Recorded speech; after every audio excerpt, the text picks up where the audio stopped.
You believe in ghosts and warlocks and licking toads. Why is that any more stupid than all those things?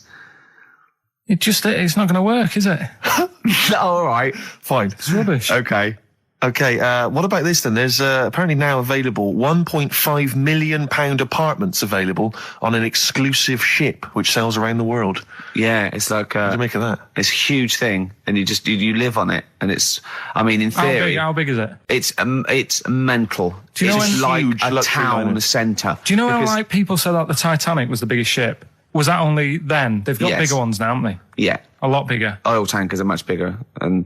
Yeah. No, but actual liners are big. Yeah. It was the biggest then. Yeah. Because my mum told me that there was one that was that big that it had like rough areas on it.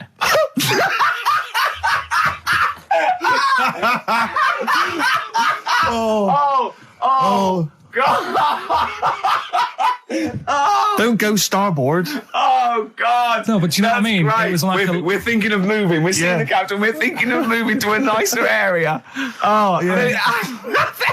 I've heard they're very rough in aft. Oh God! Oh, they steal your tyres. A ship's so big there was rough areas. Oh, how big is this one that you're talking about? Well, I don't know. It doesn't give me the specifications here, but they're huge. They're huge. In theory, I mean, it's that thing with it's obviously marketing, but they're going to solve the overpopulation crisis, where soon we'll all just be floating around the sea. Yeah, I can see that. Shining on XFM 104.9. We're doing White Van Karl. Got another one there? Well, it's just your thoughts really on the Queen Mum's very British send-off that she was given this week. Yeah. What do you make of all those people queuing up to see her? Did you think that was incredible? Right. Well, what we said last week, there was I don't quite understand why there was so many people there who were like getting really upset. Do you know what I mean? Really upset, crying and stuff. And, you can lose someone who's like related to you and you don't cry like that. You sort of sit there and you think back to what you did with them and stuff and then that's it. But, the queue thing, wasn't it like miles long and stuff? Yeah. It was, yeah. Right, I was sat watching this with Sue. 12 hours queuing. Yeah. It never got to 12 hours. It did, but that was the estimated time. No, but how long is a queue when they're just like, walking along? Think how far you can sort of like, stagger in 12 hours. Incredible. It was been ridiculous. Yeah. But again, if they want to do that, it's their time and that, isn't it? And it was at the weekend, so they could have, it's not as if they got out of work to do it. No. You know what I mean? They used their own time, so good on them. But I thought, right, what they could have done, remember when I studied Che Guevara? Yep. Yeah. Right? And don't be offended by this, it was just an idea, because they did it with Che Guevara. Remember when they cut him up? Yes, they cut him up, yeah. What was the reason for cutting him up? Well, they cut up Che in order to try and... you told us that they were going to send bits of his body to Fidel Castro and various other people, wasn't that right? As a warning, wasn't it, though, to all the people, like, one to... Yeah, my understanding was that they cut him up in order to... so they could bury him in different places so that there'd be no shrine. There'd be not one place that you could go to in order to sort of make him into a martyr. A little bit like that. I've like... I can vaguely see where this is going. 6 queues, and it's like, number 1... You can, go and pay respect to her head or whatever. Oh, God. No, but I just was thinking the way of speeding it up. I'm not having a go. I'm not, because they haven't done it, so it doesn't matter. God. But they did it with Che Guevara. Yeah. Everybody would have felt like they've got close to her. And it would have speeded it up. No, I mean, I can understand. Can I just say that genuinely, Karl is not being disrespectful here. This is his best idea to cut down the queues. So don't phone in. He's not suggesting we should have done this. He genuinely is. But I mean, he's not doing it to be nasty or wacky or he thinks this is a good idea. So can I just throw a thought at Che Guevara, who was like a powerful man, he did a lot for the world and what have you. Yeah. And have you heard that? I feel slightly responsible for this because have you heard of the quote, a little knowledge is a dangerous thing? Yeah. Okay. Steve, next one? No, just a very quick question. I can understand those that have queued for 12 hours to see the head. I'd be a little bit annoyed if I got there to find a toe. I'll tell you what, though. I'll tell you what they could do without chopping her up. They could put about 9 queues. Each could see each hip she had. That's true enough. Because she's had about 9 of them. Yeah. So it'd just be, if you want to see the whole body, it's a 12-hour queue. If you just want to see a couple of the hips. Here's another suggestion for you, I've just thought, right? What? Instead of everyone queuing to see her, why not put her on a trolley and wheel her past everyone else? Running. So yeah, you could have some students on Rag Week. They can combine it, like when they're always pushing a bed. You know, they could just run it along the queue. No, that'd be fantastic. That'd be disrespectful. Right, as opposed to the chopping up. So sure. no, Right. but just an idea. Just I apologise now. Anyone's offended. Anyone offended, I'm sorry. But, Yeah. No, okay, we just do White Van Karl then. This is your opinions. You can't be wrong on this, can you? There's no right or wrong answer here. Okay. Right. But this is where we ask Karl his views on the big news stories of the week. Basically, we've stolen an idea from the Sun newspaper, and So this isn't cruel, this programme, is it? I don't think so. picking on me. It's not, is it? It's weird because a few people have said, "Oh, you're picking on me." It depends how you look at things, isn't Sure. it? Yeah. But you do like it? We could look at it like it's a laugh, so Yeah. it's not a But, problem for us. You know we like you. You know you're our favourite, Yeah. I'm going to say thing in the world, but I don't mean that, in a derogatory way. No, I'm cool with it. Yeah? Yeah.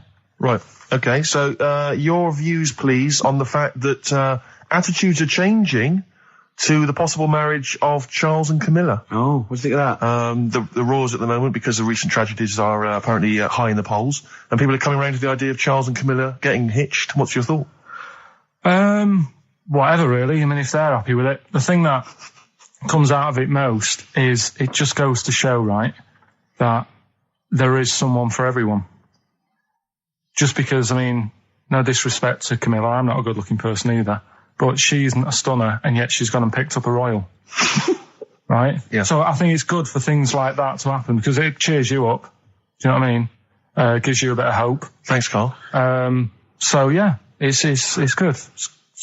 You know, if they're happy, if anyone's happy, it's a good story, isn't it? Yeah. You know what I mean? Yeah. You know, he's had a bit of bad luck, and now he's got someone else in his life. So While he's doing this, I'm just doing a list of questions to ask him what he thinks of things in the world. Is that all right? Yeah, no problem. Just- Yeah, no okay. problem. Okay. Okay, what about this then? Are you disappointed by the nation that a third of us are apparently unaware of St. George's Day? 23rd. is St. George's Day the one with the snakes that we've talked about? No, that's... Are you one of that third, do you think? St. George is the patron saint of England who killed the dragon. Yeah, I mean, there's too many of these days, isn't there? That's the problem. If you make it a bit more special, like Christmas, so you buy presents and that for each other, then people will remember it. But there's so many of these days with Easter and Pancake Tuesday and all that. So it's not surprising. I think as time goes on, we'll find that a lot of these days will just disappear because, you know, people are busy. There'll be new ones, won't there? Right. White Van Karl. White Van Karl. Yeah, this is where we steal the White Van Man column from the Sun and basically fire those questions at Karl, getting his opinions on the week's news. Okay, Karl. Okay, what do you make of this? David Beckham apparently was driving despite having an injured foot and just further threatening his World Cup chances. And obviously, you're a big football fan. Well, I'm not that big. I like the odd game. Sure. Would that hurt him? Would that hurt his foot? It can be good. Is it in a plaster? It's not in a big cast, Sure, is it's it? better to drive than it is to walk on it. Good point. Fair enough. Yeah. Go. Can't argue with Can't that. get the bus, can he? Okay, and what do you make of this fascist leader who's having a lot of success in the French presidential elections? What's he doing? Have you not come across this story? No. Right, this is one of the big political So stories. he's got a far right that got nearly 20%. He's a far-right fascist leader, and he's having considerable success in the French elections. I don't think we should be asking Karl questions like this. Not something you've got to. I'm getting scared. There's all sorts of bad stuff going on in the world that we don't know about. Yeah. But we know about this. Yeah, but you're better off not knowing because there's nothing I can do about it. You're absolutely right, Karl. Fair enough. I can't argue with that. Oh, God, man that's alive. fantastic. That is brilliant. White Van Yeah, White Van Karl. I mean, for those that don't know, we do this. We once ask a week. Karl the questions that the Sun asked someone else. That's right. The Sun every day asks some, average Joe his views on the week's big stories. Karl, let me ask you now. What do you make of Prince Harry smoking openly at a polo club? Are you aware of this story? No. Was it? Go on. Prince Harry, you know that he's one of the royals. Yeah. And he was seen smoking openly, a fag, a cigarette, a polo. Third in line to the throne. Something like that, yeah. Imagine that. Someone smoking a cigarette is third in line to the throne. A cigarette, Karl. Is it a non-smoking polo club? Do you know, I don't know, but if it were, would that make things even worse for you? No, seriously, what do you make of it? This is, the whole, the furore is he's a role model, he's a royal. Should he be seen puffing away in a public place? I don't think it matters, does it? Not a concern for you? How old is he? Is he old enough to smoke? I think he probably is, yes. Right, yeah. Well, I think the trouble with this role model thing, with anything that's legal, it should either be illegal or not. Yeah. I just don't think you can impose things like that, because you could say that it is bad for you, and it is bad to start smoking, and it really is bad for you, it causes cancer and everything. But everyone knows that, don't they? Well, yeah, but you should either make it illegal or shut up about it. So this is Carl you're asking, isn't it? I am indeed. So we can throw these questions your way as well, if you fancy. Sorry, yeah.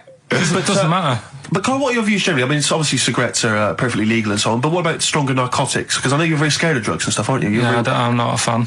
No, what's your concern? What's your worry? Just like you might get into them. It's like you might have them and go, oh, this is all right. Exactly, Carl. Exactly. Although I was talking to you about it earlier, and you weren't very sympathetic about a lot of young people who have perhaps gone to crack or smack. Didn't you describe it as their own fault? Sometimes it is, isn't it? Yeah. I mean, I could have turned to it where I grew up, but I said, well, don't want to do that. It's not good for you. Sure. And I avoided it. You turned to ghosts. So you've got no sympathy for anyone who's a drug addict? It's their own fault, It depends, doesn't it? Sure. Do you know what I mean? You can be an addict if, I don't know, something, I'm trying to think of a nice way that you might most people start on stuff like that because something really traumatic's happened to them. Very few people go out for a laugh one night and go, let's all try it. Sure. So, but... Yeah. Just say no, I suppose, is the just say no. Listen to the cast of Grange Hill. Now, this will scare you. Now, Carl, you will be a little bit unnerved about this. Have you seen the film Jurassic Park? Yeah. You know what happened there? Well, according to the Sun here, it says scientists are planning to clone mammoths for a theme park. Look at his face. Look at that. He looks like a dog caught in the headlights of a car. He's terrified. I love Carl. He sprung to attention Carl. there. Is that the best news you could have? Man moths.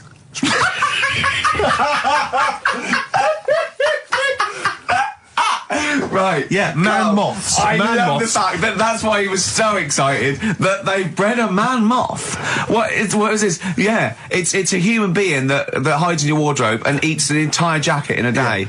Yeah. What do you mean, man moths? Mammoths. Mammoth, the big hairy cow from the Ice Age. I mean, elephant. You're not so excited about that, then? You can take or leave bringing back mammoths to life, but a man moth... A man moth is a different matter. Oh. If we'd have never brought that up, he'd have gone and told someone now, they've bred an half man, half moth. This is how things start. This is what we mean when you hear these ghost stories. Are you slightly deaf? Is that it? When you hear these stories, you're slightly deaf. And his head was in the basket, and he went, count how many times I blink. Is it... Carl, is English your first language? Are you actually foreign? Is that the thing? Yeah. Should we speak when we say foreign, we mean not of this planet. Yeah. Should we speak slower? Would that be a help to you? No, go on. Next what do you make of that? Do you think that's good? I had a feeling, and I called home, my dad had punctured a lung. When you say you had a feeling, what do you mean, a feeling? Just like, I should call home, there's something not right.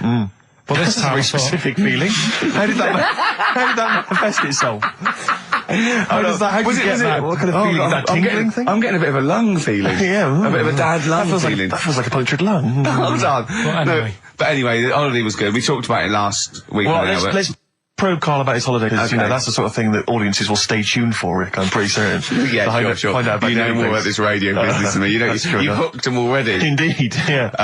Well, also I'm thinking we've got nothing. Now. We may as well save that. No, I resent it. I used to put a lot of work in, but then I think of the money, which is, for me, pretty shoddy. Well, you know what I mean?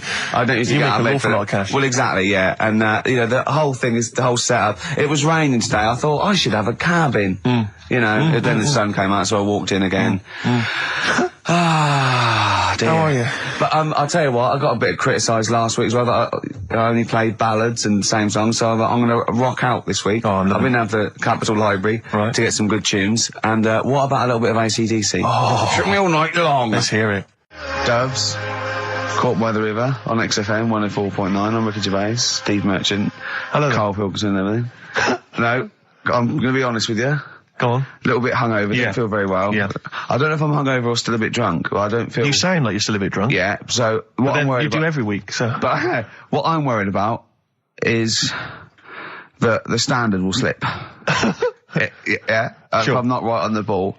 And the other thing is, I haven't had a lot of time to prepare the show today. So I don't, and I I don't really, I don't feel, 100%. Yeah, I haven't done it. Carl. Right. Look. Have you finished that sentence? I don't make me laugh because it hurts as well. And there's another side effect to me being a little bit hungover and or drunk or whatever, right? Is that I can be annoying. Right, yes. Because just to amuse myself, I sort of like turn my body off a little bit and just poke and like that and annoy people and that. I want to sort of like. Well, you do the physical equivalent of freewheeling. Don't you? You just I sort of want to climb on Carl and go to sleep on him. Yes. Do you know what I mean? Yes. They'll both annoy him and it'd be comfortable. Yes.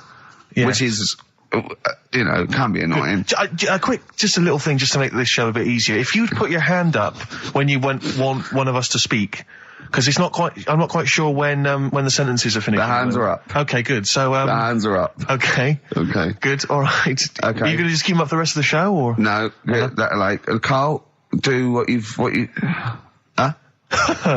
Good, alright. Do you want to, is there an excuse as to why you're a bit hungover? Too much wine. Okay. Last night, yeah. Yeah. Good. Thanks for that. Because this is the only work you've got to do all week, isn't it? Unless I'm very much mistaken. You don't have to do anything. You just sit at home eating cheese. Yeah. And then occasionally you do a bit of sort of shadow boxing.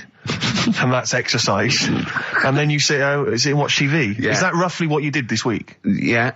Uh-huh.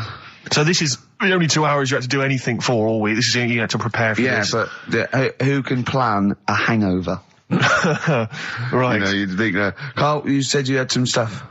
Yeah. What have we got? I love the fact that, whereas I was a little bit slow, Carl there leapt into action to keep this show afloat, keep the pace up. Go on. Right, well, Carl, are you hungover as well, or? I'm just a bit annoyed because I'm with you. Do you know what I mean? He hasn't got much to do all week. You're having a laugh. What? What angers me is I kind of hope that maybe I could have quite a long career in radio, and I sort of feel like I don't know, the word sinking ship. Yeah. Those words spring to mind. But. Because it feels like, Carl, you're just a chancer anyway. You weren't even supposed to be on air, and we've made you into something of a household name, and that's cool. Household name. And Ricky's already a celebrity. He's got it stitched up. He's got corporates. He's got, voiceover work. But I've got nothing. I'm running on empty. I'm not, nothing. I've got nothing. I'm sort of dependent a bit on this. Yeah. Financially. And, go on then. What and you two are sort of bringing it down, really. Right. Do you reckon I can get my own show, Carl? Carl. Tell them what I did out there with the bit. No, Carl, tell them how funny I was out there with the bit a minute ago. So anyway, come on, I'm bored of this. I'll tell you what. will we tease them with what we've got coming up next? Yeah, Carl, tease us after the next record. I think we've already got them for 2 hours. Yeah, we've hooked them, Carl. Don't worry, this is textbook radio. What's this? Badly on board. Yeah. Doves, Caught by the River on XFM 104.9. I'm Ricky Gervais, with me Steve Merchant and Karl Pilkington, doing the button stuff. Actually becoming a little bit of a producer. Carl, he's put a bit of work in, hasn't he? He's come up with a few games, and we made him. He's getting a bit stressed when we shout at him because the mics don't work or it's hanging off. It was too hot in here. He couldn't get the thing working last week. I really would throw this studio away and get a real one. Yeah. Well, I'd get one of those ones you can buy for like tenner from Argos. Argos, yeah, like Bon Tempe. My first studio. My first with a little broadcasting picture of Carl on it. Yeah. Exactly. That'd be great product placement. What have you got this week for us, Carl? Because again, we've put I said I would put. I'm not hungover, but I've put nothing into it. Rick, have you done any work for this week's show? No. None whatsoever? No.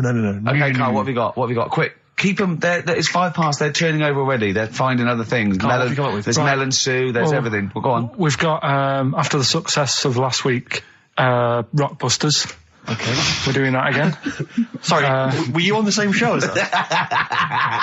I thought it went all right last week. Yeah. Okay. Good. Right, so we'll be doing that. Got some nice prizes, which. What prize? What arbitrary films have you got? Have you got? Don't tell him yet. Don't. No, I'll tell you what. If it's Children of the Corn 2, then can I enter this competition? There you go. No. What is that? He's got some different prizes. Maybe I should just tease the audience with those a bit later, Rick, because there's some exciting stuff there. It's going to be amazing. Yeah. Right, so I don't want to give too much away, Rick, but one of them is a copy of The Office on DVD. Is anything like maybe Burt Reynolds' straight-to-video film? Are there any of those in Sadly, there? nothing quite as classy. Fist. Yeah. Right. So we've got that lot to give away. Yeah. We've got Go on. educating Ricky. Well, teacher stuff. Because you taught me that people used to eat tomatoes off lead plates in the land of Narnia last week, which was good. last week. Yeah. No, what It's was- only tomatoes they ate off the lead plates, by the way. Why didn't they think other fruits and vegetables were poisonous? No, it wasn't. It was because tomatoes had acid in them. That was the problem. You see, you don't listen, right? Well, lots of fruits have acid in them. Yeah, but they didn't eat them back then. they didn't have bloody kiwi fruit and stuff. Don't did they, say back then? bloody. You're a producer. You'll start saying shit and cock and stuff. You start saying bloody. Tits. Play the. Hang on, right, and... Go on, play keep him hooked, right? Yeah. We've still got a song with a story in it. Yeah.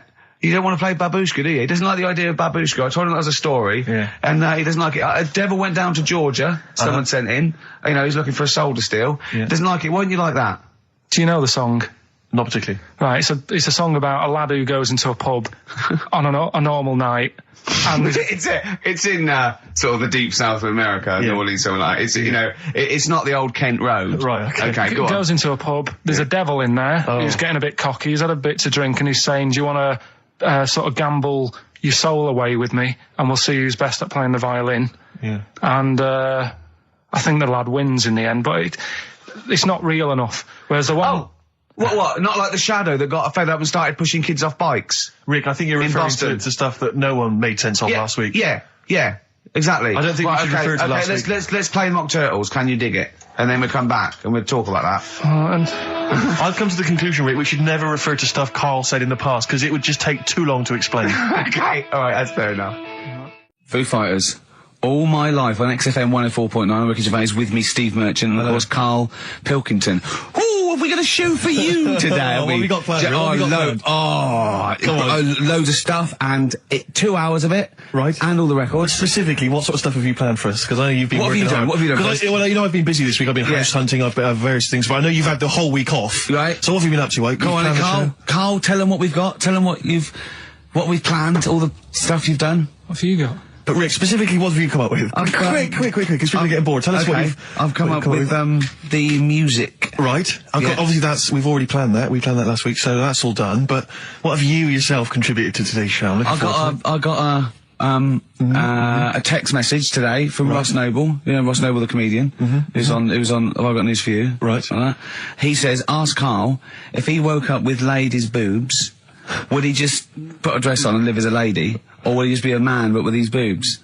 Carl, it's a good question. I know that happened to Ross, so he's throwing that one out at you. It did in a way because he ate pizzas for a year, Yes, didn't he? he did, yeah. And he got a lovely pair of breasts. Yeah. Go on. Probably boobs. just find a loose-fitting jumper, go to the doctor's. What would you say to the doctor? How would you explain this phenomenon to the doctor? So you'd be happy with this because you believe in shite, like No, happening. Go on. But What? it can happen, because I told you a couple of weeks ago how What? that can happen. What How you happened? can wake up with breasts if you're a fella. I told you. Go on. Haven't you remembered? No, funny that, isn't it? Go on. Have you, Steve? No, I don't remember this. Did you tell us on air? Yeah. It can happen if you go to Argentina and have a steak. You can wake up with breasts. Because I'm sure I'd have remembered Karl, that. pull the other one. Look, he likes that. He likes that. Is that what you've come up with this week? That joke? Yeah. Brilliant. Play a record. It's going to be a dynamite show. songs you want Oh, to be on. listen, look, I'm going to play some classic tunes today. I'm going to educate the youngsters, Steve. Right, now, you've all heard of Lou Reed, you've all heard of Velvet Underground, but, have you heard of Venus in Furs, Karl? Shiny, shiny, shiny boots of leather. Oh, and the very hot chilies there. Oh, yeah, indeed.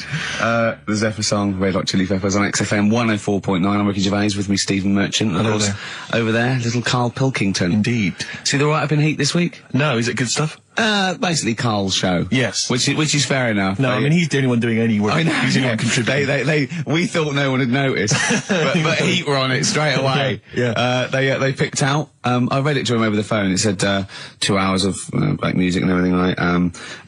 Karl Pilkington, he does Educating Ricky, a strand where he educates Ricky, and Rockbusters, which is loosely based on Blockbusters. It says basically you'll be tuning in for that. And I read that to Karl and he went, oh. And I was going to drop it. You weren't, were you, Carl? So he believed the hype. Yeah, I think you've got to, it's like... You've got to mix it up is what you're saying, keep it A lot fresh. of people are saying to you at the moment, are you going to do another series of The Office? It's kind of like that. I've got to decide whether we try to move on with it or do something different. Is he dead in the water? Yeah. So what's your decision? I mean, maybe, are you... We'll probably keep it for this week. Sure. And see how it goes. Okay. You got anything else on the back burner? Any other ideas? Nothing. You I'm still sort of. Do you know I came up with a load of game items? I don't know what your views are on this. I'd love to see Carl. Oh God, can we get him a job? Just ask. Oh my God, that would be amazing. Right? Well, here's one. I'd like to see your view on this, Carl. I'm a happily married 42-year-old woman with 4 kids, yet I've developed a huge crush on pop star Darius Dinesh. Yeah. It sent my hormone levels through the roof, and last night I woke my husband up at 4 a.m. for sex. We've been married for 20 years and he can't believe his luck. Recently I've been having... I want to go to I'll stop you there. Why are you telling me? Right, carry on. Sorry. Recently, I've been having erotic thoughts about Darius morning, noon and night. Yeah. I haven't felt like this since I was a teenager and mad about Donny Osmond. My husband is amazed at the change in me. We had sex twice last night and again this morning. Again? Why are you telling me this? Yeah, go on. This is just boasting. This is not a problem. It's not a problem. What's the problem? No problem. Just wanted to tell someone. Thanks very much. I watched Darius on TV last night, and when my husband came home, I dragged him into the kitchen and we made mad, passionate love. Right, they've done it. They did it then, twice last night, once this morning. That's 4 times. 5 times she's mentioned it so far. Yeah. She's doing all right. My husband. This is a great bit. My husband thinks it might be his new moustache. Or that I'm going through the menopause, but I know You were thinking of growing a moustache? I was thinking of changing luck with the ladies? I love the idea. That's what he thinks it is. He's telling his mates in the pub. You should grow one of these. The old Tom Selleck. 5 times in the last 24 hours. Hooray for sexy Darius. So, what do you make of that then? What are your views on that? Hold on though. If that bloke is reading that paper, that narrows it down a bit. It's got to be, yeah. Who else did he know? His wife likes Darius. He's had sex 5 times that night, and he grew a new moustache. He's thinking, I wonder if that's me. Maureen.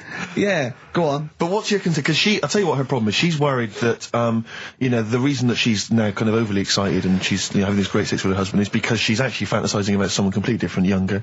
She's having these wayward thoughts, isn't she? She's a bit concerned about that. What's your concern? What are your thoughts? I reckon she's going to start shoplifting soon, coming out in hot flushes.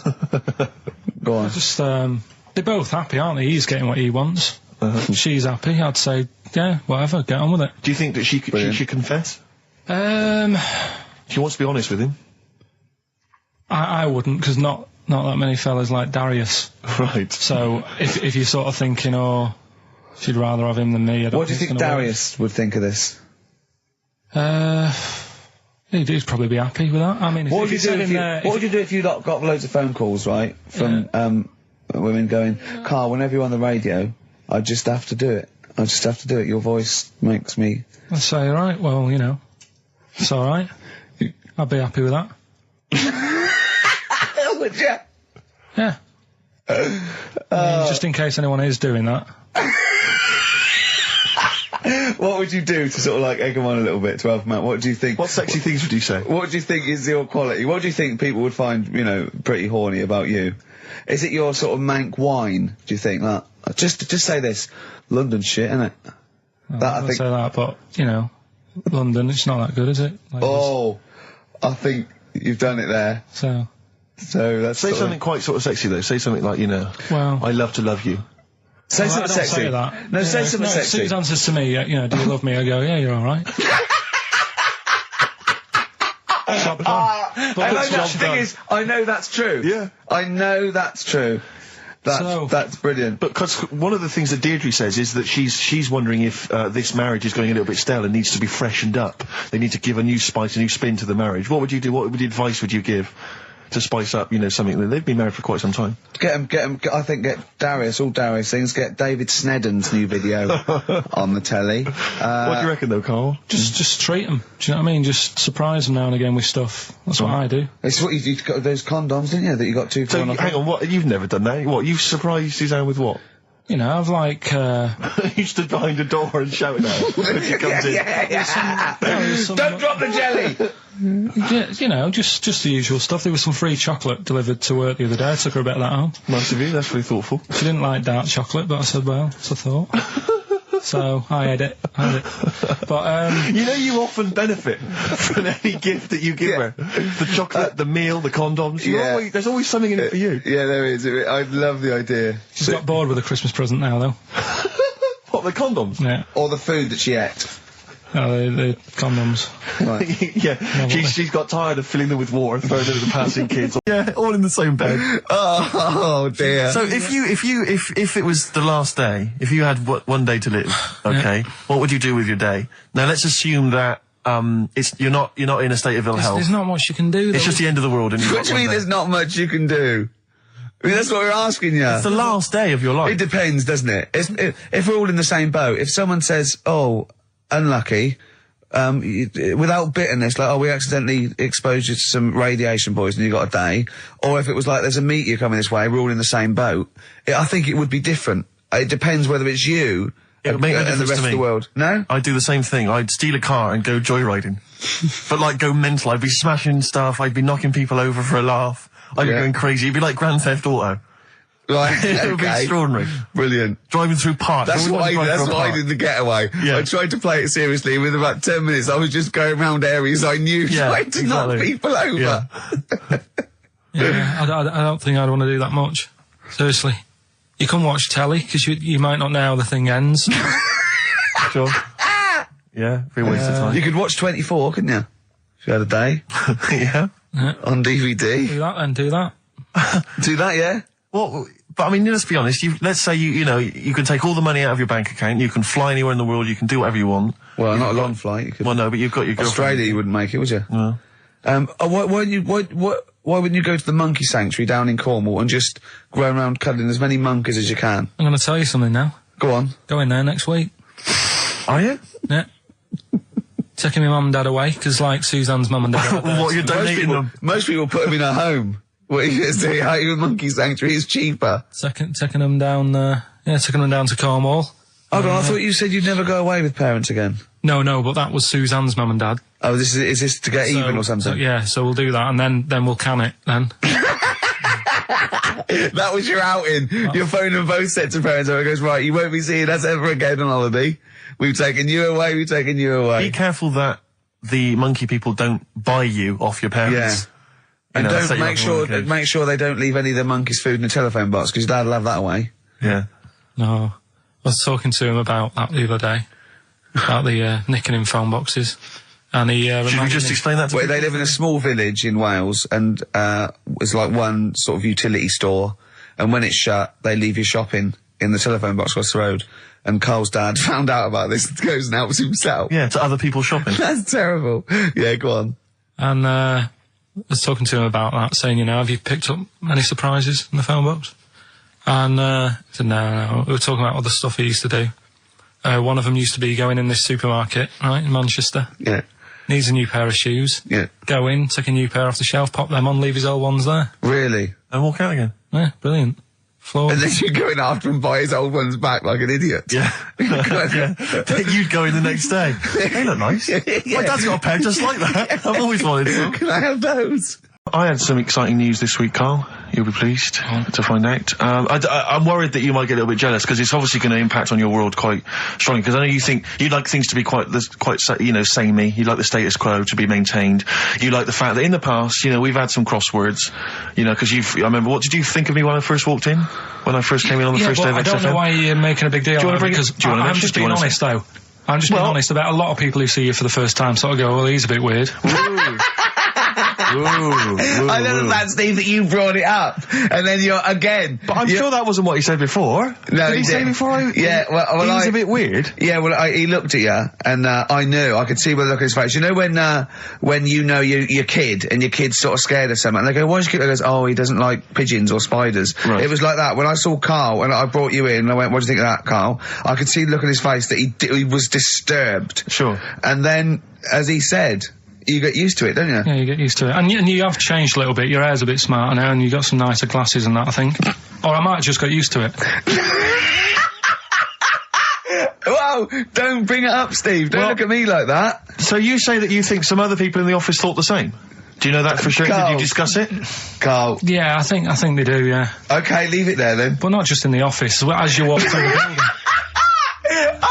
It's worse than you ever thought. Well, no, it's not worse than I ever thought, because as you well know, Ricky Gervais, yeah. What did I do on Thursday morning? Oh, was this the thing For those that perhaps are not of the female persuasion listening, there's a magazine. Apparently, it sells quite well. It's one of the sort of female, kind of issues magazines. I think it's called Company Magazine. It's like your sort of, I guess it's a bit like your Moore or your Vanity Fair or whatever. Anyway, they run every year the 50 most eligible bachelors in Great Britain section. Ding dong, hello. Who's in there this year? In the 50, in the top 50 of the entire country. And then they vote, and they put them in order and see who's the most eligible bachelor. But that's 50 people, right? It always annoys me slightly because bachelor, it kind of seems like a more sophisticated word for loser.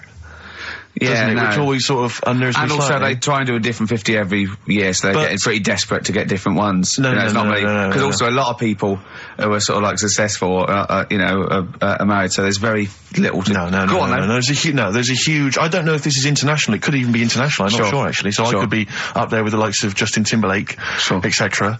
So, Fred Durst... Yeah, that sort of person, So anyway, this is what's exciting, right? Although I'm slightly frustrated because they were telling me that last year, all right, because what happens is the readers of the magazine, they vote for who they think is number one most eligible bachelor, right? Last year, the prize was a 2-week trip in the Bahamas.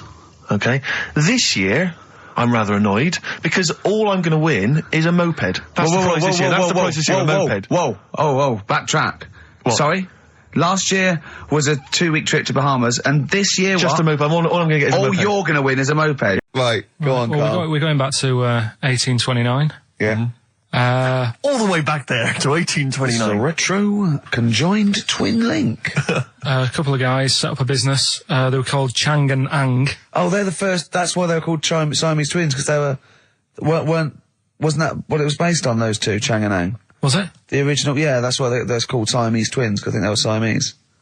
So these are the first ones? Well, not the first ones, but they're the ones that got to fame, I think, and why people started calling them, people started calling conjoined twins Siamese twins. I think I'm right there. Anyway. Good. Well, the sort of set up business, sort of going around the US. Well, both of them. And Europe, yeah. Yeah.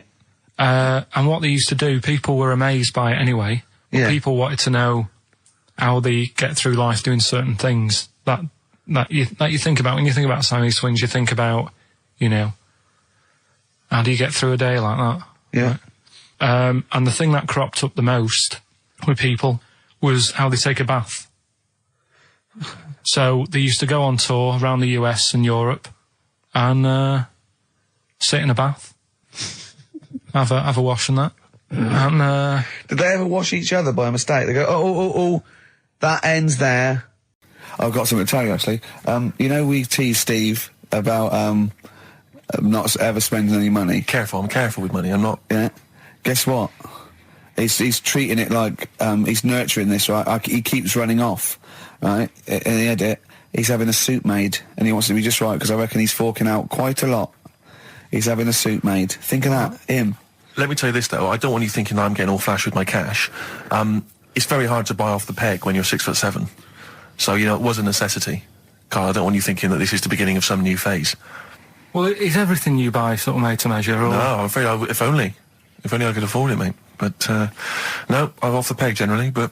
So what, like properly done and that? Just... Oh, yeah. It's the full thing. The full works. Got to keep going back for fittings. They got that little bit of chalk, the pins. That's where I had mine made. You know how good I look all the time. Did you have to have that thing done where they say, what side do you wear your member? What side you dress? They don't say what side you wear your member. That would hardly be a euphemism, would it? So they say what side you dress, sir. It means what side your little John Thomas leans, doesn't it, on rest, usually to the left, isn't it? Your little left testicles. If I said to you now, what side do you wear? Hang on. Do you know? It would be left. It would be the left. That's what I mean. If standing there, right, with nothing restricting it or holding it in or holding it up, right, it sort of leans, your one ball is sort of like slightly back and lower, isn't it? And your little John Thomas rests there, so it's left. And the reason they ask it is so they don't put the tape measure up on the left and squash your willy or touch your willy. So it's nothing to do with like, well, you'll need a bit more room of sort of more material on that side, or... Well, no, I don't think they compensate. It's just when they when they stick that up into your groin, they don't want to come in contact with with your The little... thing is, I Mercy. don't know what side I wear stuff on. I just sort of pull my pants up and what. Someone passed this on to me. It's from the Guardian's media website. There has a sort of website that's dedicated to kind of media information. Is this about our complaint? Well, the headline is "Comedian Rapped Over Radio Innuendo." Right. Jessica Hodgson has written the article. Go on. Are you familiar with this? Have you seen Well, this? be careful now, because we actually got a complaint. A lot of people don't know this. We got a complaint upheld, and Well, all of this we're very sorry. We didn't mean to offend, and it was a while ago. So we are going to be very careful. Carl's getting very nervous. We're just going to read out. We're not going to editorialise, Carl. We're just going to read out what the Guardian printed about us. All right? Okay. Comedian Ricky Gervais has had a dressing down from a broadcasting watchdog for his repeated use of the word cock in a lunchtime radio show. That's all right. That's what it says. Fine. Carl. That's what I just. He's not going to say it again. He's not. Yeah. Go on. Imagine this is the news and I'm reading it. Yeah. The Broadcasting Standards Commission upheld a complaint against the comedian for coarse sexual innuendo in the programme on London station XFM. The Commission acknowledged that the presenter's remarks were intended to be humorous, but took the view that the amount and detail of the coarse sexual innuendo had exceeded acceptable boundaries for broadcast, said the BSC in a statement. The complaint objected to a section in the Comics Saturday afternoon show when he discussed the different meanings of the word cock. Gervais wondered aloud whether the word was acceptable when discussing birds, but not the male sexual organ. A BSC spokesman said the comedian went on and on about it for nearly 5 minutes. XFM, a self-styled alternative radio station, said in its defence that its remit was to provide cutting-edge programmes for a youth audience. The station said the programme's brief was to include elements of alternative comedy within certain shows that would not fit within a more mainstream radio station format. In this particular show, it was not the presenter's intention to shock when they took a humorous look at how the English language could be construed in different ways within different contexts. Gervais, whose big break was on Channel 4's 11 o'clock show, has shot to household status through the portrayal of David Brent, the middle manager from hell in BBC Two's cult show The Office. Just in case you didn't know who I was talking about. Yeah, he's a household name, but they just thought you might not have clarify. heard of him, but he is a household name. Now, that's good. That's good reporting, and they're quite right about it. And just to remind people, it was when Steve said the only bird that hasn't got a penis is the swan, and I went on about the male bird being called the cock, but I couldn't use that to mean, and it was childish. You know. But what annoys me is, I'm sure I've heard things on like Radio 1 like that. Oh, what's what's her name in the morning? Sarah Cox. Yeah, and as there's a DJ like Karl Cox. Yeah, so you got Karl. What's the matter? I'm just saying. You're just saying there's a pair of DJs on. Yeah, but we've done this. I know. What are you talking about? We're just talking It's about names. They're just saying the names. Now, I love Cox in the morning. You're a big fan of Cox. And at night. What's the matter with you? Come Play a on, record, Carl. All right, we've taken it. We've been. Have you actually been rapped over this? No, I don't know what Have you that had a means. dressing down? No. When did that happen? I don't know. I was meant to tell you, and I never got round to it. Okay. Thanks then. So don't do it again. To look up, because Yeah. did I tell you the time when the doctor said I was going to die? All right, keep talking. Right, ages ago, must have been about 15, right? And at lunchtime there was this. We used to have a choice of stuff to do at lunchtime, right? We used to have like a burger place that had an arcade machine in it, right? So we used to go there and play on that and have a burger. Or there was this baker's, right, that my mum worked at, and did great cakes and stuff, right? So she used to like bring some home and that, but she couldn't always bring them home every night because, you know, they'd cost money, and she used to get them for free. And they used to say they'd rather chuck them away than give them to the staff because there's a chance that the cream might be off. Right. Right, so they used to chuck them round the back. So I used to go around the back with my mate and eat a load. Brilliant. Scavenging, eating out of bins. No, it wasn't out of bins. They were still in trays, but they just stacked them up near the bins, right? So this got out. I mean, it used to be chocker. Once the school found out, everybody used to go there, and it'd be like, well, have a cake. The headmaster fighting the kids off. Right, so I'd have, you just eat, I don't know, 6 jam donuts or something, and then you'd spend your dinner money on the arcade machine. Brilliant. Right? So it was a good afternoon, really, right? So you'd do that, and this one day I must have had 6 or 7 jam donuts, a few Congress tarts. What's a Congress tart? I love them. I can't get them in London, right? So I'd have some of them. If anyone can get a Congress tart for Karl in London, please let him know.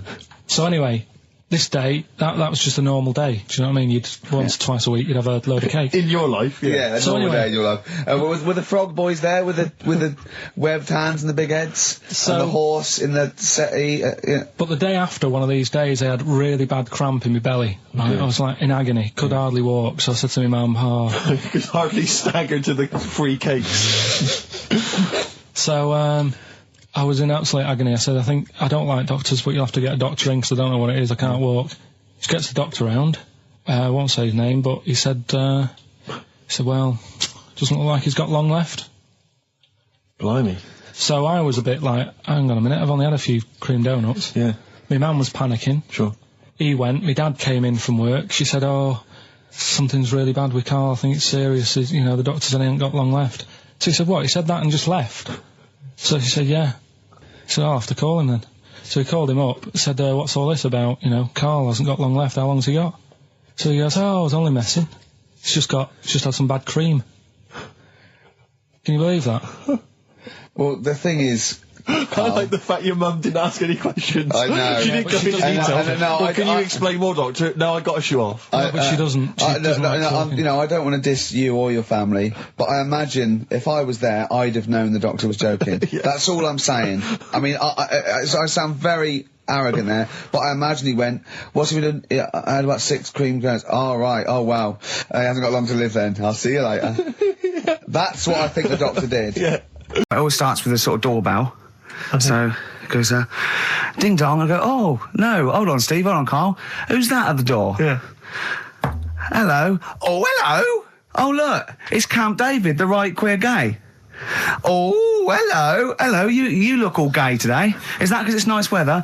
Oh, no, that's not what it means. Oh, have you got a girlfriend, Camp David, the right queer gay? No, but I've got a boyfriend. Oh, bye. Right. So there you go. We'll be hearing more from Camp David, the right queer gay, and Holy Fuck the funny little Chinaman. What? All right, Karl. Yeah. Is that your sort of humour? It might not be your sort of humour. You just should have run it past me before you did it. Yeah. What one are you worried about in particular? The not Camp David. Well, say his name. No. Say his name. Which one? I don't know which one you mean. The Chinese fella. Well, I forget who that was. What was his name? I can't remember. Well, if you can't remember, it can't be that good, so we'll leave it. We won't do it again. Yeah. There was one. Here we go. There was one about a woman whose husband died, and she had him cremated. Yeah. And made like a little egg timer out of him. Right. And she said, I did that so it can still help around the kitchen. Well, that might be true. That might be a joke. That's quite sweet. That might be true. It's a true story, again. It was all... No, not again, because the ones I just told weren't. Nor is the boiling the brains in a bag curry microwave Head story, true. Yeah. They're too convenient. Will you be buried or cremated? What? Will you be buried or cremated? I don't know. By cremated. I imagine. Like you, Steve? I don't know. It was out of my hands. Yeah, I haven't thought about I've it. not thought it through, and No, to I be don't honest. care either way. Have you heard the one about... Sorry. I'm just worried that we're getting into a macabre world now of ashes, boiled heads. So I think we should play some music. Let people just calm down. Levi's. Just think about some of the urban myths they've maybe heard. Assess them. Maybe they are absolute bollocks. Yeah. And they can move on from it. Well, Yeah. it's just that the death thing, right? Yeah. There was an argument on there about, do you know that Twilight Zone or whatever it was, Tales of the Unexpected? Oh, yeah. Where the woman got buried alive. Yeah.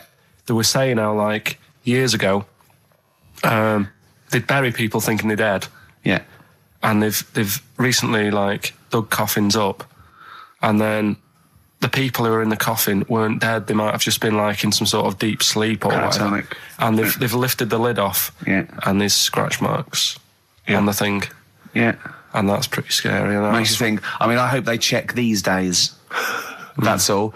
I mean, some of them are weird. Years ago, husbands weren't allowed to sort of clout the wife with anything. What was it like in the past? I know, You yeah. couldn't clout your missus. With anything wider than your thumb. The stick had to be the same, no bigger than your thumb. I know, So a big Robin bloke could do no damage if he went out with anyone. Although his is wide, he's got a little thumb like a little knob, isn't it? It's like it's truncated because it starts off normal. It looks like he's had his big toes put on his hands. Does he have to drink a pint with 2 hands? Yeah. And he's dropping stuff all the time. Can I just go back to the rule of thumb thing, though? The idea, what date was this? I'm not asking Carl, I'm looking at Ricky, because you're not going to have any idea, Carl. It's just going to be the past. Yeah. But I like the idea that... I think it's the same sort of day where, I don't know, you got hung for being homosexual and you could shoot a Welshman. I just love the idea that there's blokes beating their wives with shovels, logs of wood, and someone's gone, hang on a minute, everyone, Hold on, wait a minute. Let's have a look at your thumbs. What can we do? Wait a minute. We've got to have some kind of rule here. I'm all for beating your wife, but let's have some kind of rule. Let's give him a sporting chance, surely. He goes, well, I'll tell you what about you can hit her with the width of your thumb? And the wife goes, make it the width of his knob. I go, no. He slaps her again. Yeah. Width of your thumb. All right. Better? Yeah. That is so naughty. This show's been a bit naughty, I think. I don't know what's happened to us. I think it's like, sort of end of term sort of madness. But I think we've got to calm down here. We've been a bit naughty there. We've said, bloke with 2 dicks. We said Chinese people don't talk properly, which is a little bit... offensive. Yeah. Know what I mean, Carl? Well, we don't know. Right, okay, let's leave it now. Okay, stop there, Carl. Carl does not necessarily reflect the opinions of XFM or any other human being. If you think that me and Steve have been being offensive, we are strongly behind the guise of irony, satire, and ignorance. Carl only has ignorance and hate. Yes. No, but as long as you say something good about someone, you can also say something bad about them. How does that work? Go on, give us an example. Well, Chinese. Yeah. Yeah. Great people. Right? Good. The women really good looking as younger people. No! What are you doing? I'm just saying, as long as you know what I mean, there's good and bad and everything. For every what are the old ones like? Yeah, they don't age well. What do you mean? The fella in Karate Kid, the teacher, was only about 36. We started this. Oh yeah, right. It's years ago. Oh yeah. Some in olden days. Oh sure. When ghosts roamed the earth. Once upon a time, you mean? Yeah. Some doctor or something who was into like the way bodies work. They got their head cut off. Who did? The doctor? Yeah, he was doing a bit of an experiment. And he cut his own head off? Yeah. Okay. And it was about, he said, when my head's in the basket, I'm going to blink my eyes. Right. Okay, sorry, hang on, let him finish. And, so the doctor has chopped his own head off, and he's told everyone, I'm going to blink my eyes. He's in the basket, and he goes like, right, I'm going to blink my eyes about, as many times as I can. So quick, count them. And they count, and he got to like 15 before he Right. died. Now, this is how Carl told me that. Till Nick Frost explained that, Carl told me, he said, right, well, a bloke, right, he had his head cut off, and when his head was in the basket, he went, count how many times I can blink. And I went, well, that's rubbish. He went, no. And Nick went, well, no, he actually said, when my head's in the basket. He went, and Carl went, all right. I said, Carl, do you know the subtle difference? Do you see the subtle difference? I have to say, though, guys, I still don't really understand what went on there. You've both lost me. The story is that a bloke who'd been found doing, You mean that Carl just explained it and that was a clear version? Because I still don't know what you're talking about, Carl. Well, this bloke had his head cut off at experiments against God. He was a doctor in the, in olden times. Yeah. And when they cut his head off... Why did they cut his head off? Because it was... he was executed. Crimes against... Exactly, he was executed, yeah. And, he said to his assistant, when my head's in the basket, I'm going to blink, count how many times I blink and write it down as an experiment, right? Carl told it to me, like his head was cut off and he went in the basket, and when his head was in the basket, he looked up and said, count how many times I blink. Yeah. I love that. I love the difference in that story. Yeah. Both rubbish, but, one's possible and one isn't. You believe anything that you're told, except when we tell you the truth. Right. Yeah, it's just like, you had the girls in and that, and it reminded me, I was talking to Steve in a week. Yeah. I think it's when people were talking about going to string fellas and that. Yeah. I was talking about seeing naked people. Yes, I asked him. I said when he used to watch, say, he accidentally flipped onto BBC Two and some ballet was on, would his eye ever been drawn to maybe the gentleman's lower regions rather than the ladies? The gentleman's package. Yeah. Would your eyes ever be accidentally drawn to that and you couldn't resist it? And you said yes.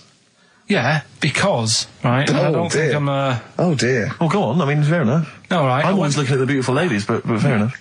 Yeah, No, go on. but, right, Have you ever looked at Wayne Sleep's testicles? I went out, Have you ever looked at Wayne Sleep's penis and testicles? I went out on a night out, right, and it was it got to some point in the night where 2 women and 2 fellas got on stage, Right. right, started stripping off. Yes. Just what, members of the audience? No, I think they were, like, part of the act, right, Right. and, What was this, panto? the fellas had like their undies on, and the girls just had their knickers on. Yeah. Right. And Sounds pretty erotic at the moment. Go on. and at the same time, they all whipped their pants off. Yes. Right. It was Now- Bucks Fizz, wasn't it? The adult show. Now I said to Steve at that point, Sorry, I wasn't there. He said it's to me later. yeah. I said, well, you have a quick glance at the fellas, and then the annoying thing was, I thought, right, now I'll have a look at the women, and it was too late. They put the knickers on. How long were you looking at the fellas? Not that long, but, But it why was were you like, looking at them first? it's human nature, isn't it? Why? I don't know, but I'm sure you would have done the same thing. You just Why? sort of think, well, how are they shaping up? So it's they weren't a shaping up at comparative all. test. So who had the biggest knob? Which one of the blokes had the biggest knob? No, it's like, normal. But that's all. This is a whole new side of you. This is a whole other area. So you look at ballet dancers, you look at the gentlemen's. No, I don't. I package. just was, when he said this, it reminded me of this night when I was walking home thinking, Oh, didn't get a look. Because I was messing where up. was this? What event was this where people are stripping off? Carl, I tell you what, you are the most interesting man I've ever met. But are you comfortable being nude and that? We've done this. Well, I don't know what this is. We did this last week about, are you comfortable being nude? No, I know, I was talking you're about probably that. most comfortable being nude. It's just probably not in public. Well, Ricky's only really comfortable nude when he's eating. yeah. There's nothing to get, Yeah, you can just wipe spilt on yourself it. down. Yeah, you just sit in the bath, yeah. No, but I talked about that, and then when I went home, I was talking to Suzanne about it, and she said, "What's all that about? You don't like being nude, right?" And I said, "Well, it's not." It's like I'm part of an Alan Bennett play. One of my uncles, right, Tattoo Stan, he's just caked in them. Tattoos. Right. I don't think he's my proper uncle, but it's just like my dad's got. Tattoo Stan. No, my dad's got. That's a province in Russia, isn't it? My dad's got loads of mates who. When you like, say he's not your names. proper uncle, Do you know how, like, when Just a bloke who someone used to comes hang around around, with you're the school? alright, Uncle Stan? Yeah. Do you know what I mean? And there was, my dad had loads of mates like that. There was John the Screw. right? So he either works in a prison or he likes to have sex. Cabbie. Cab driver. Okay. There was Jimmy the Hat. I don't know where he Jimmy did. the Hat. Yeah. And, Did he wear a hat? No. No. There was Fred the Veg. You sure he wasn't a relative? Sorry. Fred the Veg used to get us, like, big bags of potatoes and that. Fred Veg, okay. And there was Tattoo Stan.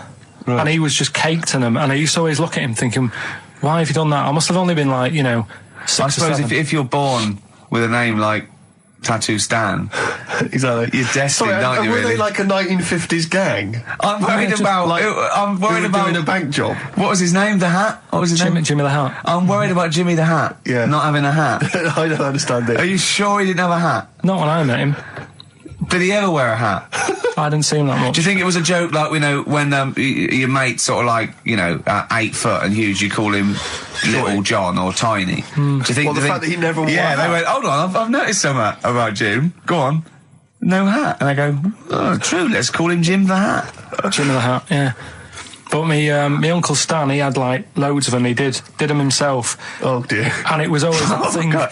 What was it things like? It was, he had, like, the cross. cut here. Cut here, on made the in neck. Britain. And if you're going to do them yourself, I'd say at least make sure you're sort of a good drawer. Yeah. And don't do it in the mirror so it comes out backwards. Well, that was the other thing. But, like, I remember he did, names are all right. He had, like, all his kids' names down his arm.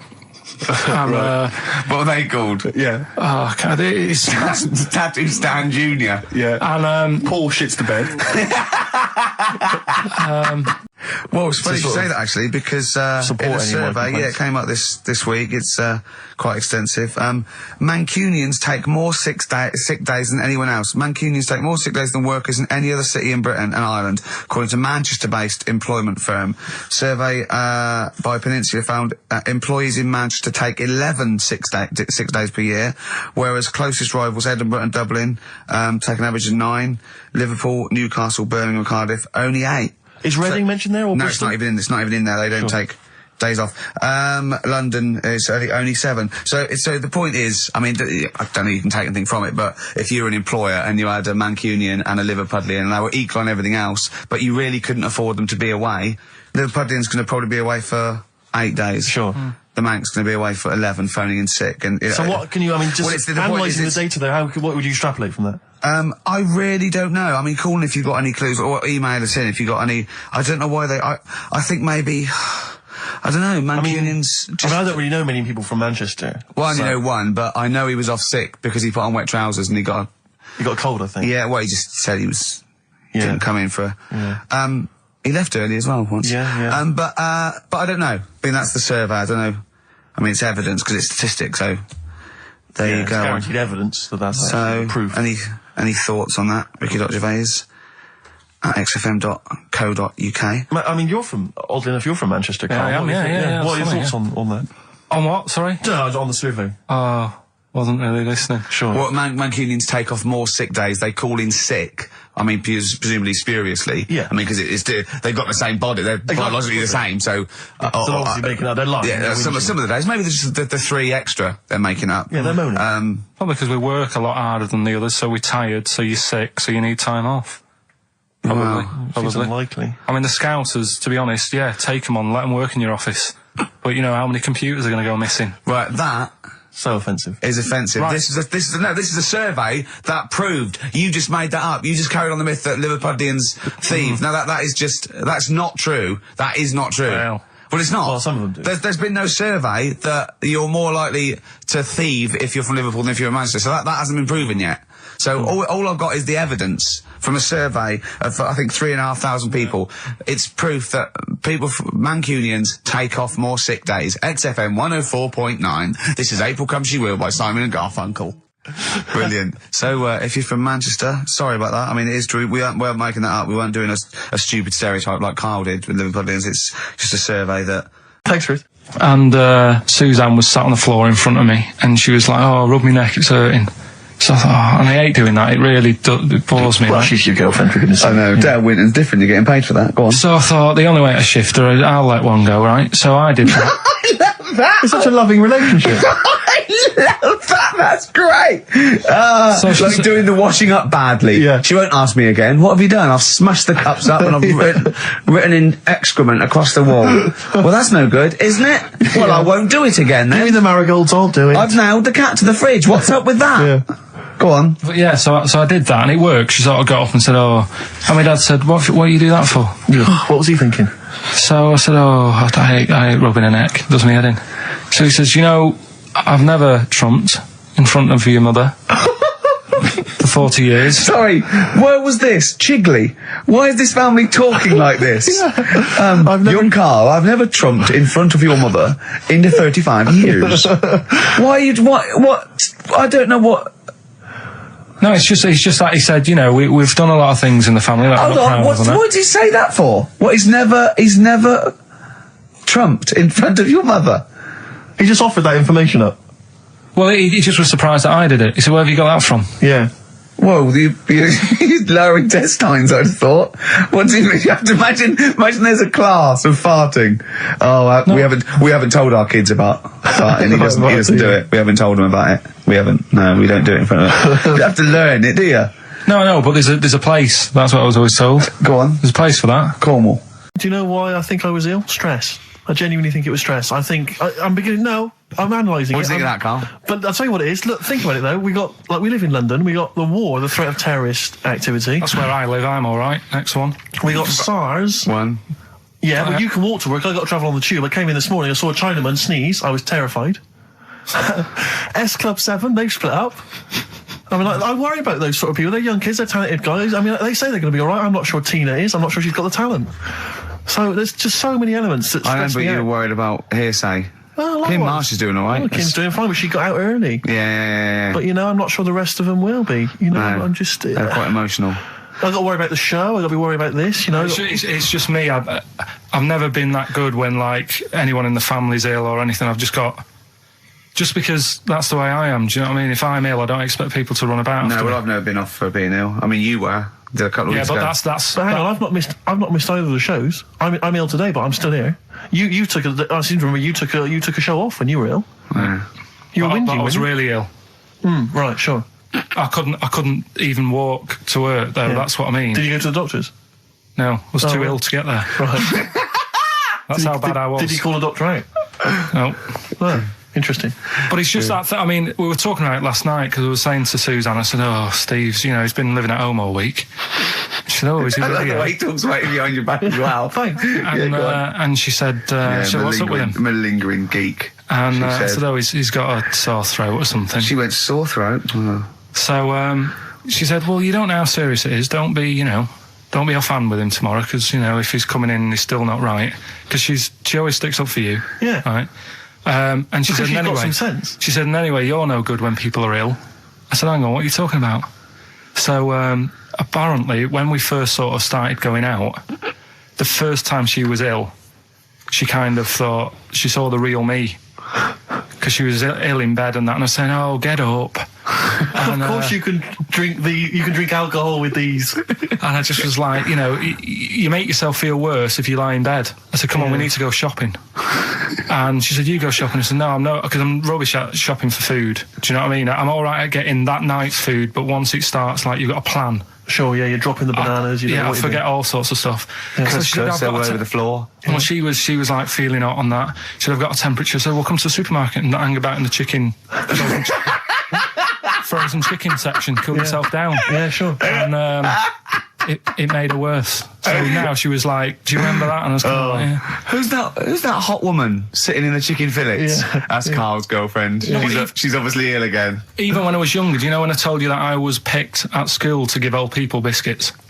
Right, yes. Because you had nice hands, Because wasn't they it? had nice nails, right? Yeah. And then because I went down a storm at that, I went down a storm at that. said- Bravo! Getting back with the Garibaldi's the best I've ever had. Bravo! What do you mean you went down a storm? because I'm into biscuits, so you knew your stuff. I was talking to her about I'm them, into biscuits. right? So then Did the you t- make sure that they finished the first layer before you dipped into the second layer? No, there's no rules like that. Just No rules. what do you want? What do you want? What do you fancy? Yeah. So then, because I was good at that, we were going to like an old people's home where they're a bit iller, rather than just being old. They were like ill, Yeah. and I said no, not doing that. Not going there. Because they're old people. They didn't want biscuits. Well, yeah, that's the They're most too thing, to yeah. eat. So yeah. So Did you have to dunk them in tea before you fed them to them? No, it was just like Did you feed them like Did you feed have to chew? pigeons? Did you have to chew their food, then stick it down their throat with your face? Like a little bird. Yeah, yeah. little trolley, right? A lad who I didn't really get on with, he had good nails as well, so he was serving the tea. Yeah.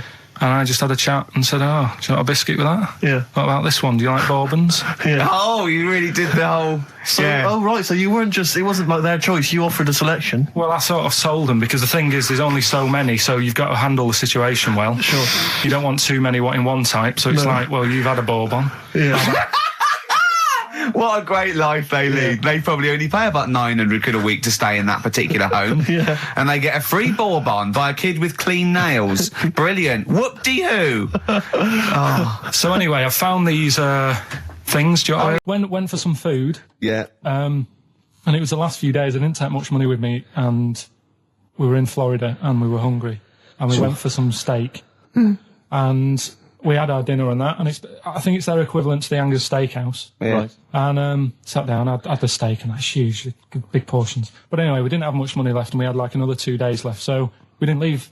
We didn't have much money for a tip. Do you know over there they expect it? Yeah, a big tip, yeah. So we left what we could, and I don't know what it was. It might have only been the equivalent to 60 pence. Yeah. But he didn't have to do that much. We didn't have loads of courses because we didn't have much money. So he brought us like the main course, and I don't know, a couple of Diet Cokes. And anyway, left them the 60p. Yeah. On the way out, and he comes running over. Excuse me, sir, you can have this back. Because it wasn't enough. I mean, Yeah. it's outrageous. What did you say? I said, all right then. Well, I needed it. I mean, I thought it was nice to leave them something, but obviously it wasn't enough, so it got us a couple of more. Is it good fun with you on holiday? I mean, do you enjoy yourself? Yeah. Do people go with you on holiday? I just wish we could maybe tape the bits we're not on air, just because that's when Carl comes into his own. Yeah. He just said to me, I don't know what I was doing, I was sort of like pottering around, dancing around, doing something annoying probably, and he just looked at me, I don't know, and he was looking at me, and I looked back, and he went, have you ever used a Y-front properly? Genius. It's a great question, because the answer's definitely no. Definitely no. Does anyone use their Y-front properly? And by that, I mean, get your winky out of the little sort of slot provided, as opposed to, like, put it to one side or pull them down or whatever. Has anyone used a Y-front properly? I don't think I've ever done it. I don't think I've ever done it. I've never seen anyone in a toilet doing it, Rick. You should be looking. I wish I hadn't said that. I caught ya. Really? Yeah. That's actually how you prove people are gay. Yeah. Get them into this conversation. Yeah. Yeah, it's a trap. Yeah, it's a trap. It was the trap. Yeah. I'm not gay, by the way. Yeah. You didn't prove I was gay. I double bluffed you. Because I knew the old gay trick. I thought it was the old gay lord say no thing. That is another method. Yeah, there's innumerable methods of doing it. That's how Oscar Wilde was caught. Yeah. Yeah. What happened there? Well, the judge went to him, did you see that film last night? Gay Lord Say No, and he went, no, and they went, take him away. Yeah. Take him down to the cells. Yeah, take him to Reading. It is true. Well... It originated in America. Yeah. So many of these things do. It's a brilliant point, Carl. I'd like to hear from anyone listening who's... And, I mean, well, they'll just lie, wouldn't they, I suppose? Yeah.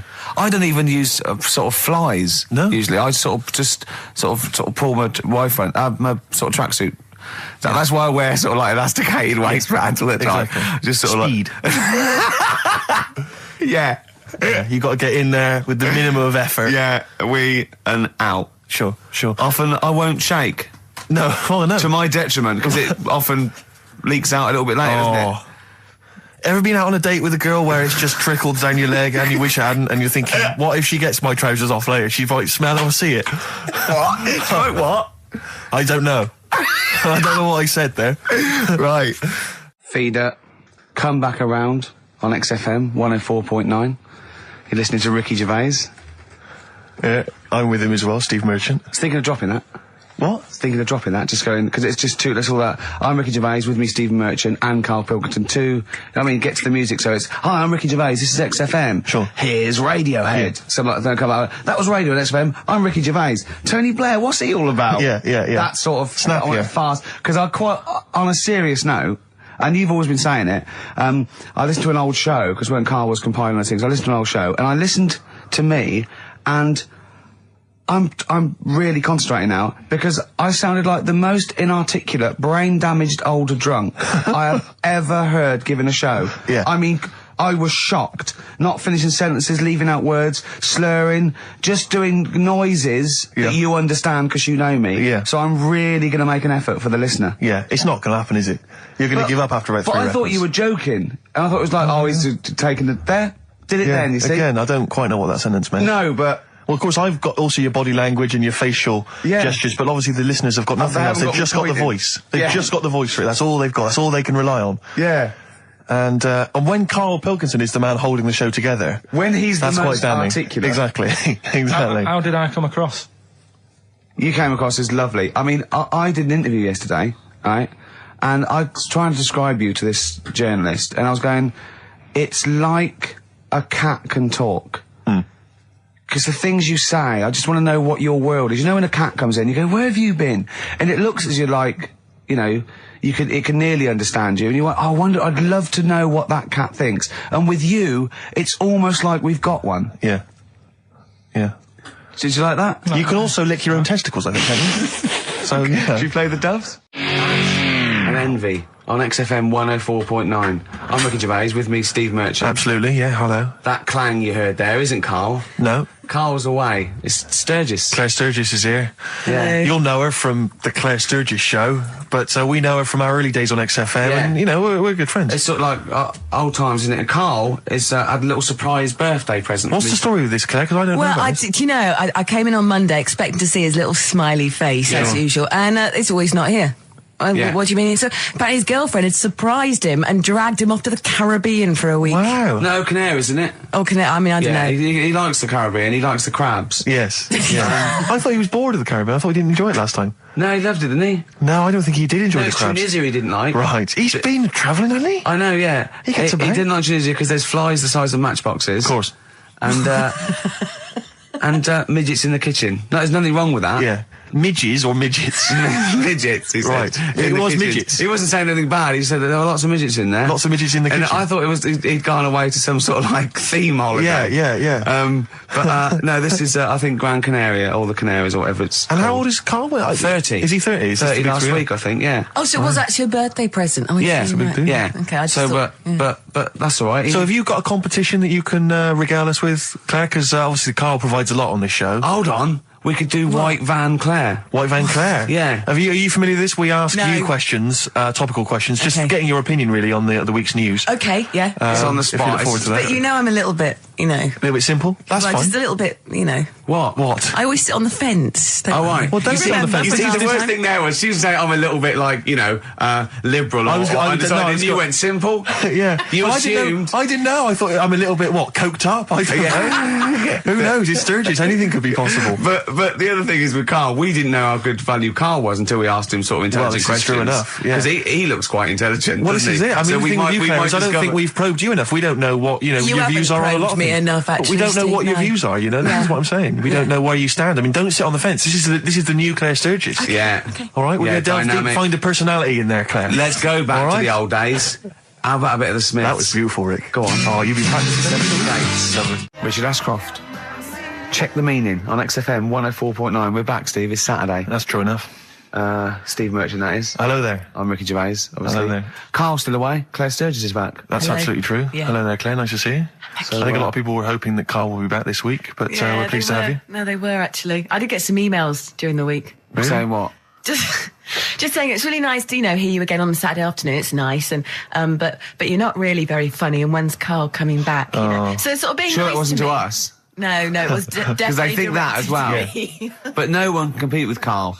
They can't. Well, we used to sort of like come in and but then when we discovered Carl early on, we just thought this is comedy gold. Just let him speak his mind. But then we started thinking, oh, we can't follow him now. Yeah. So I remember Steve going, look, we've got to come up with some stuff. We need to chat. If anything we've got to say to each other, we've got to say that in the first 20 minutes, and then you just unleash Carl. Yeah, And he's because like it's just you can't follow him, and he's off on one. And they have stories of upbringings with bizarre creatures that lived in Manchester that were half human, half bat and frog and things. I'd love to take him back to Manchester in some kind of TV documentary. When Carl went home and just wander back, maybe try and find the amphibian twins or whatever those people were. They with weren't. the- Yeah. So there was two boys, both had big heads and webbed feet. They weren't related. They didn't hang around with each other. That was all the information we had. I went, why not? He went, that would have been too obvious. Yeah. Like they look at each other across a room and go, yeah, you think I'm coming to see you just because we're a similar species? Yeah. You're mistaken, mate. You make your own friends. One starts to walk over, the other one shakes his head and just mouths too obvious. Yeah. Don't do it. Too obvious. Out of one of his mouths. Yeah, that's what they're expecting. Yeah, Don't do it. Don't do it. Don't do it, Webby. Yeah, but anyway, he'll be back shortly, I'm sure. He phoned me. His dad's ill. His dad's in hospital, so Carl went back to sort of look after his mum. And he was so sweet. He said, "I'm back. I'll just drive my mum around." He said, so unbegrudgingly, he just went, "It's like old times." And I said, "Oh, sorry to hear that." And he went, "That's all right, yeah." I think it's going to be fine. And I said, "How was your holiday?" He went, "Yeah, it was good. Except it were a nudist beach, so didn't tell me." I went, Of course it was. I went, what do you mean? He went, well, sitting on the... I don't know why they have to do it. I don't know why they have to do it. Why do they have to do it? He went, Suzanne said they think there's nothing wrong with it, like being a transvestite. Right? I went, I love the fact that your girlfriend has to tell you what's wrong and right in the world. And he went, well, we're walking along the beach, fella coming towards us with knob out. I went, oh, what's going on here? Right? And he said, and because it wasn't all nude, he's walking round, he's stark naked, and he wants the freedom of that, but he's got a big rucksack on his back with his clothes on, so he has to get changed. He went, so what's the point in that? Right? And I went, he should just carry the book. He went, what, and covered it up when he went, oh yeah, good idea. See? He went, but I wasn't happy. He says, and that was the first day, so we didn't go there again. I just imagine his little face. Yeah, just going, all right, gobsmacked. That's out, that's out. What's that doing out? Why has he got his out? I imagine Carl sort of dressed in a suit, in a sort of safari suit, done right up with a cravat. I'm not undressing. I don't want people seeing the flesh. That's for you, love, and no one else. But I love the fact that it's going and goes, Carl, they don't think there's anything wrong with it. They're just happy that way. and he in his own mind just goes, like being a transvestite. He knows there's nothing wrong with that. I'm always a little bit suspect about people who like walking around nude. I think you meant transvestite. No, nudists. What? Hold on. Can you be a naked transvestite? What are you then? Yeah, I suppose you're a... When Eddie Izzard's naked, is he a naked transvestite? That's an interesting metaphysical question. Yeah. Yeah. On XFM 104.9. If you know the answer to that metaphysical question, or indeed any of the famous ones, if a tree falls in a forest and no one hears it, has it fallen over? Any of those. That's brilliant. Yeah, if you leave the room, Rick, does it get quieter? Yeah, what's the sound of one leg hopping? Exactly. Caught by the River on XFM 104.9. I'm Ricky Gervais, Steve Merchant, hello, Karl Pilkington and everything. No, I'm going to be honest with you. Go on. A little bit hungover, don't feel very well. Yeah. I don't know if I'm hungover or still a bit drunk, but I don't feel... You sound like you're still a bit drunk. Yeah, so what I'm worried about... You do every week, so... But what I'm worried about is that the standard will slip. Sure. If I'm not right on the ball. And the other thing is I haven't had a lot of time to prepare the show today. Okay. So I don't feel, 100%. Yeah. I haven't done the Carl. Right. Look. Have you finished that sentence? I don't make me laugh because it hurts as well. And there's the other side effect to me being a little bit hungover or drunk or whatever, right, is that I can be annoying. Right, yes. Because just to amuse myself, I sort of like turn my body off a little bit and just poke and like that and annoy people and that. I want to sort of like... Well, you do the physical equivalent of freewheeling. Don't you? You just I sort of want to climb on Carl and go to sleep on him. Yes. Do you know what I mean? Yes. They both annoy him and it'd be comfortable. Yes. Which is... can be annoying. Just a little thing just to make this show a bit easier. If you'd put your hand up when you want one of us to speak, because I'm not quite sure when the sentences are finished. The hands are up. Okay, good. So, the hands are up. Okay. Good, alright. Okay. Are you gonna just keep them up the rest of the show, or? No, Carl, do what you... Huh? Good, alright. Do you want to, is there an excuse as to why you're a bit hungover? Too much wine. Okay. Last night, yeah. Yeah, good. Thanks for that. Because this is the only work you've got to do all week, isn't it? Unless I'm very much mistaken. You don't have to do anything. You just sit at home eating cheese. Yeah. Then occasionally you do a bit of sort of shadow boxing. And that's exercise. And then you sit and watch TV. Yeah. Is that roughly what you did this week? Yeah. Uh-huh. So this is the only 2 hours you had to do anything for all week. This is you had to prepare for this. Yeah, but who can plan a hangover? Hang on, I'd love to have some monkey news though. Go on then. Got any monkey news? Yeah, got some monkey news. Go on then. No, Rick, come on, cheer up. Well, it's just sort of like he moans that he's got too much time on his hands, and he comes up with that Okay, shite. Monkey news. The jingle, please. Oh, chimpanzee, that monkey news. Okay, there's been quite a lot of stuff going on. There was a few bits in that Guinness Book of Records book that cost me 20 quid. Yeah, well, that's not news, is it? They printed that probably last September. No, so there's one in there. New music. New monkey news from last September. You're a lord. Come on. Waster. Please, Ricky, monkey news. Right, there was this monkey in a zoo in Brazil. Right. And there's a little man monkey, a little woman monkey. And you're a scientist, aren't you? Go on. And they said the people in charge were like, "Oh, wouldn't it be good if they had kids?" Brilliant. Right. So anyway, the chimps used to stand sort of, they'd have their little caves each, and they used to sort of lean on the fence having a bit of a chat and stuff with each other. Right? With a chat, well, gossiping, the equivalent sort of thing. Yeah. So anyway, they were getting on a storm, and like the zookeepers were like, "Can you hear that, cheapest chimps this week?" I thought it was fascinating. Yeah, just gossiping, I understand. What's any monkey news? I don't know, let's tune in. What was monkey news this week? Come on. It was from last September. So there was, stood there having a chat, and the zookeepers were like, I wonder if they're ever going to, have kids and that. Yeah. Anyway, it went on for ages, this just chatting, no sort of action. So what the zookeepers did was, they said, I know, they'll have kids. Are we letting that go? They were just chatting, are we just letting that go? We're letting it You know go. what I mean? Just doing whatever monkeys do. Okay. Right? So the zookeepers were like, yeah, I wonder when they're gonna, have some kids. Yeah. Anyway, what they decided to do, to sort of do to egg them on, Yeah. bought one of them a suit, one a wedding dress. Right. Keep going. No, I'm not having it. Shut up, Gervais. Fade him down if he's going to interrupt. I want to hear the rest of this. They got married. So they got married? Yeah, they got married. Right. What? That's the end of it. This is why I don't. Right. That's the end of monkey news. That's the end of monkey news. Don't do that again. You've got no features left. Why don't you like that? Well, it's not a story. It's about two chimps chatting, which doesn't happen. The zookeeper's going, I wonder if they're going to ever have kids. Egg them on. They got married. That's the end of the story. What are you talking about? Hang on, just calm down. Let me just check that you didn't make a mistake there and didn't lose out. What do you mean you didn't make a mistake? Wait a minute, he may have just left out a fundamental piece of information. What, that the story? That would have made it into a story. Right. Let me just check the facts. So they bought them wedding outfits. They were married. Did they propose to each other, or were they just forcibly Don't married? encourage him. Just forced onto And it. then what was the outcome? Once they got married, what happened? They fell in love? Yeah.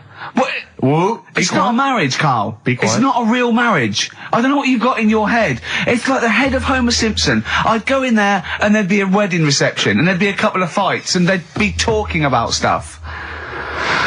They got married. They fell in love. Did they have children? They're not back off the honeymoon yet. I'm Ricky Gervais. Hello there. You're Steve Merchant. I am indeed. Karl Pilkington over there. Big day today. Really? Yeah, for Karl. He hasn't been looking forward to it. He's been whinging in the week.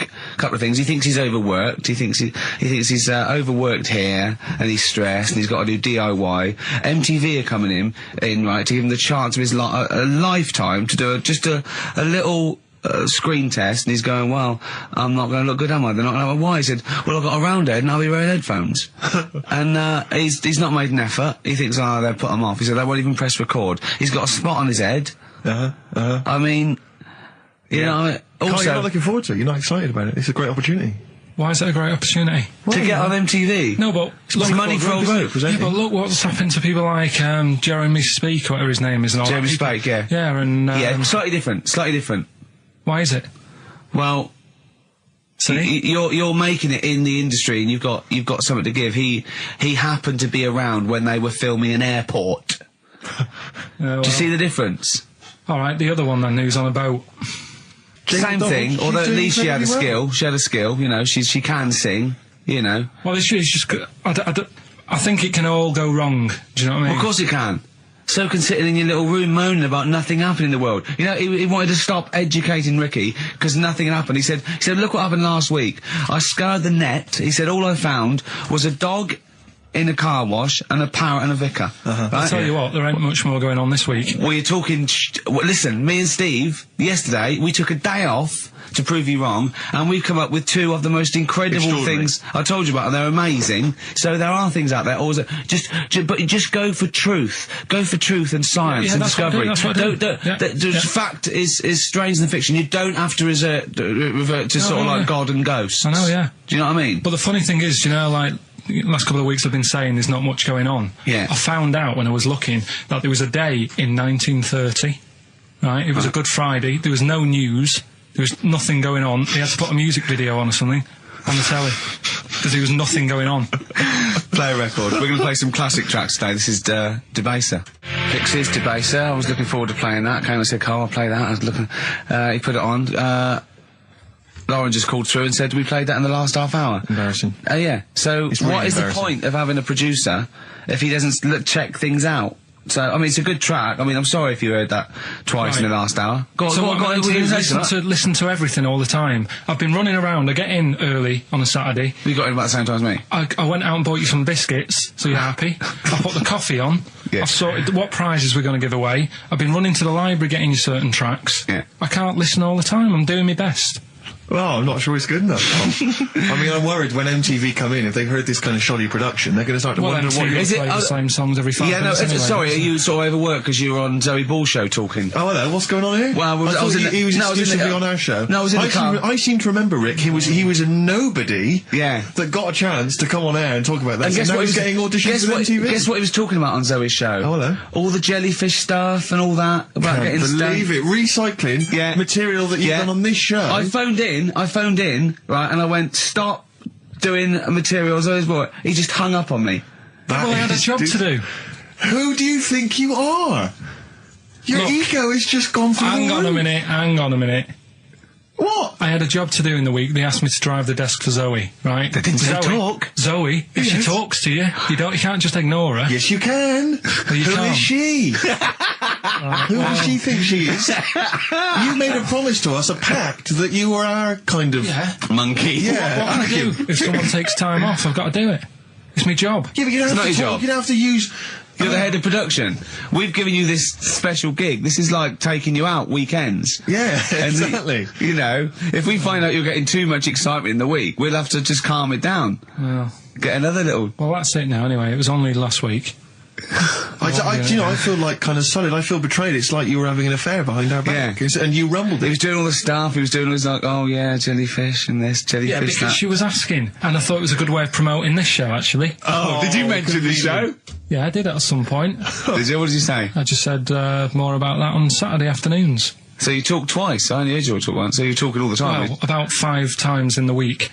In the full week, 5 times. Deary me. And one, it was just stuff. You that could they never be did. a monk, could you? Chatting away all the time. Right, what have we got? I blame Ball as well, to be honest. I feel Ball's slightly responsible for it. Yeah. She can't find her own, Gibbon to get on the show. She can't find her own kind of, loser, then don't start stealing ours. Outrageous. Well, coming up. Right, Yeah, we've got maybe all- we'll get Fat Boy Slim in. Indeed. Next Yeah. Saturday, if you're listening, Slim, Yeah. come in on the show. What's his name? Ernie or something? What's his name? Norman. Norman. Oh, yeah. Right. Ernie! Yeah. I don't know. that's great, Ernie Ball. Yeah. No, he wouldn't change his name. I'll tell you what, though, talking Genius. about ghosts and that, do you know how I'm into them? Yeah. Right? How weird do you think this is? Right? Well, it's not true. Before you say it, play a record. No, go on.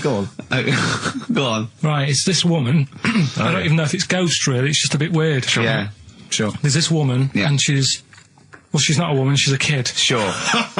Okay. Sure. She's walking down like a street in her area. It's a nice day and everything. Everything's normal. She's walking down, and a woman comes up, cycling past. Right? The woman on the bike looks at the kid, absolutely terrified. Right? Got a really scary face on her. Yeah. The kid's thinking, why is she doing that? Yeah. Right? So anyway, she thinks nothing of it. Goes, I think she was playing in the park or whatever. Goes and has a nice day.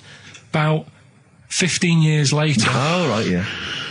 she's, I don't know, I think she was going to work, right, on a bike, She was riding her own bike.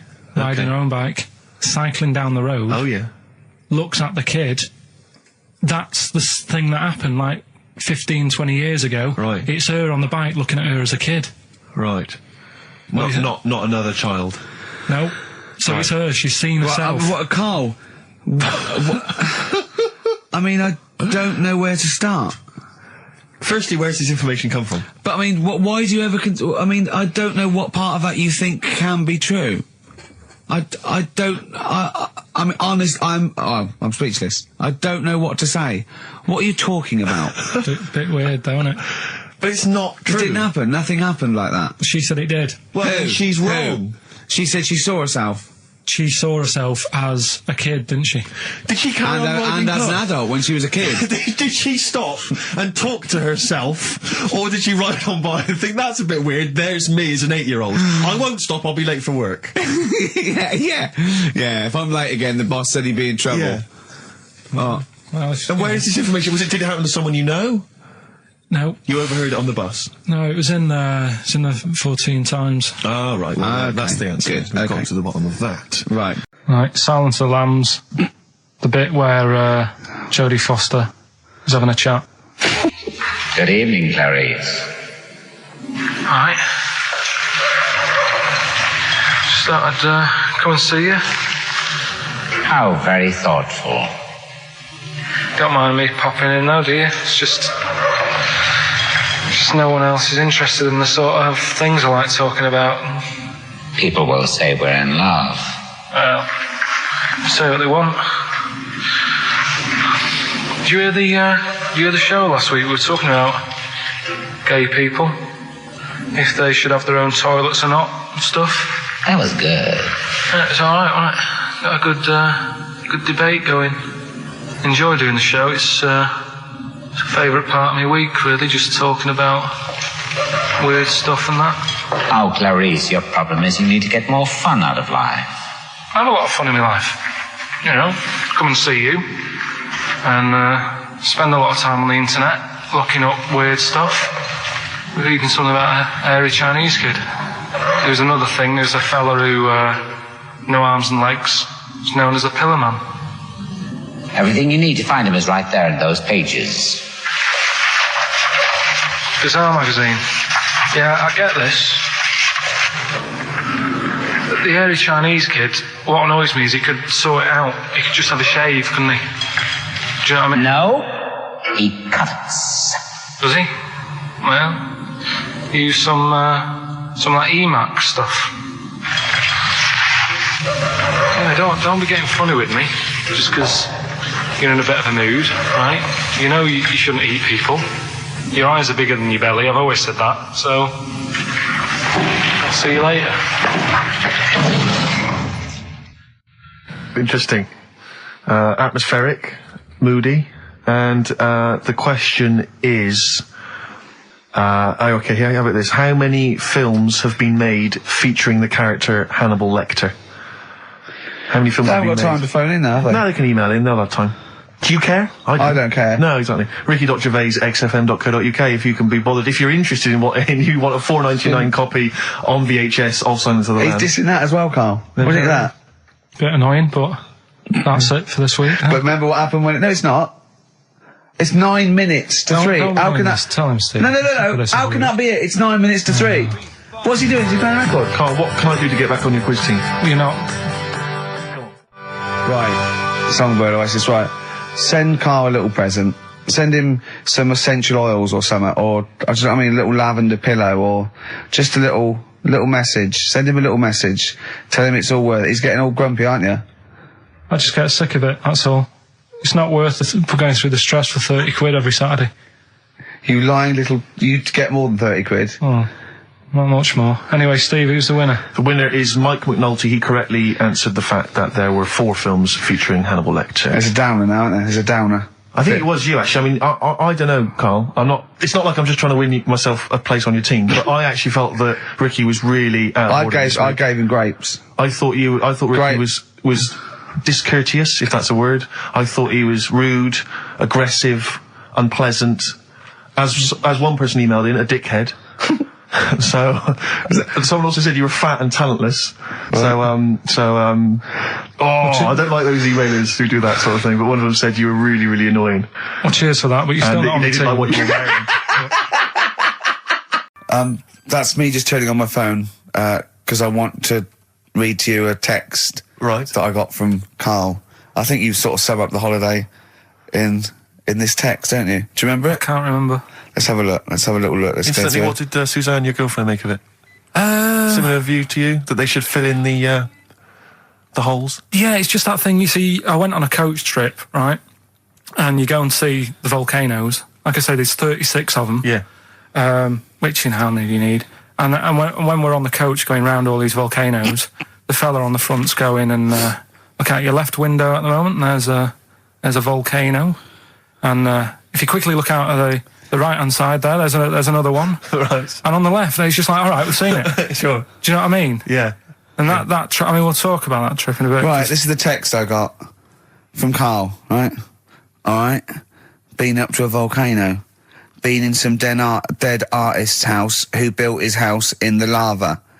They said they would show me science with volcanoes, but all they did was chuck some water in a hole and it shot up in the air.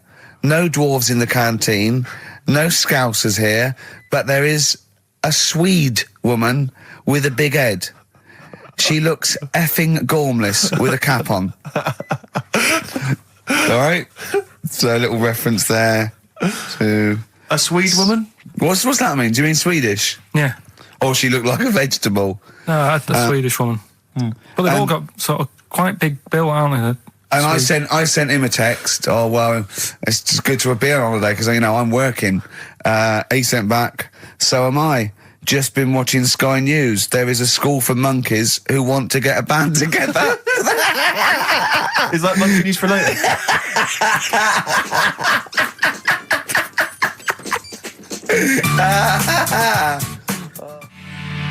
Oh My Corazon by Tim Burgess. I can't get enough of that. I love that chorus on XFM 104.9. Ricky Gervais, Steve Merchant, and little Karl Pilkington. But it was a nice holiday. Yeah, it's all right. It's just, I went there to relax and that. Exactly. Did a little bit of that. Trying to think of some new, features and stuff. Sure, always working. 3 holidays a year, Jesus. Oh, well, not really 3. Oh, 2. It's all but one big sort of like work thing to me and Steve. 2 holidays, isn't it? Work hard, you need the holidays.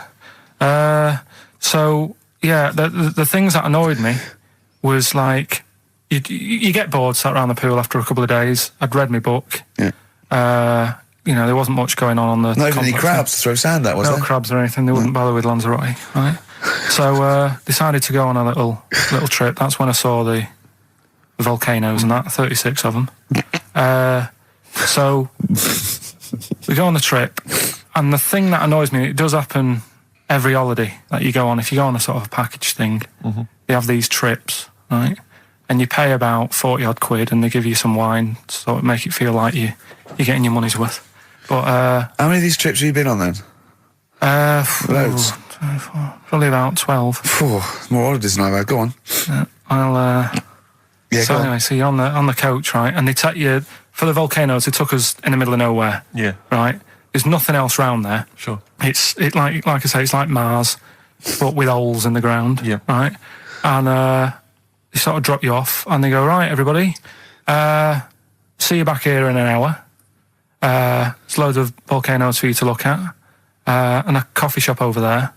And for a fact, right, you don't need an hour there. You could just say, well, just keep the engine running because I'll have a look in this hole, we'll get back on, give us 5 minutes. Don't need an hour. Absolutely. But that they've got something going. It's a backhander, definitely. What, with the coffee shop? Definitely, yeah. They go there. And they get everyone to have an ice cream and a coffee, and they sit down, have a fag, talking to the bloke. Yeah, and it's like, cousin. Yeah. How much was the coffee? Was it probably about €3 each euro? So I think it was $3.50. Sure. Yeah, which is, I don't know, that's about £2.5. Yeah, they stitched you up. Well, I remember we were on a family trip to France once. We went to Paris. We got a coach coming back from Paris to one of the ferries, one of the ports, Calais or wherever it was. Coach trip. It was quite a long coach trip. And at one point we were thinking, we're on the motorway, this is fine, we're making good progress. Suddenly we came off the motorway. We must have gone like 40 minutes out of our way, end up in this street, completely empty, little French town. And it's pulled up outside this, what appears to be a restaurant. And a guy jumps on, dressed like a Butlins red coat. He's French, but he's putting on a kind of English accent. He goes, hello, oh, thank you very much, top of the morning, good morning, hello, come in, we've got food, drink, go upstairs, we've got rooms if you want to have a rest, or play around, no, it's up to you. And we all had to funnel off this thing into this restaurant, and this one family went, well, we don't want to go in the restaurant, we brought sandwiches, we just want to get to the port, we're not interested. And they said, well, you've got to come in the restaurant. And well, we don't want to come in the restaurant. So the guy said, well, I'll have to lock you in the coach. So this family were locked in the coach while we all traipsed off in, and I could just look, but I looked back and just saw this little kid with his face pressed up against the glass. Take me with you. I want to go in the restaurant. They were just stuck in there. Look, maybe we just remember it wrongly. But anyway, that's XFM for you. 104.9. I'm Ricky Gervais with me, Steve Merchant. Karl Pilkington. Karl, you went to Lanzarote. Yeah. People said don't go to Lanzarote. They told you it was Lanzarote. They told you, were they right or wrong? They were right, yeah. Really? Yeah, it's a bit ropey, yeah. Is it? Why? Just, out there. If it wasn't for the volcano they had, it'd been knackered. That's their big draw, is it? That's it, basically. That's all they've got going for them. When you landed, was it really hot? Initially, were you quite excited? You were thinking this is okay? It was warm. It was, we can't complain about the weather. The weather was all right. Sure. You know what I mean? That's what I went for, but it'd be nice if if they just was something else. Yeah. What did you do all day then? Did you read your ritual book? No, I didn't read that. I read that book. Do you know the book that I bought and all the chapters were messed up? Oh, yeah. I bought a better version of that. All right. And I read that. Excellent. And then... Did it make more sense in order? Yeah, a lot easier to follow. Yeah. And then we went and had a look at the volcanoes and that. They've got 36 of them to look at. How many did you look at before you realised that pretty much, you've seen one volcano, you've seen them all? Probably about 6 or 7. Really? Yeah. And then when you got to the 8th, you thought, now I know what this is going to be, Suzanne. This is going to be like a mountain with a hole in the top. Yeah. Really? But it happened years ago as well. It's like, just keep a couple, fill the rest in, tidy it up. Fill the rest in! Yeah, no, Well, getting some builders. No, seriously though. I had a bit of good news this morning. Go on. I was on the tube coming down, and I don't want to sound arrogant, I don't want to sound pushy, but I was at Green Park, and I'm fairly certain, Rick, it's not 100% corroborated, I'm fairly certain that a woman pinched my arse. So what do you think of that? Yes. There's a lot of pickpockets around Green Park. No. My wallet was still there. Really? But even if it wasn't, that would have been money well spent. But the wallet was still there. So what do you think of them apples? Eh? So what did you just pinch off? I can't confirm it at this stage, exactly what happened, but it certainly felt like a pinch. I looked round, there was a woman behind me. Right. She was fairly old. I think she's probably in her mid-30s. Right. Kind of reddish hair. Right. I don't know if she's listening. Right. But she knows where I am. And so I don't know how to proceed, really, Rick. I don't know if it's worth putting up some posters around the Green Park area. Well, what you could just do... to try and corroborate it. If you saw a woman pinch the lanky guy's arse... No, you could probably get in contact with British Rail and go back over their CCTV CCTV cameras, yeah. And then they could probably zoom in and, so identifying sort of birthmarks, or she might have been holding some... Then I could hire a private eye. Yeah. Again, money well spent. Well, so there you go. I'm just saying, maybe maybe things are looking up. Things it's getting are... towards Christmas. The worm has turned. I mean, it's a little sexy story to get the show going. It is but pretty what do you make of that then, Carl? Because I know you're quite damning. What's your answer? Well, I mean, you're quite a tall fella. Sure. So she must have really wanted to sort of reach up and have a pinch. Mm. Do you know you think she was a dwarf? She did it with her teeth. He didn't say she was a dwarf. No, but Steve's taller than, his arse. Yeah, but his arse isn't 6'9", is it? His arse is about 3 foot off the floor. 4 foot? What? 4 foot off the floor? No, I don't think so. About 3. She'd have to be a midget to have to reach up to pinch Steve's arse. He is very tall, but... I don't know what your point is there, Carl. You're just trying to, you're just, I think maybe just a little bit jealous. Just a little bit of jealousy. How many cats do you say you've got through? I'd say whilst I was living at home, I mean, it's still on the increase even though I'm not there. So whilst I was there, probably 5. God. Wow. Oh. Yeah. And were you upset each time, or you just got used to it? It's one of them things, isn't it? Like I've said before, when you first see something, it's a bit of a shock. Do you know what I mean? It's like the Elephant Man or whatever. Yeah. First time you see him, it's that sort of, oh, look at that. Yeah. Do you remember the first time you saw Steve? No, I'm not being funny. Do you remember the first... Yeah, but I've said this before. It's always, then you get used to how people look, and you don't... No. I'm gonna burst. You have to play a record. No, but... Because I just see Steve's... No, but I've got used to it. Shut up. Carl, our mate Johnny, he's a Doctor Who fan. Yeah. Do you remember, he bought, the Doctor Who magazine, and he went, to the toilet, and Steve got post-it notes and put geek on every page, and Johnny opened it on the tube, right, and it had geek and everything, and Johnny bought in the new Doctor Who magazine, I think this week's or this month's, right, and they've done the perfect Doctor Who fan, right, what the geek is, right, and it looks exactly like Steve. Alright, don't have a go, Rick. It does, and he went, and I'm going to try and put it on the website. It's amazing. It's got your hair, glasses, it stands like you, it's sort of dressed like you, and it's only, it's hilarious, and he was, I mean, I'm insulting you now, it sounds like an insult, but if you'd see it, you'd laugh. Well, Rockbusters, right? Yeah. Right, here we go. Just a little bit annoyed.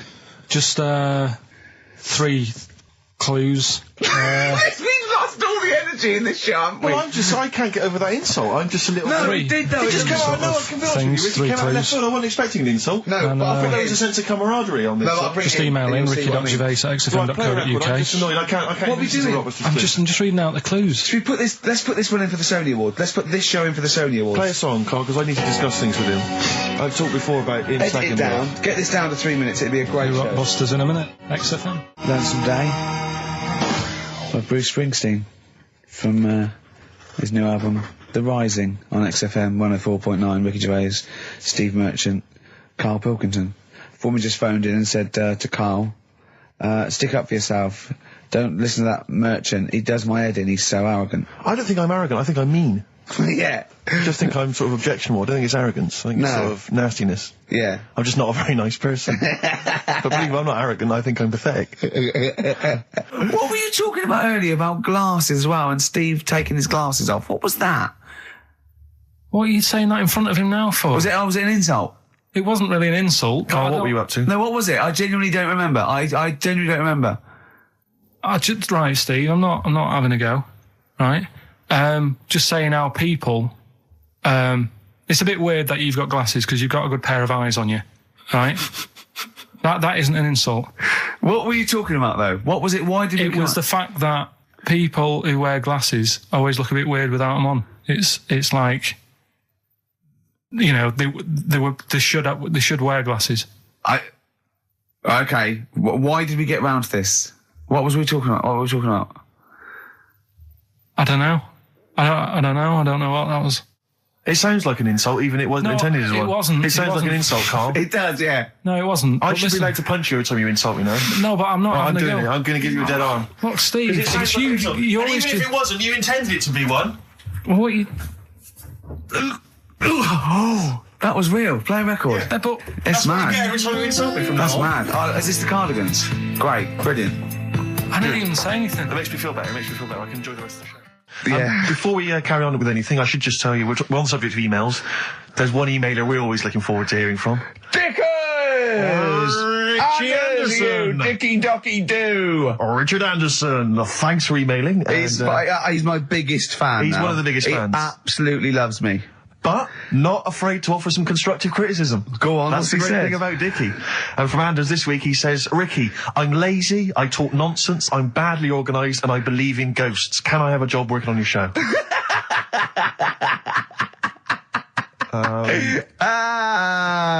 Possibly, Anders. Maybe send in a CV. Or email a CV. He's put a little bit of all of us in that, hasn't he?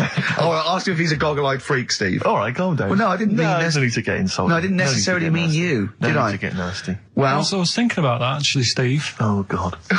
Just talking of the old.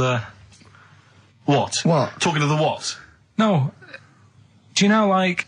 This better be good. No, you don't have that many girlfriends. And that. what do you mean? Carl, why are we on this? I was defending you in the whole monkey discussion. Come on, what's your All right, point? no, What's your point? What's your No, point? what's the point? What's the point? I just was thinking. If there was an infinite number of Steves? You're an odd-looking fella. Come on, Carl, get to the... No, you know I know quick. that. I've told you that Cut loads to of quick. times. What do you mean, you know I know that? Well, there's no point pretending anymore. Steve, I'm flabbergasted. But also, you don't like spending money, right? He's mean and weird looking. Valentine's Day. Are you sort of, you know, You've got to love him now, haven't you? what are you happier with? The fact that no girls like you enough, right?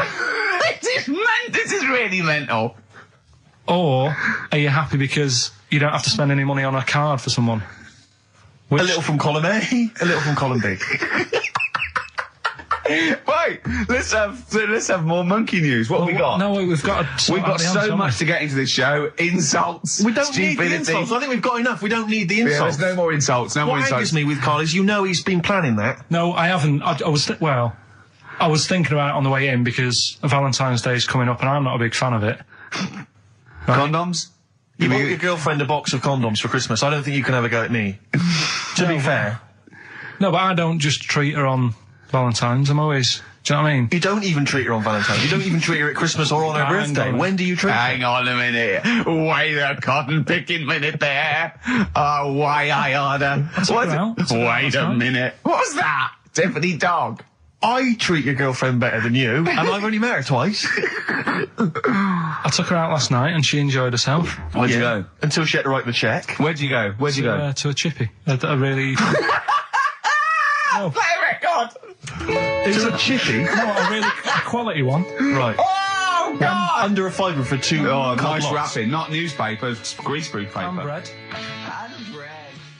That's Feeder, Just the Way I'm Feeling, on XFM 104.9. Ricky Gervais, Steve Merchant, Claire Sturgis. Well, he's defying me. He's not calling in. We're going to give out his number and he's not calling in. That's even more annoying. Who does he think he is? I don't know who he thinks he is. I'll tell you what I'll tell you who he is. Yeah. He is a little bold Mancunian. Let's never That's let him who he forget that. is. I don't know who he thinks he is, but there's the fact. Just, Carl, call in, because you're annoying me and Steve. He's been slagging you off as well, Steve. Well, go on. What's In he the saying? week, you know, he was slagging you off. I mean, in the week, I was joining in and laughing along, but now I'm thinking but now I'm thinking that you're more on my side than he is. Thanks very much, Rick. I'm glad to see you've come round. He said he was. I was in the pub with him and Johnny. All right, so there's a little audience. Good. And he went, have you seen Men in Black 2? I went, no. He said, have you, Johnny? He went, no. He went, there's a thing in it that looks just like Steve. And I went, what? He went, it's a thing, he's got really gangly arms and bulbous eyes, and it just works really fast in the aliens registration thing. And I went, all right. I said, we'll bring that up Saturday. Since he's not here, you know, what do you think of that? Well, the reason is that I think the problem I have with is this, that if I was to say things like that about Carl, I'd destroy him. He'd be a broken man after I'd finished with him. Call in, Carl, or Steve's going to say a few things about you. I'm going to get a couple of home truths out there. I can't believe it. I cannot believe it. Yeah, we were, you know, at the time I was joining it, we were, slagging you off on other things as well. Sure. But now I'm thinking, maybe you were wrong. Maybe I was taking the mickey out of the wrong person behind their back. If you receive any phone calls from people you don't know, we don't know anything about that. Instantly, we don't know why that is happening. That is just going to be a weird, spooky thing. So and don't bother telling the story about Men in Black 2 either, because I don't think people will be interested. Actually, on the subject of Men in Black 2, what? Have you seen that, Steve? No, I haven't, Carl. Tell me about You it. should see it. Go on. Why? Because there's this thing in it. Go on. What, a stupid, bald Mancunian tosser? No, weirder than that. There isn't anything weirder than that. Big eyes, it was gangly. Keep talking. You've got to see it, because you wouldn't believe how the likeness and that. You've got to get the film out tonight. Right. It's not as weird, it had a normal voice, right? He's done you and he's not even here! I'll tell you what, mate, it ain't worth coming in next week. So let's take us back a few steps, Carl. What's the story? Right, so I did some research, right? Let's just recap again. There was a guy you read about who had his head chopped off. He was guillotined. Yeah. He had said to the people around him, Count I'm going to blink once I've had my head cut off to So show the brain that life, can still... or the brain Yeah. can continue to work after death. Okay, so yeah, we queried that. So you weren't having any of it? Well, no, possibly for a few seconds till the oxygen stops being fed to the cells because the blood has drained away. But, you know, nothing spectacular. So Right, go on. well, along the similar sort of lines, right? This is quite a few years ago. This fella sort of upset the royal family doing something, right? So they said this isn't good. Wasn't Ben Oughton at that Jubilee thing, was it? I can't remember what it was, and they said, right, That was terrible. We're gonna cut your head off. You know, you gotta show people like you can't be doing what you've been doing. What was this, the 1970s? What you said a couple of years ago, you mean maybe sort of... Was it the olden days when the phones weren't very good? Ages ago. Yeah. Ages ago, sure. So yeah, fair enough. Yeah. So Very philosophical. Yeah, imagine that when you wasn't here Cut your head off. This was literally ages ago. Yeah, exactly. Yeah, go Simon on. Sharma's History of Britain. Yeah. Oh, and even before that, which is yonks before, when it was all mental and different. Sorry, Carl, go on. So he's having his head cut off, and he's resigned to it. it's a day before. He's kind of got it into his head now that I'm not going to have my head much longer. Sure. So he said, let's make use of this. Yeah. He said, I wonder how long, like, the body can stay alive without my head on it, right? So they were like, oh, I don't know. So, Who were? so... The jailers? Whoever he was asking. These jailers with one eye. Yeah. Get out, pal. So he said, No, wait a minute, I've got an interesting scientific experiment, jailer. Well, Yeah. fair enough. What is it? So he said, what I want to do, right? He said, you know, surely it's my last right. You know, I'm gonna be dead tomorrow. Sure. So let's He do a didn't test. draw it out this long, did he? Yeah, he said, let's test this out. You know, he said, do us a favour. He said, you know, it's my last day. What I want you to do is, you're going to cut my head off. Let's put a white line on the floor. Right. And see if, you know, because there's no point asking how far he can sort of walk without an head if there isn't a line, because you don't know what to count. Do you know what I mean? If he loses his head and he's running around all over the place, you can't really count That's that. not impressive enough, yeah. So they said, let's make a white line. Sure. Yeah. Who said And- this? He did or they did? I think they started to join in with him and saying, well, let's make this a... you know. You guess it. Go on. So, They got Norris McWhirter down. The Guinness people. Oh. Yeah. so they said, let's get this white line. Yeah. And Dedication's all he needs. we'll do this tomorrow. And he said, all right, then, I'll see you in the morning. So we go- I'll see you in the morning. Night, night, sleep tight. Bye-bye. I love the fact that Carl knows exactly what was said. Oh, that's beautiful. Yeah, he doesn't know the story Yeah. or what order it is in Yeah, or when but it he was. knows exactly what or was who said. said what, but he knows the introduction. All right then, see you in the morning. Bye, little kissy, kissy, kissy. Oh, I'm not like that. Oh, you joker. Don't let the bed bugs bite. Yeah, anyway. So he gets up. Do you want a paper tomorrow? No, I'm all right. Go on. He gets up and they say, right, you know, today's the day and that. And he said, well, you know, I've got used to the idea. So here's a white line for you. Got used to the idea. Go on. So they go, right, are you ready then? And he said, I go on. And they cut his head off. And the body walked 32 steps without a head. Wow. 32 steps. Incredible. And that's the lesson, really. Did it get as far as it walked along the white line, did it? Yeah, he stayed along the white line, did 32 steps, and then started to stumble a bit, and it just fell over. yeah. But, you know, it was a test that your body can still keep alive for a little bit Yeah. when you've lost your head. Absolute twaddle. Absolute twaddle. What do you reckon you can do then without an head? How many steps? There'd be muscular spasm, right? Yeah. It would twitch a bit. It would, yeah. You could not distinctly take 32 steps. The body... Well, don't... Yeah. Is the doctor still on the line? Yeah. The fella that bought 6 parrots. Yeah. And, you know, you could Incredible. have got 32 steps. Right, so A you don't beheaded believe man that. doing a bit of line dancing. Right, you don't believe that, but something that you do believe that a cockroach can live a week without an head. It can. Slightly different kettle of fish there. Why? Wow, insect to human is what I'm thinking. Yeah, that but- difference. There's not that much difference in Well, of some course there insects. Do you know that a snake has a heart and lungs and kidneys and stuff? Go on. No, well, I'm just saying. So? You're making out as if like they're a totally different like Species. I am making that up. I mean, call me old fashioned. Do you know what you're talking about? I don't want you embarrassing yourself, Rick. Yeah, I am suggesting they're totally different beings. Yeah, that is. Yeah. Now, Carl, the cockroach is a very different thing. The interesting there is that it lives without its head, because a lot of it's on. There's some of them are phototropic, chemotropic. Some of them just literally have irritation and muscle memory. I mean, they do have a central nervous system, but it's very different. So if you lose the head, it bypasses a lot of that anyway. All this is running around. The reason it dies is because it can't take on water.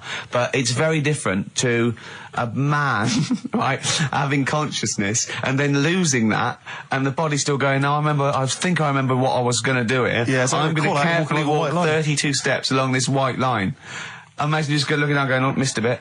Yeah. Maybe the head was in the corner going, left, Yeah. left, left. Oh, he's now... Well, let's just put it out. I mean, if anyone listening has maybe had a relative beheaded, maybe in a horrendous car accident, but they got up, maybe they went for a walk, they had a little chat before they passed on. Carl. Get in touch. Carl, you are my favourite being. You are my favourite species. Now, you, Carl, may not be particularly different genetically from a cockroach. You are Why can generally cockroaches speaking. do that? Why whoever made them went... Let's play a record. Do you know what? When I told him this fact, I send him little facts on text messages just to inflame his, interest. I just sent him a cockroach can live 9 days without its head. He texted back, "What's the point of that? Yeah. What's the point of They're that?" not doing experiments, these cockroaches. He's a boring last week to have. And he went, and on top of all that, you're thirsty. So it's the worst week of your life, isn't it? That week without your head. We were talking about MTV, right? And I was feeling a bit nervous, wasn't I? About like, the way I look. Right. And what have you. And then I watched a bit of Celebrity Big Brother and all the fuss that Mark Owen's getting. And he's not that good looking, is he? He's very. I want to be Mark Owen's mate. If anyone who knows Mark Owen or Mark Owen's listening, I want to be his mate. Yeah, I think he's brilliant. I think he's a nice lad. But what I'm saying is, right, all the girls go mad over him. Yeah. And he's not that good looking, is he? Well, no, he's got. He is in a certain way, isn't he? That sort of non-threatening. But he's not stunning, is he? Do you know what I mean? No, but no. Well, what's your definition of a stunning? Yeah. Well, who do you like? Someone who you look at and you go, God, they're good Which looking. bloke do you fancy? What bloke do you think's attractive then? So if I was into men, Yeah. in fact, you can still say a bloke's a good looker without fancying him. Who do you think is know what I mean? attractive? Probably. I mean, it depends what you're looking for. No, just look. You think it's different looks as well. Of course, isn't yeah. it? Who do you say was attractive? Who do you say was like stunning in your definition? A good-looking lad. Yeah. Good-looking lad. Oh, look at him over there. He's.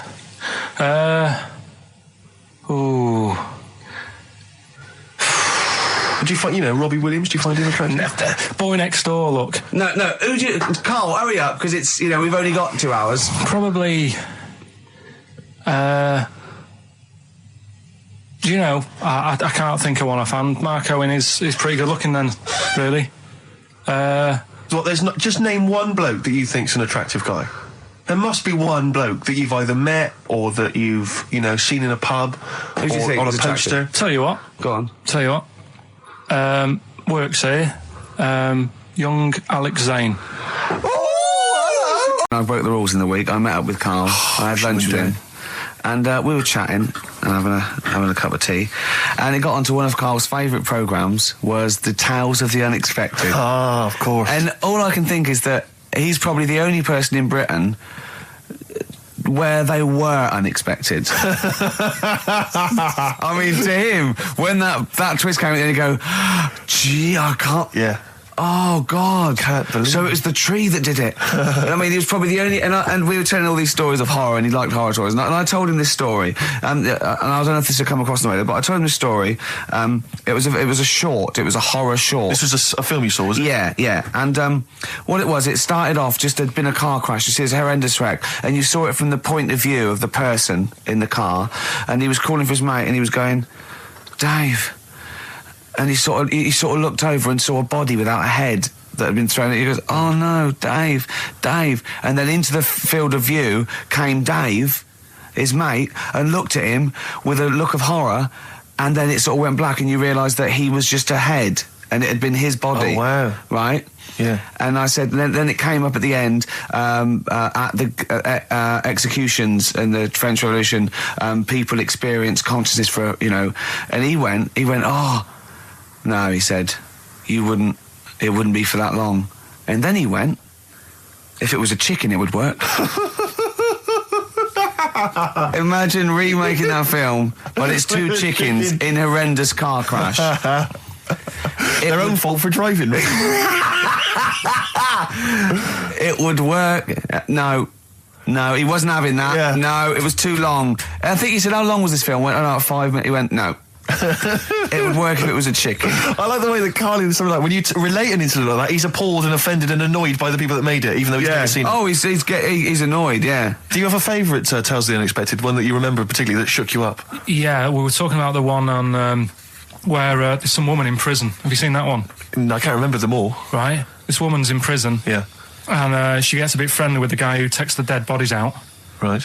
And he said, I can get you out of here. He said, what you've got to do, right? You've got to, at midnight... When you hear the bell toll, that means there's been a dead body. Yeah, there's been a dead body. So what you've got to do is go into, the place where all the dead bodies are, get in the first coffin on the right, and then I'll come along and carry you out, and you can run away and escape, right? So she goes, yeah, all right then. So she hears the bell go. I'll bury you, right? And then I'll come back later and dig you up. Right. Yeah, but that's the point. It doesn't matter. It does matter. Trust me, Carl, it really matters. Listen, I don't know if I'm going to ruin this for people at home. Yeah. Can I just skip to the end? I would imagine that she gets buried and he doesn't come back, and she has to get buried alive. Better than that. So she gets in the coffin, and she's lying there for ages. She's buried. She can feel a bit of movement going on, so she's obviously, being carried somewhere, so she's thinking, this is it, I'm getting out. And she's lying there for ages and thinking, why isn't someone coming and lifting the lid off this? Do you know what I mean? Letting me get out. So she's really bored. She gets a lighter out, right? Lights it to have a look at who she's lying on. It's only the fella who said he'd help escape. Oh. How bad is that? That is...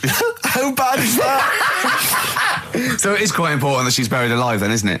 In retrospect, you realise that the jeopardy is that she's buried alive and can't get out. Yeah. It makes it so much worse, doesn't it, than just like lying in the morgue and going, actually, I'm getting out of here. Yeah. This isn't going to work. Look at Carl's face. Having told that, he's so pleased. His face is lit up. He's beaming like a child. Anyway. Educating Ricky. Good, we've settled that then. Go on. The titles that are meant to sort of pull you in. Yeah. We've got, what was it? Stocking, Aitken and Waterman. Yeah. You've got It's Not His Vault. And Get a Load with This. Get a load of this. So, which pun do I pick first? I think I'll go for Get a Load with This. Get a lobe of this. Yeah, get a lobe of this, yeah. Well, that's a story about a girl who she was deaf, right, for 4 years, and it happened quite a bit back this. What year? Or was it? I think it was ages ago. Was it? About quite a bit back. She was deaf for about 4 years, having an argument with her mum, it said, which I didn't quite understand because I don't know how they do that. Yeah. But she was having an argument, and a man pushed her against a wall, and she banged her head, and her hearing came back. Okay. Was she wearing a Walkman, and it fell out, and she'd realised, there's no explanation. There's no explanation? Well, why is that teaching me something then? So I knew you'd say this, right? So I thought, right, I'll stick something on it. Do you know that bees are deaf? No, you can't just, no. If you ask someone something they don't know the answer to, they don't tell you something else. Just, I'll tell you something else then. I can't answer that, I'll tell you something else. Imagine that, if you asked a teacher. Look, how do birds fly? Wow, if you're going to do that, tallest building is, I mean, what? Well... That was the equivalent, Carl, of running away when we asked you a question. Yeah, the intellectual equivalent of going, look over there, there's a monster. Listen... What do you mean? What she? Okay, so so her there's hearing. No explanation. Back. There's no explanation, or you don't know. Well, there isn't one, is there? Really? It's a bit weird. But the only thing did doctors not look into it? No, I think they just said, "Oh, that's good." So again, I don't. Where did this information? Is that if you read this on the net? Is that all they put on there was net? once a deaf woman who hit her head and she could hear. Came back. It was bizarre things about being deaf. Was there three Was there I've got that book. Yeah, it's a good book. That was there three more pages you just couldn't be bothered to read on? Yeah. No, it was just a little bit. And was there a little picture, a cartoon picture? No pictures. I just read it. Ow! Look, ow! If you don't want to know, if you don't want to learn, you know. Yeah. Okay. It's Not His Vault. Let me have It's Not His Vault. You've got to save this. This has got to teach me something. It'll be an interesting story. Right. It's Not His Vault. This fella. Yeah. What year? Ages ago? Olden times? I'd say in the 70s. Okay. Would you? Any evidence for that? And does he wear flares in the story? Right. Is that your reason? No, it's a bit like Yuri Geller, this fella, right? Where he's electric. He's electric. And if he walks past the telly would fizz. If he walked past the radio, it all goes like that. Ooh. His hair stuck up all the time. And he'd be having a bath and everything would be all right, and then the power would sort of switch on in his body, and the electric in his body made him jump out of the bath. So... What do you mean, so? What is that so? What does that so mean? You've given us nothing. You've given us nothing. You'd have to at least give us the scientific explanation. Yeah. Electric eels have 400 volts in them. Oh, is this the running away again? What was that one called? Yeah, but but It's not his vault. but there's a reason that Not his fault. It's not his fault. I thought it was going to be something about. I think we should do these the other way round. I think you should tell us the story and then we'll hear the pun. It's not his fault. It's not his fault. Right, let's leave it. Play a tune. Forget it. Educating Ricky. Finish. We're not doing it. No, we are. What are you going for? Oh, he can handle it, I think. Don't worry about him. He candle it. He candle it. Sorry, Okay, yeah. let's hear this one. Right, are you familiar with the phrase burning the candle at both ends? Yeah. Do you know how it's come about? I know a man who does. I assumed that it was to get more light in the room. How would that work? Well, they'd put it sideways and light both wicks, so out of one candle they could get two. No, go on. No, what it is... It means you're doing too much, you're staying up too much, Right. you're not getting enough sleep, and you're... Well, years ago, yeah. when they didn't have light bulbs and that.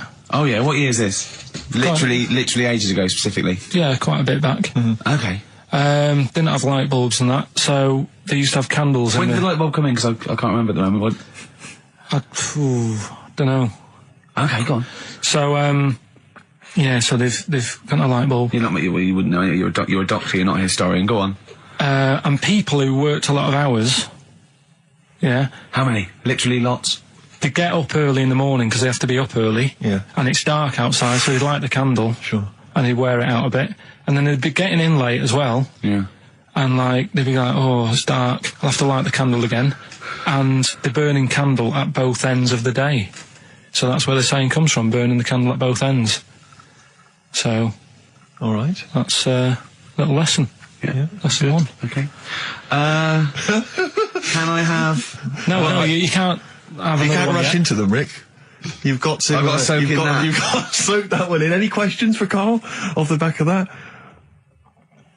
What do you think? So people were. I mean, basically, where this comes from is people were literally burning the candle at both ends of the day. Sure. There you go. So we've still got. Go on. I'm committed to this treatment. And I can't wait. This is like Christmas Rick, Eve for me. It's like Christmas. I've got to open another present now. No, I'm afraid we've got to save it. Rick, raw. Nirvana. Amazing. We were just talking. We were getting excited about that. Yeah, aren't we? got an incredible Brilliant. voice he has. And Grohl drumming is brilliant. You know, you're right. The new one from Nirvana. Well, it's time for Educating Ricky Part 2, isn't it? I'm excited, Carl. I'm going to learn so much from this. What's the choices again? What Right, you've got left. Still keep phoning your answers to Email. Sorry, yeah. The answers to Rockbusters. Yeah. Right, okay. Educating Ricky, Part 2. Right. I'm committed to this treatment. Yeah. Is one. I've got to go for that one. Yeah. Yeah. Or the other one is the police are causing a bit of a stir. He still says it like it's the best thing he's ever come up with, which in a way is. It could be. Right, go on then. I'm committed to this treatment. Right. Do you know the saying? Is it just sayings now? Are they all sayings? This No, they're not. Okay. No, the other one isn't. Frog in your throat? The saying, there's a frog in your throat? Yeah. I assume it's when you croak a little bit. You sound like a frog. No. Right. Might seem a bit weird, this one, right? But years ago... Oh, yeah. Sorry, what is that clue? Committed to this treatment? It's about frogs committed.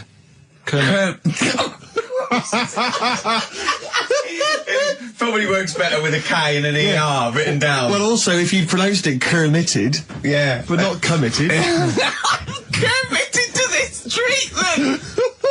Right, go on then. That's genius. So, yeah.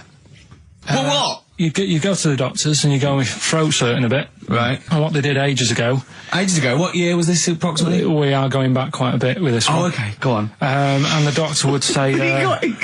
did history. Imagine years ago. Go on. And the doctor would say, right, keep your mouth open. I need to look at your tonsils. And the jaw would ache a bit because they weren't as quick back then because they didn't have the technology and stuff, and they'd have to like stare at it and study it and stuff. And like they get an achy jaw, right? Keeping their mouth open. Yeah, like you get, yeah.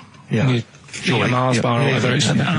So they'd sat there, and they used to always close their mouth, and it used to annoy the doctor. Yeah. Right? Oh. So what they did, they used to get a toad, right, and put it in the mouth. Rubbish. Okay, keep talking. Keep talking. And that way, they couldn't close the mouth because either they'd squash it, Right. or apparently you're not allowed to lick a toad's back. So the doctor would have them for breaking the law. No, but it's poisonous, right? A toad's back. You should never lick a toad's back. Or put it in your mouth, really. Oh, just stop for a second. Wait. What? Can I just ask one question? Go on, yeah, Just go on. ask one question. I've got a few, but go on. Sure.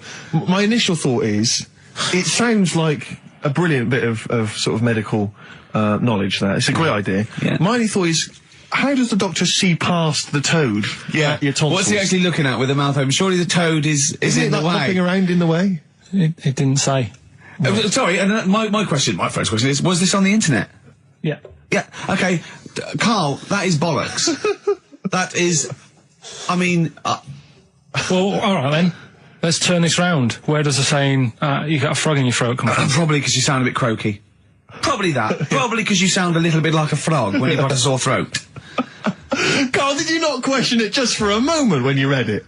Just for a second, didn't you think that seems an odd approach? Firstly, why a frog of all the different Because species?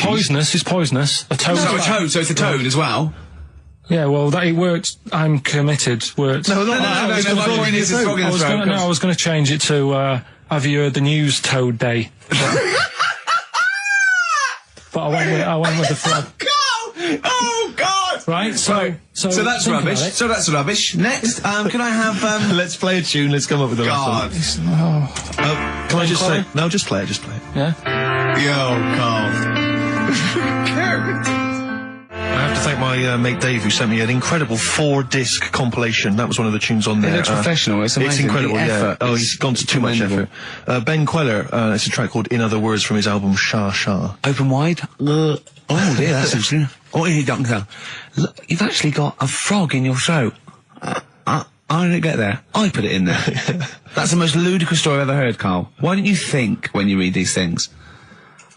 I think there's always going to be a bit of truth in all of these. I mean, that fella called up, didn't he, and said, I'm not sure about the, putting a frog in your throat if you've got, problems with your tonsils or whatever. But he said years ago, if someone had toothache, they'd get hold of a frog and strap it to the face. Yeah, sure. So maybe down the line, maybe they did. Maybe they didn't do it. I think Caligula made his emperor a horse and emperor as well. But I mean, well, what about the frog thing with a poisonous back? It's rubbish. That's true. No, the toads have the secretions in the Why? But they didn't put it in people's mouths. No, so well, I'll tell you why. When a badger or a heron tastes the toad, it's horrible. Ugh.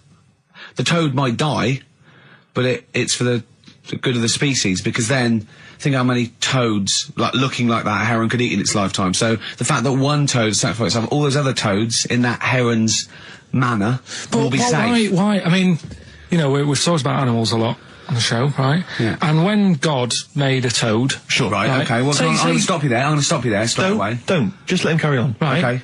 Like, there's annoying things out there. Jellyfish is a big problem with me. I don't understand what they do in the sea and stuff. Right.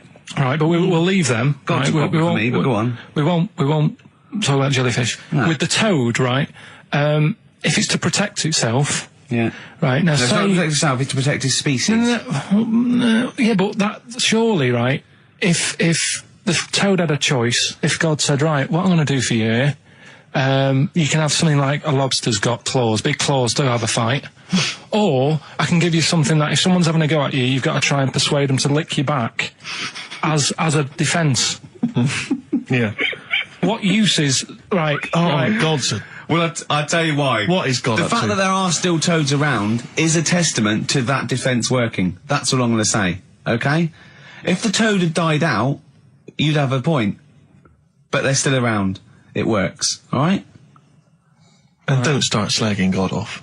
He's got a lot on his plate. Basically, I think he took on too much. Particularly in 1 week. Exactly, it was crazy. Danger high bar. That's your favourite song, isn't it? That's weird, isn't it? Strange, isn't it? That's weird. I'd like to hear Rod Stewart singing about a lovely lady, please, Carl. As would I. You can picture whatever you want. Bit of Rod. Maggie May on XFM 104.9. On Ricky Gervais with me, Steve Merchant and Karl Pilkington. Steve. Well, I've only just read about this, and I don't know anything about it. This naked rambler, Steve Goff. Yeah. Is he doing he's doing a walk from Land's End to John O'Groats? Is he completely nude? Yeah, he's been arrested 10 times on the way, apparently. Right. It says here that Nora Goff, his mum, she's in her 70s, she's begged her son not to walk naked from Land's End to John O'Groats. She said, I don't know where he gets this from. Certainly not me. I am and have always been quite conservative. He would never have been allowed to walk around the house without covering himself up. I wouldn't go as far as to say I'm ashamed of him, but I do not approve of what he is doing. Having said that, it's good to see him on the telly. yeah, it must be. It's sort of anything. It's lovely. It's not embarrassed until they're famous with it. However embarrassing it is. But I can't believe my son's a serial killer. Nice to see him on the telly. He looks like one. He's not, obviously. You know, I mean, what is he doing? I don't Steve understand. wouldn't say he was, and he's not. He's just a rambler. But he's there, right? What's his motivation? He's just walking to, I don't know, it's just a nudist, I suppose. Right. And there's a picture in there, and Karl looked at it and he went, oh, what's the point of that? He went, well, look at him. He's got shoes and socks on. He's got a rucksack on. He's got a hat on. He's not nude. He's just got his knob out. Yeah. But he's got a full beard, thinking, oh, I want to hide some skin. Whereas this little chap needs the air. I'll pop him out all the time I can. They really annoy me. Because it's in the supplement today as well, with the Mirror, right?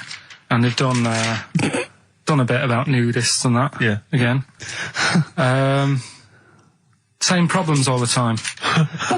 Go on. There's like an old fella sat there, just. How do you know he's old? Well. Why are you looking, Karl? Looking at his face, aren't you, presumably? Yeah, I'm just saying he's old and he's sat there smoking a pipe. Sure. With his sandals on. Yeah. They're quite normal, just with his knob out. But look, he always make the same mistake. He's got a little white deck chair. Yeah. If you're nudist, don't go for white. Why? Just sitting on that, getting a bit clammy and stuff. White, don't go for white. Go for darker colours. I don't know what he's talking about. So do I, but I love it. I love the fact that he's just got loads of pictures of naked men. Yeah. Walking around with loads of pictures I'm of just saying, a dirty arse on that. I think we've discussed the news before. I don't understand the impulse at all. I do find it bizarre. I mean, there's a picture there of 3 men nude in a pub. Yeah. Just having a chat. Yeah. Just having a chat. Oh, look at Karl. Carry him around those pictures. I mean, okay, fair enough walking around outside, but indoors? In a pub? Nude? Well, it must be a nudist Pop on a pair pub. of shorts. That must be a nudist holiday, I assume. As opposed to, like, the local.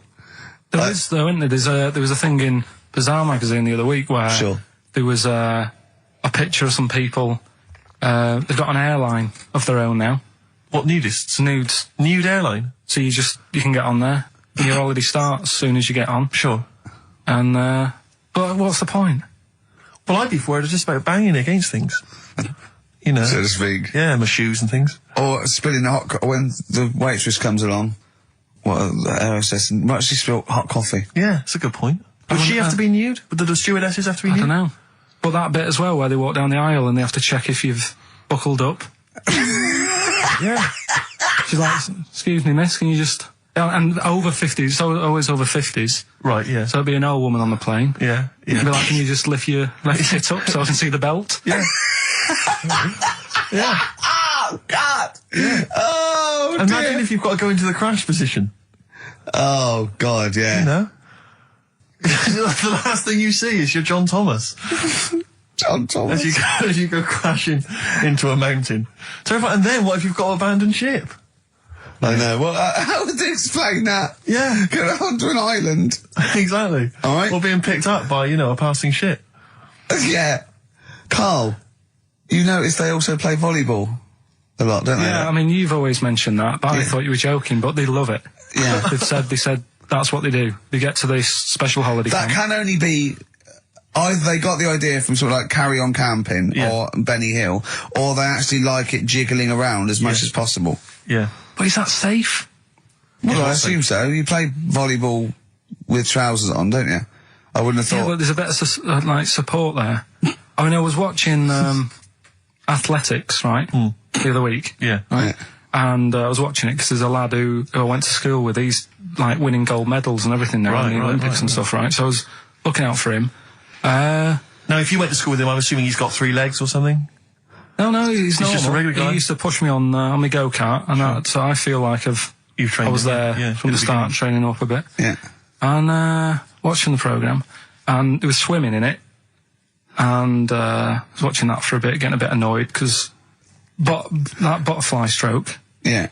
I don't know why they do that. No, nor do I. It's just hard work. It doesn't make you go any faster than, let's say, that stroke. The crawl. Yeah, don't do that. That stroke on radio doesn't work. The crawl, yeah. So I was watching that, thinking, that's annoying. Yeah. And then they got onto the running bit, and my mate's in this race. Yeah. Now, they do the side shot, don't they? So you can see who's in the lead. Sure. And then they do that front shot, where it's absolutely pointless. The only reason to do the front shot, I think, is to keep women interested. Because you can basically see his tackle going from left to right, being battered all over the place. Why were you looking? Seriously, you had no choice. If you wanted to watch it, it was like, I was interested if he was going to win, but it's like, you know... But why did you turn over and watch Charlie's Angels instead? Because I wanted to see if he won the race. But... Or flip back at the end. Just flip back to get the result if you don't... Well... Yeah. Or at least turn away or close your eyes on the front shot. No, I wasn't. I just... Suzanne was happy. Suzanne was loving it. Yeah. And I was like, whoa. Yeah. Just go to the other shot. But they were showing you the front shot and running along there. They could have just shown the top half, but they didn't. Sure. It was there. It's just heads moving along at 25 miles an hour. Yeah. Well, I think you're meant to see the running, the actual legs moving. It's athletics coverage, isn't it? It's not like... But they don't show you a shot from behind. Did you want that? Oh, no, I didn't want that either. It sounds like you were disappointed. Yeah. Play a record. What are we having? There, Radiohead. Yeah, it'd be brilliant, wouldn't it? Yeah. And there was also a fella in the week who said that women shouldn't be wearing trousers. Why? Because they don't look good in them. What do you think? What do you think about that? It's rubbish. Yeah. These are the only things that have caught your eye over the last couple of weeks. This is the entire news. Galileo did something with light. A French fella said women shouldn't wear trousers. See, that to me wouldn't pass as education. It's not education. I don't know where you could ever use that. I don't know when that would ever be applicable to life. I just like reading stuff that sort of reminds me of... Do you know what I mean? If I read it and it gets me thinking, I think that's a good little piece. But I mean, but surely can't you just sort of like sit near something that vibrates to keep your brain going, or shake your head every now and again? I mean, what does this do? You mean it makes you start using your brain? But what aspect of a Frenchman said women shouldn't wear trousers got your mind working? What questions were you asking? Because I thought that's a bit daft, isn't it? Right? Yeah. Okay, it ends there with me. There's nothing else. There's nowhere else for me to go on that. He closes your mind's the still whirring. Yeah, go on. What do you think? Let's go through this. Oh, I wish we could download his thoughts. I know. Just watch it. Yeah. Wouldn't it be great, like a DVD? And like a cartoon. Imagine that extra footage on the Office DVD. Yeah, Carl's brain. That would be with amazing. With the commentary. Go on. Women wearing trousers and that, right?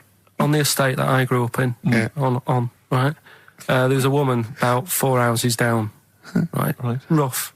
Now, she used to wear leggings. Yeah. Now, they're a bad idea. They are a terrible idea. I agree with you there, Carl. If you're a lady of What the colour? normo persuasion... Were they pink? No, they were sort of black, but with all bits on them. Oh, right. Do you know what I mean? What, toast and just horse droppings? Yeah, go on, yeah. And she used to... she's quite a big woman. Sure. Pauline Quirk, I think we described her as. Looked like a light bulb. Which It is those kind of women that are attracted to leggings. Yeah, I know, yeah. They are drawn to them like a moth. Yeah. She used to wear them, and that's what I remember when I read this piece. And she used to work on one of those sex line things. Right. She used to do that.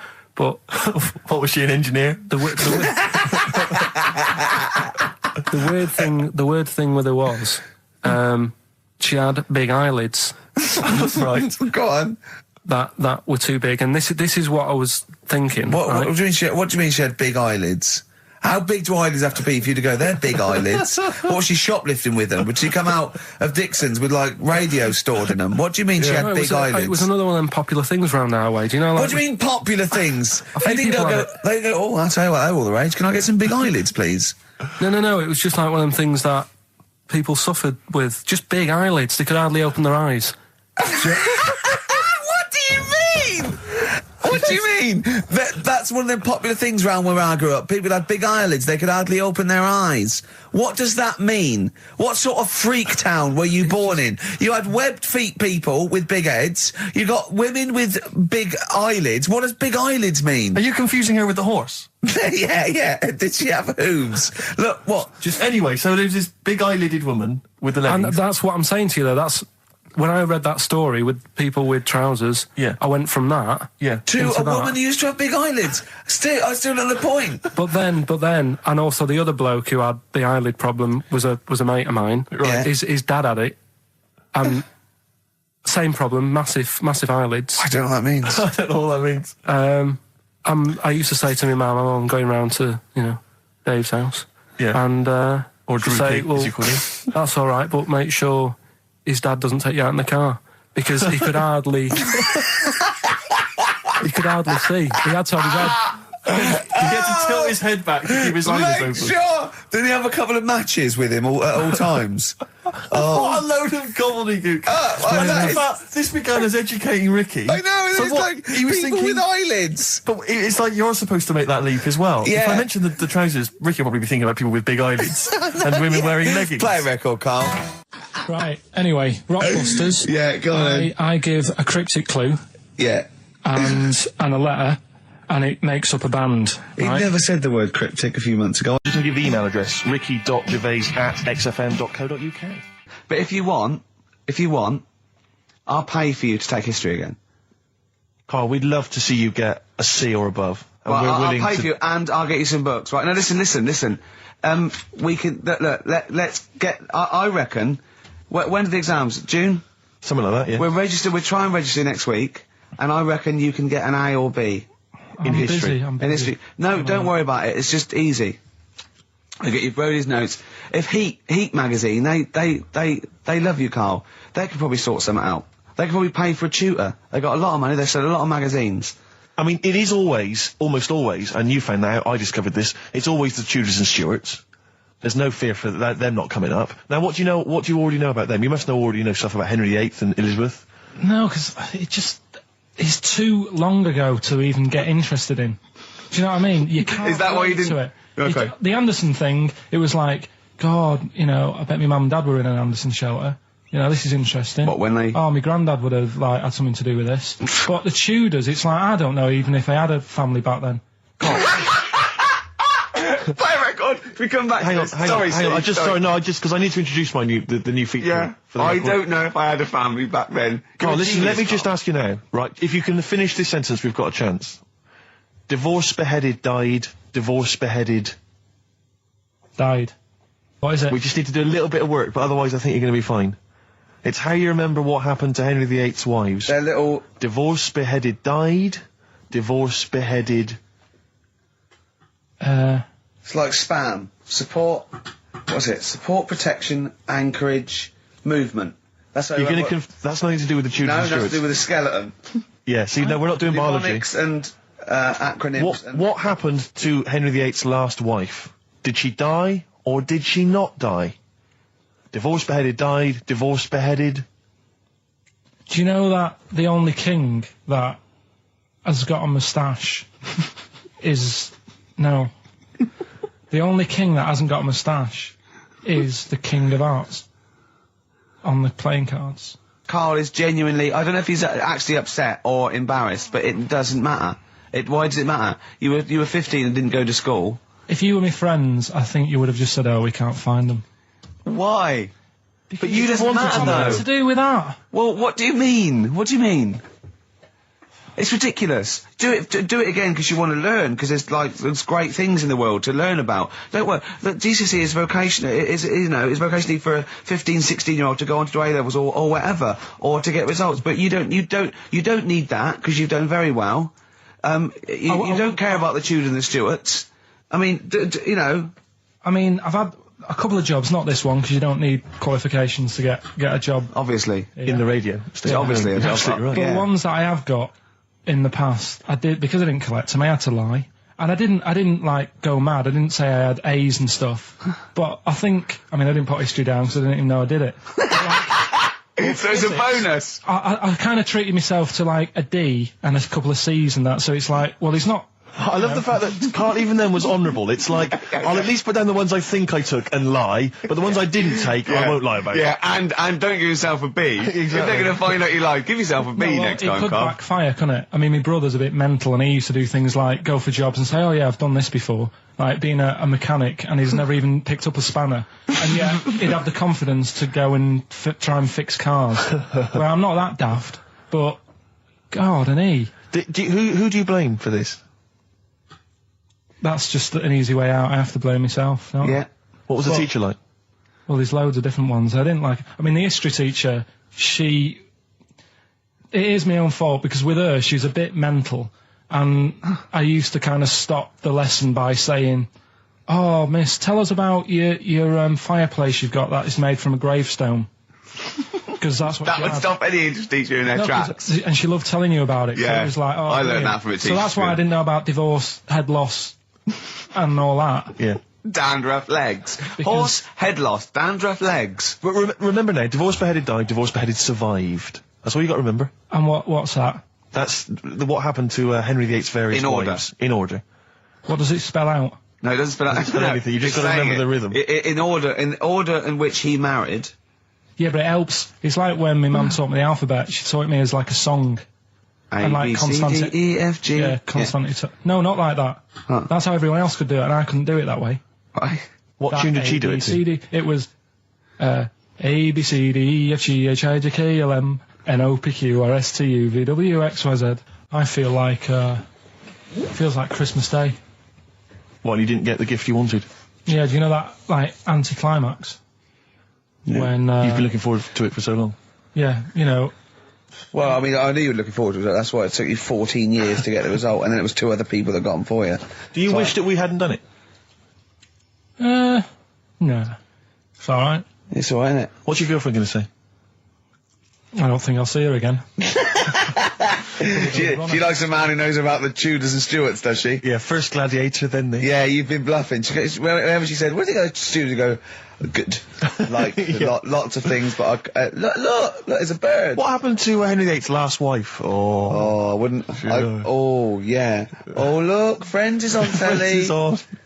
No, I just changed the subject by saying things like, you know, about the only king in a pack of cards.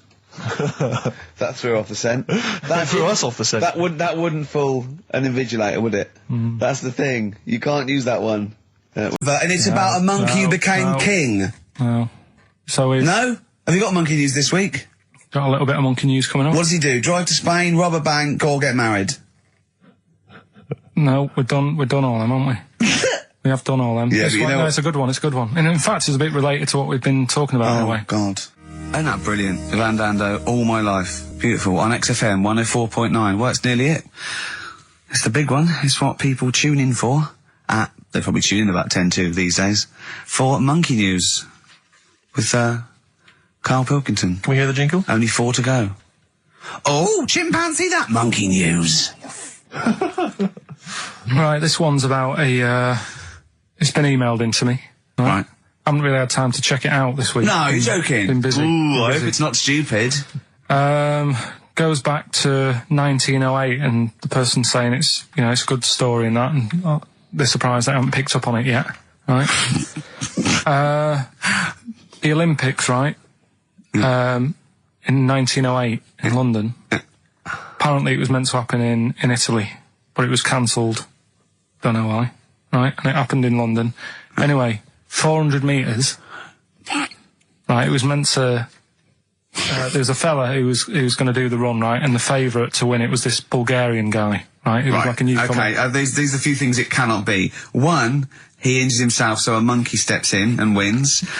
2, he does a drugs test, it turns out that he is a monkey. So if it's either of those, right, I'm gonna go mad. So anyway, the fella, right, this favourite, everyone's putting the money on him, thinking, yeah, he's going to do it. Is he hairy? Is this bloke hairy? So anyway, the race happens. Yeah.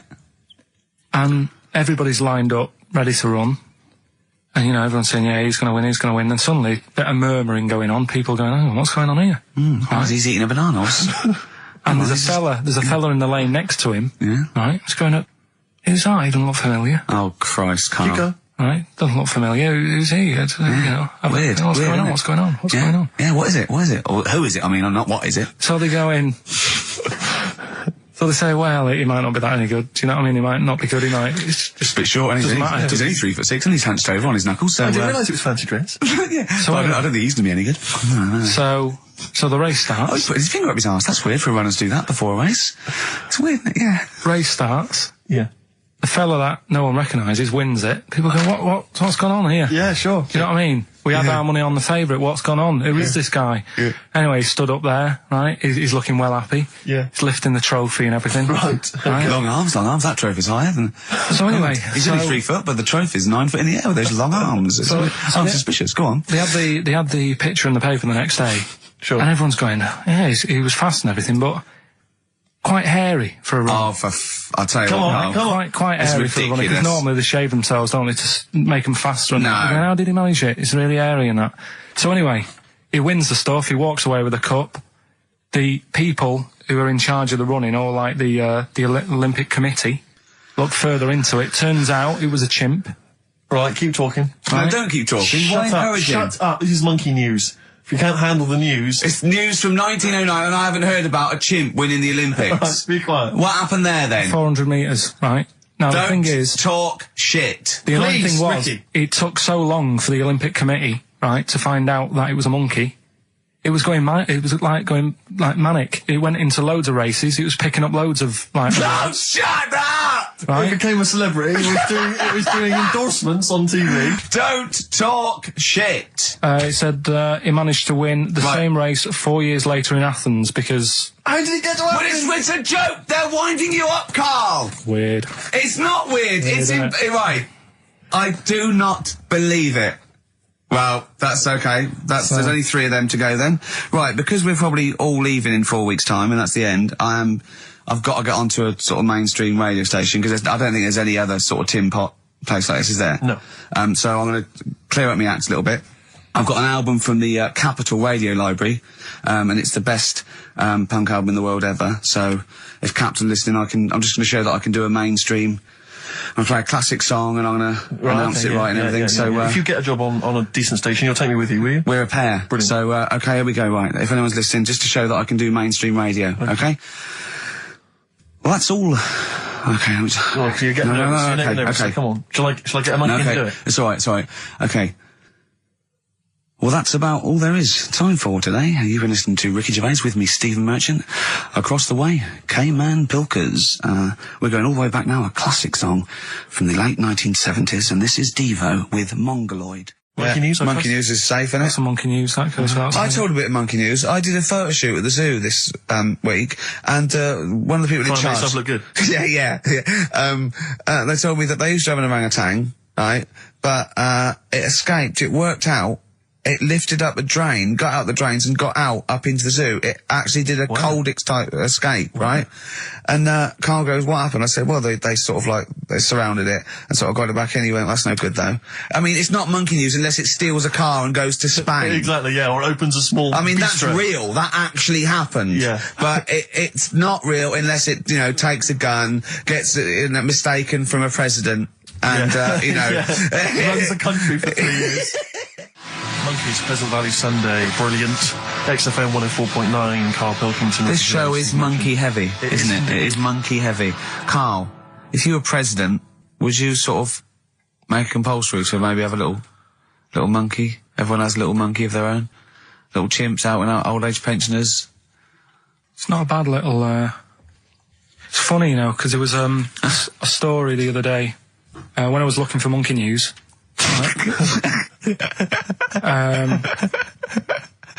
There's a story about a couple who couldn't have any kids, right? There's something wrong with them, but they really wanted a kid. And they got some dodgy email address where they could buy a baby online, right? It was someone who would have a kid, and you could buy it for $3,000 or something, right? Yeah. So anyway, they got one, they got picked, and like, brilliant, there's the money. Got the baby and everything, they were loving it. Playing with it and stuff. As it got older... Feeding it. It got area. Oh, shut the Oh, Carl. Turned out they'd been sold a chimp. You maniac. You stupid mank twat. How on Don't earth? talk shit. That is as if... what? didn't know it. Oh, don't talk. Are you mental? You I love the fact stupid... that didn't make it into Monkey News. I know, yeah. It's a bit sad though. We don't like to bring the feature down. Yeah. But and anyway. how long was this into... it got hairier. They're born hairy. They're not born like humans then develop hair, because they go, hold on, we better get the chimp stuff kicking in now, because we're in the jungle. School photograph, they were like, hang on a minute. He looks a bit weird. Oh, you are just the rubbish. Mad, innit? Mad, innit? Mad, innit? Imagine, oh, God. But Just anyway. imagine if he was in charge. We did put him in charge of the country. Terrifying. Wouldn't that be amazing? Let him run the country. Just for a week. Or the mayor. What would you do if you were the president or the Lord Mayor of London or the Prime Minister Carl. I wouldn't do it like he's going to be offered it. David Bowie, Sorrow, on XFM 104.9. Nearly there, but, you know, we're working our way up to the grand finale. The bit where Karl spouts absolute nonsense from a dodgy source on the internet about a monkey who did something impossible. Let's cue up the jingle. Hang on. All right. Perfect. Oh, chimpanzee that monkey news. Right. Let's have a look. This one's from some woman, right? Yeah. And she was taking part in the London to Brighton bike ride, right? Lovely day, weather's good and everything. What year? She's just a couple of months ago. She's done all the training, right? Done all the training and stuff. Got a brand new bike for it. Got a little puncher outfit and stuff, all set for the day, right? It's a nice day. She sets off. They all start pedalling and that on the way to Brighton, right? So she knows the route and that. Got little headphones on, cycling along. Suddenly, Right, okay, I'll stop you now. If a cyclist overtakes her and is going really fast and it's sort of hunched over, but it's got like lots of cycling gear on and a helmet and goggles, and they can't tell what it is, but they just know it's like a little hairy fella who hasn't bothered shaving his legs, which is weird, isn't it? Because cyclists usually shave their legs, and this bloke had really hairy legs. But and it won. They gave it the medal. It won 3 years running. They gave it the key to the city. It had its own game show, and then someone said, "Hold on, though, this fella's all hunched over, and he's only 3'5", and his arms are longer than his body. It's a chimp. If it goes anywhere near that, we're never doing it again." more monkey news next week. She's cycling So along. anyway, she's cycling along, right? And this tricycle. I couldn't predict that. There's always one element you can never anticipate. yeah. Got a kiddie's tricycle with a little kid on it, little hairy kid with a helmet. Okay, just go on then. Well, the tricycle comes Whizzing past, yeah. thing. Strong legs, isn't they, chimps? So she's thinking but didn't get a chance to see the thing. Oh, yeah, couldn't quite see the cyclist. Oh, God! You bald mank git. Go on. Yeah, research scientist Karl Pilkington. So anyway, she gets to the end line, right?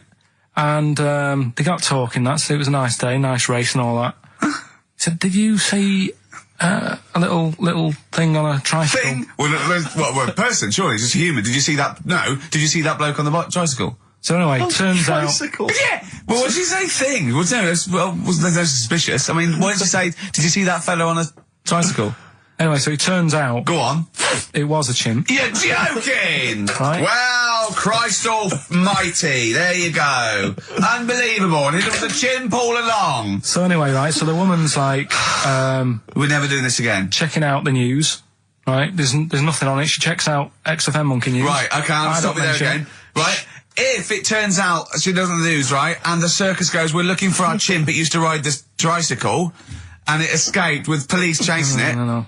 So she listened to XFM, see if I'd picked up on the story. Yeah, sure. I didn't have it and stuff. So she got in touch with the organisers of the London to Brighton bike ride, said, "Look, saw a little hairy fella." Why did she care? Because she wanted to know. She thought it was a bit odd. Well, Turns out it was a chimp. They weren't happy about it. Of course not. Because now the owner of the chimp wants to enter it into the Tour de France. No! Oh, God! I'm gonna die! Oh, God!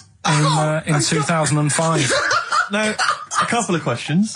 I trust you'll be able to answer these. Oh, God! Steve, help me out. How did it get hold of the tricycle? I don't know. Okay. Okay, no, that's fine. That's not an important point. Like, that's important. What's the matter with you, Steve? He doesn't know that. How did it know to... well, firstly, how did it know which way to cycle? But more importantly, how did it know there was a major bike ride? Following the crowd, Steve. What's the matter with you? The owner of it had trained it and stuff. No, he hadn't. It had already done the run beforehand, before the big day. No, it hadn't. Like I say, it wants to do the Tour de France in 2005. No, it doesn't. But there's something about animal rights. If they don't let it enter, they can kick up a bit of a fuss. No! The animal rights is that it's cruel to make a chimp ride a bicycle. Not if it that wants it's to. prejudice that it'll go, is it because I is hairy? You idiot! Right.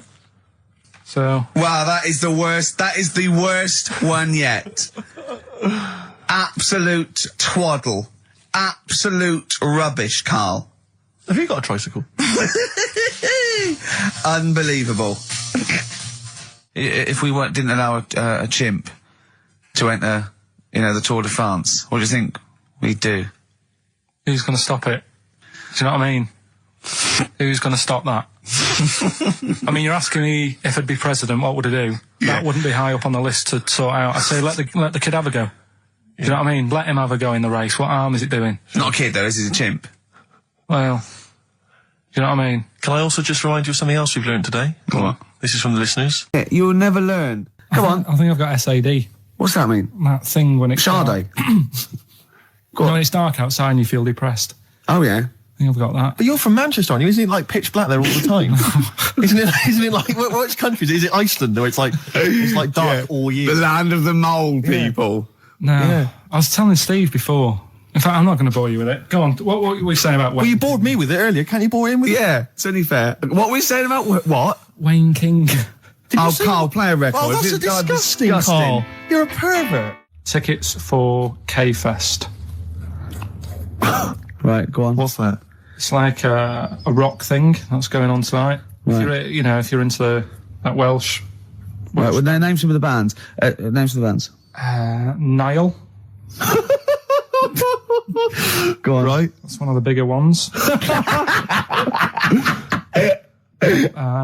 Mark Lanigan. Who? Not Lanners. Is Lanners playing? He's not really. Yeah. Mark Lanigan really playing there? I think so. God, who's that? What? Who's that? Who is Lanigan? Is he someone you went to school with? Who is Mark Lanigan? Who else is on? Who is Mark Lanigan? Is he the promoter? Is there a baguette-shaped gap left in their holdall? Before, let's make some bread that you can fit down your trouser leg. What? That's not true! No, it's not, I read it in Euston train station. I was waiting to go back to Manchester. Where did you read What, this? scrawled on the wall in graffiti? Yeah. Do you know the Was it also meet me here for cock fun at 12 o'clock? The upper crust sandwich shop, Euston Station. It's on the wall. Ages ago. Yeah. Only people with money had drinking or something. That's not one of my film reviews. Years ago. Welcome to History Now. Now, ages ago, only people with money had drinking or something. Keep going, Carl. Keep going. Like spirit and stuff. So they'd it's like businessmen. It's easy for you to say. This is getting to be cruel, isn't it? This is amazing. Yeah, go on. Why did you open your mouth, Carl? What were you hoping was the best that could happen? Because you were trying to make me look stupid before with the planet, so... Whereas you know... Yeah, go on, no, come on. Businessmen with money. I've got to drink, I'm ching. The pigs come, if you like. Sorry? What did you say? What did you say? What did you say? When you do what, Carl? What? What did you say? No, what did you say? Because I don't want to have to go to the radio authority again. What did you say then? Just remember. We are going out live, Carl. Yeah, remember Tom Binns, right? What did you say? What I'm saying is, why were they shouting Vera? Because pigs don't come to the name, do they? Hey? I don't know the ins and outs of pig, have how to lure a pig into your trap. Can I just tell you some very, very interesting things about pigs? Please do. Right. One, everyone knows they have a corkscrew-shaped penis, right? A corkscrew-shaped penis. That's the tail, isn't it? Two, they can't look up. They can't put their head back and look up, right? Three, they can have a 30-minute orgasm. Rick, is it only pigs that have got a corkscrew-shaped penis? No, and landlords. Okay. Very handy. And it was a Christmas play, and I managed to get a part in it. And, Did you audition? got a part in it, and I should have been playing the drums to the one about Kings. We Three Kings. Yeah. I was meant to be doing that, but Little Donkey came on, and it was one of the. What do you mean came on? That was like next up on the next song. Right. And it's one of them songs that you can't help sort of tapping along to. Yeah. Do you know like if I was to go yeah, you'd have to finish it with. Yeah. Do you know that they actually send that into space? Do they? And what, hoping that aliens will respond with that? Yeah. They do that because apparently it is one of them things that you can't help. What, even if you're an alien life form? Yeah. They know that, do they? Yeah. But anyway, what, because they watch Star Trek or something? Hello. Knock knock. Yeah. No, seriously. Is it true? Like if you send out knock knock into space, yeah, they have to say Oggy. Oh, that is great. Seriously. Oh, hold on, what's something out there? What's a little green fellow? That is great. Yeah, so anyway, that is Little Donkey is like one of them tunes that you can't, and I was there and I had the drumstick and I thought, oh god. The drumstick! I could feel myself. And anyway, just wanted to do it, yeah. I started going along and playing Little Donkey, which I wasn't meant to do, but it went down such a storm. Okay, the film review. Gladiator. It's alright, nothing great. It's like an old, sort of an old version of Rocky done in the olden days, really. Right. A bloke fighting other people. Sure. How sort of well known is the story? Do you reckon people know the basics? Well, just very quickly, just do the plot. Quickly. There's a guy called Max. Maximus, yeah. Yeah. There's Caesar, and there's Caesar's kid, and Max goes to war, sort of wins it, comes back. Caesar says, you're good at what you do. I wish my son was as good as you. So I want you to be in charge when I die. His kid finds out, a bit annoyed about it, kills his dad, because he don't want anyone to hear that he said that he wants him to be in charge. Yeah. So his kid gets in charge and thinks, I'll show you. You're not going to be king, I am. You're going to be a slave or something. And then, next thing you see is... Sorry, can I just stop there? My only thought is the film's 3 hours long, so maybe we shouldn't go through the whole plot. We've done the first 10 minutes, but go on. So yeah, he's a slave and then... Yeah, but then, that was an interesting bit that I thought, right? I mean, I was watching this with a girlfriend, she was already annoyed because she wanted to watch Friends on E4. Okay. Yeah. It was a good episode as well this week. Was it? Yeah. Don't tell her that. Okay. Right, so she was annoyed and she said, come on then, put it on. And I got it wrong straight away because it says on the back 149, so I thought that was an hour and 49 minutes. It turned out it was 149. No, I thought it was 1 hour 49. Yeah. But it was 149 minutes. Sure. So it overran anyway. By 40 minutes. Yeah. People got sick of him and they said, oh, we'll have to get rid of him. So they tried to, he loved cakes as well as women. Okay. So they said, let's poison a cake. And they poisoned a load of Easier than poisoning a woman, wouldn't it? And he ate these cakes and it just didn't kill him. And they were like, God, what's going on? And they kept giving him more and more cakes. And he was suspicious. And that didn't work. So the fella said, that's it, I'm going to shoot him. So they were like, I'd be there sort of punching people in the arm.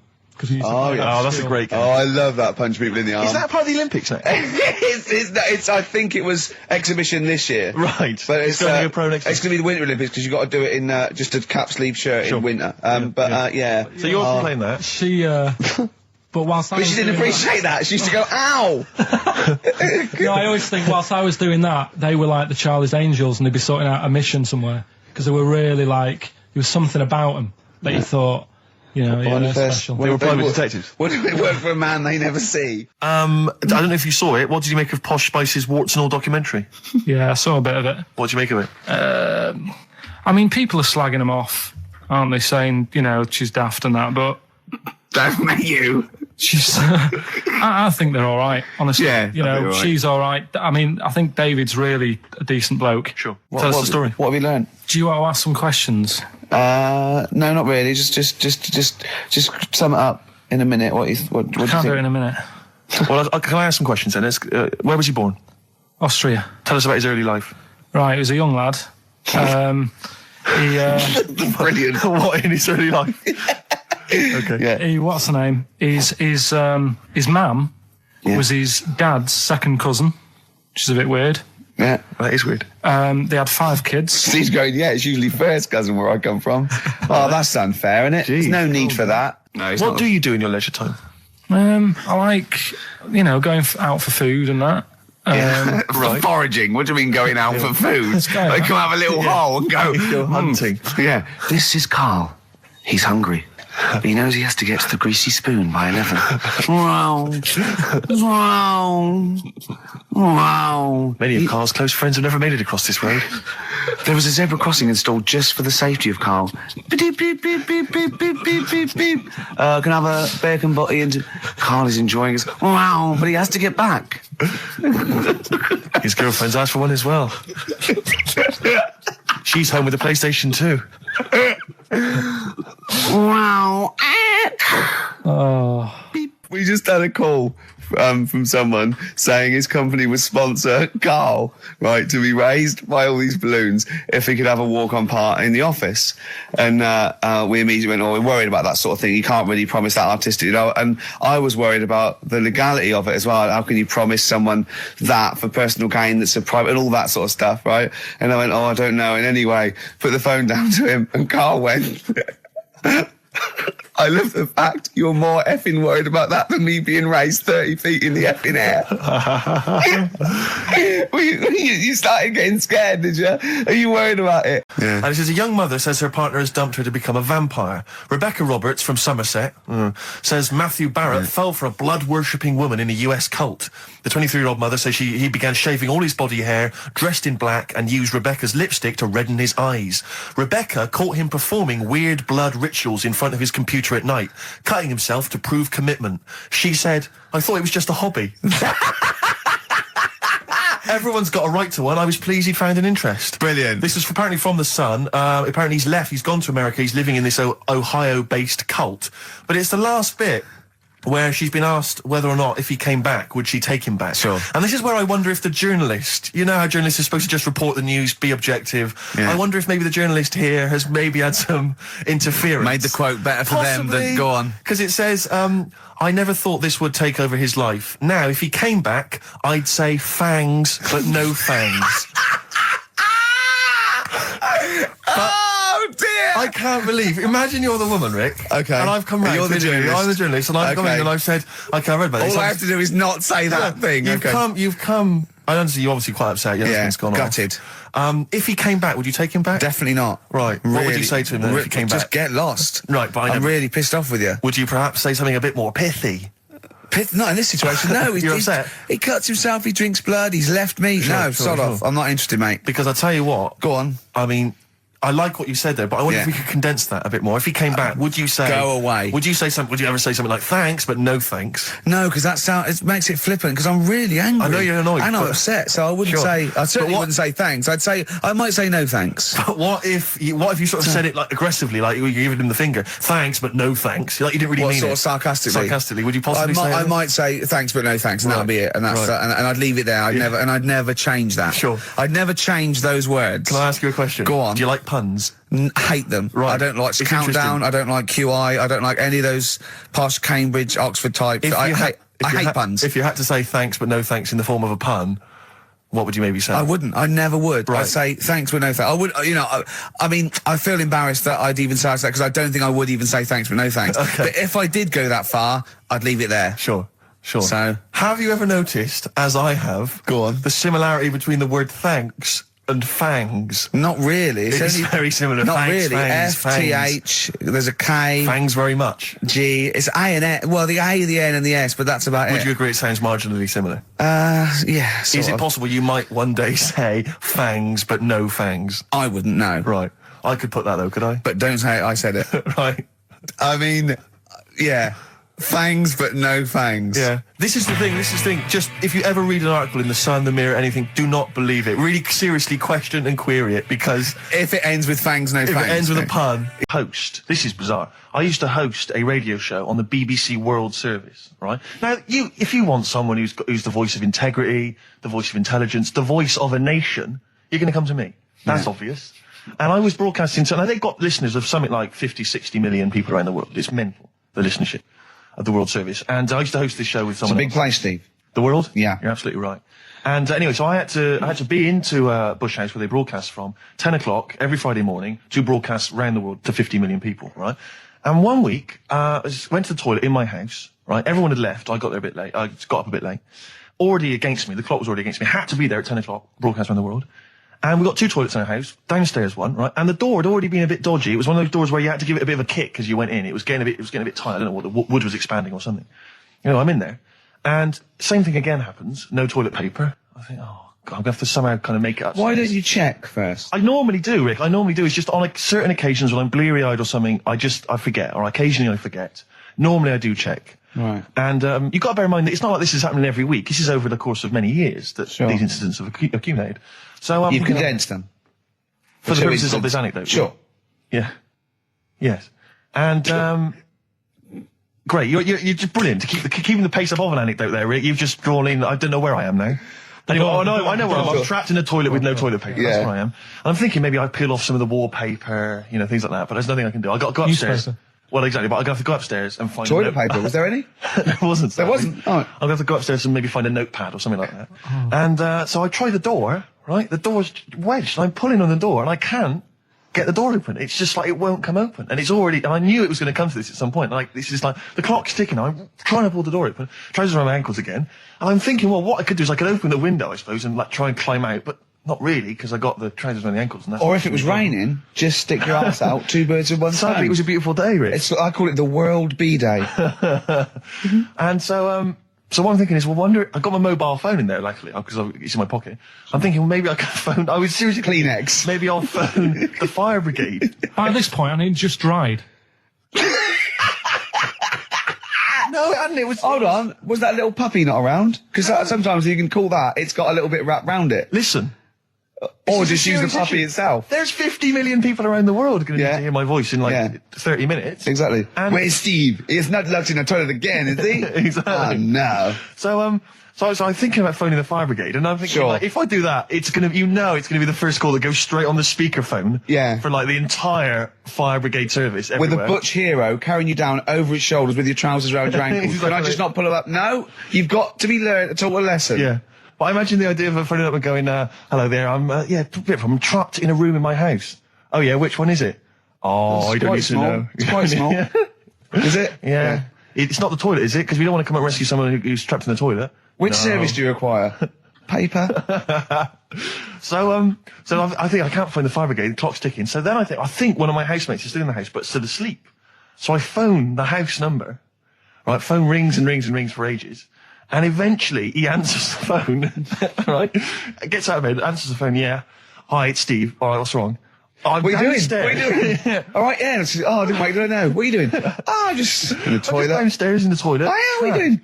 Well, I've finished what have you got any toilet paper? Any bog roll? Yeah. So he had to, kind of scrape together a few bits of paper, you know, and sort of tinfoil or whatever he could find in the house. A cactus. Come down no. Pass it underneath the door.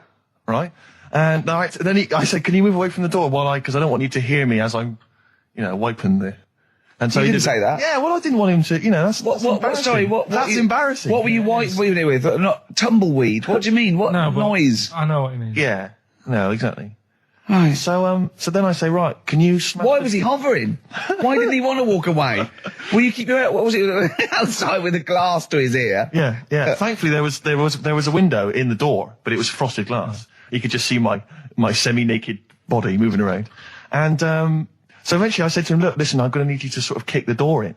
He said, well, I don't want to kick the door in because you're going to have to pay for it, aren't we? I go, yeah, but I got to go to the World Service. Well, yeah. And he was a lovely man. He's the weakest man you've ever come across. It's like if there's one person you don't want to have to throw their body weight against the door, it was him. He's like he'll snap before the door will. So he's smashing against the door. This sounds like a fetish to me then. He went in there and there you were naked with lots of toilet paper. And you go, oh, you've broken the door down, and here I am naked.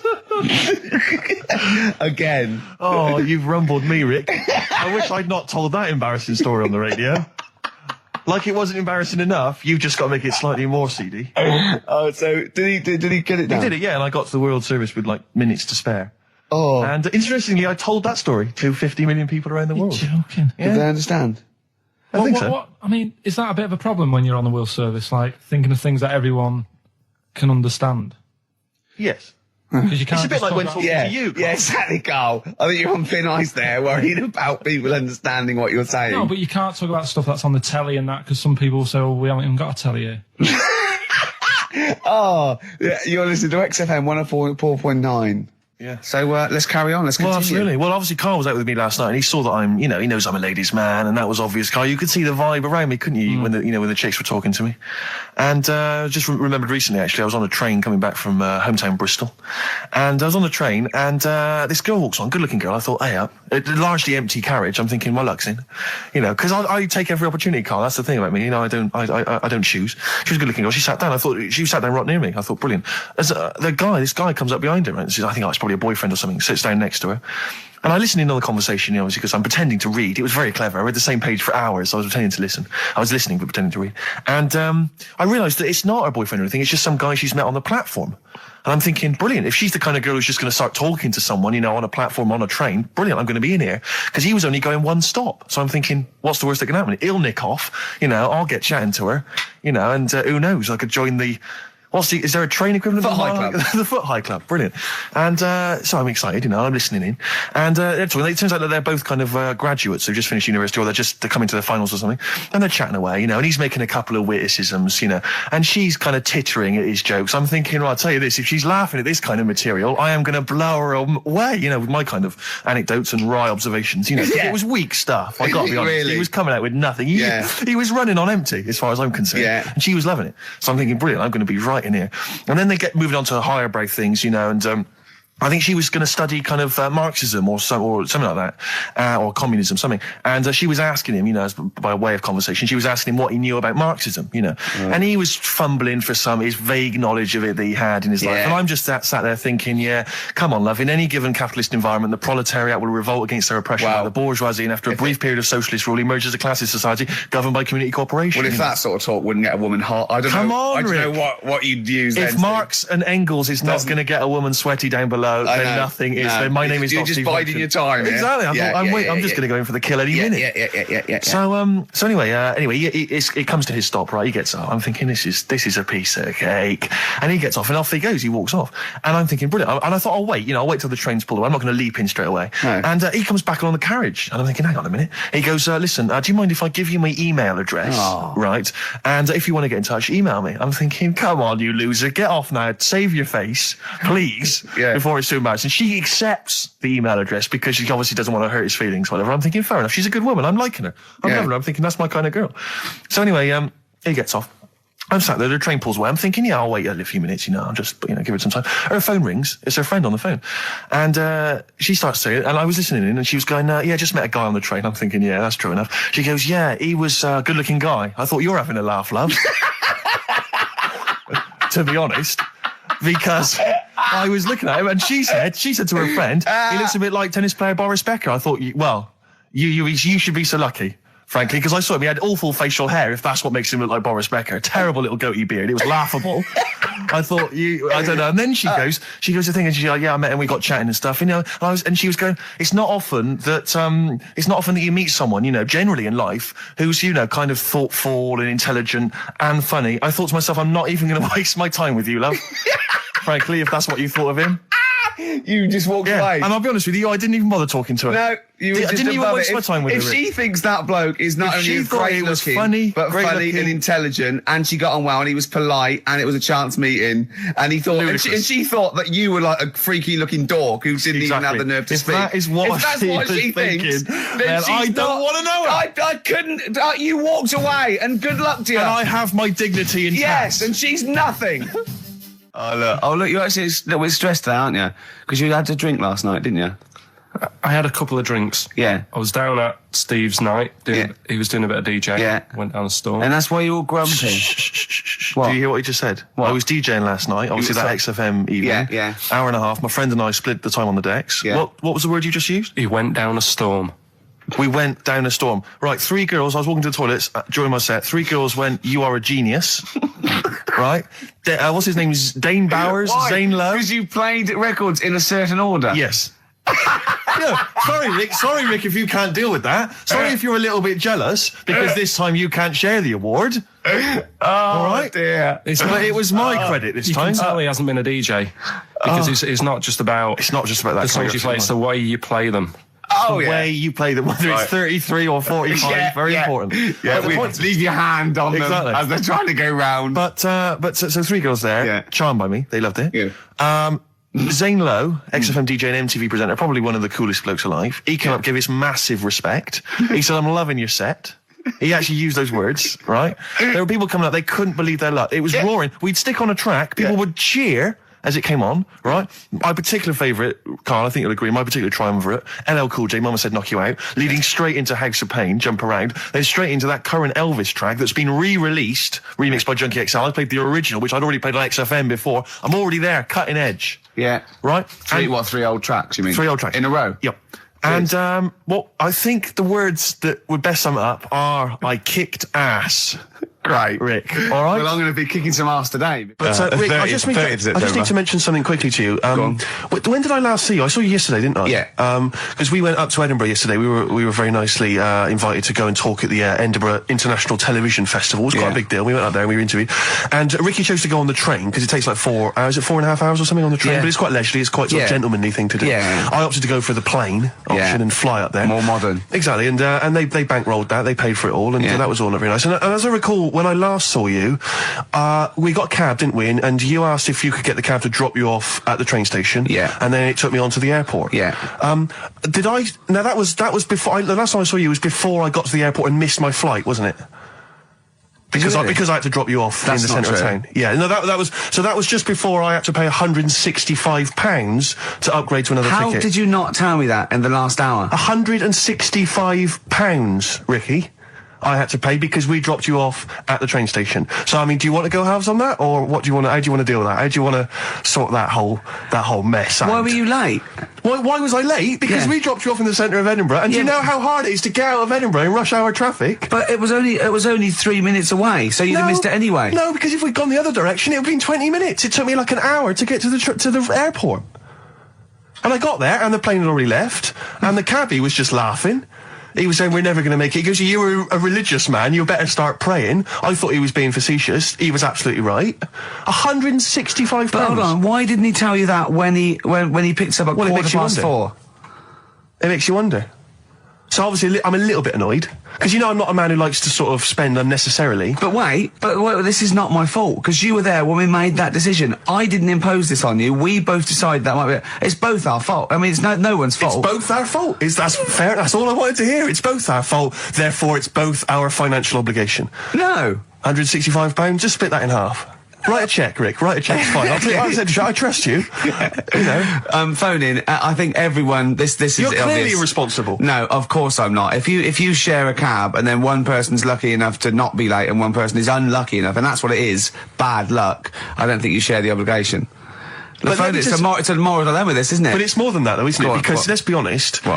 Even if you had known that I was going to get there late, you'd have wanted me to hang around just so you weren't left around waiting for a train on your own. Because you get bored sitting there. So you'd have wanted me to at least got in that cab. I got there way too early. I actually got there I was there about 30 minutes early. You made it fine then. Exactly. So I mean, I sacrificed me hanging around for half an hour so you could get it at 4:15. And the other thing is this: you were going to get it at 4:15 anyway. Yeah, but I would, if I'd gone the other direction and not dropped you off in the centre, I would have been there in time. Wow, would we? Well, is that true? Wow. Only God knows. Well, and the cabbie. What I mentioned it to. So, I'll tell you what will cheer you up. I'll tell you what's better than 80 quid. I'll tell you what's better than, shall I?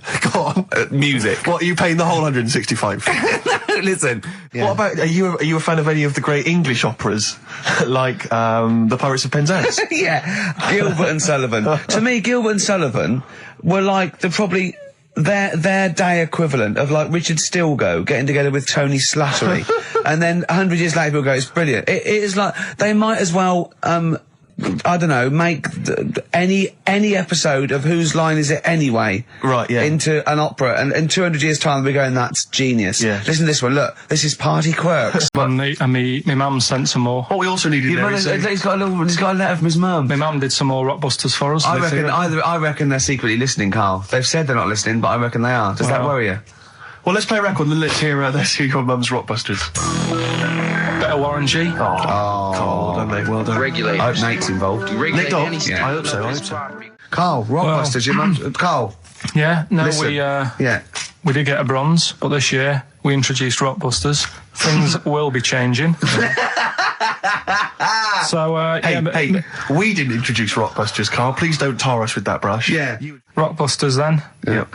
Chance to win all that stuff Steve was talking about before.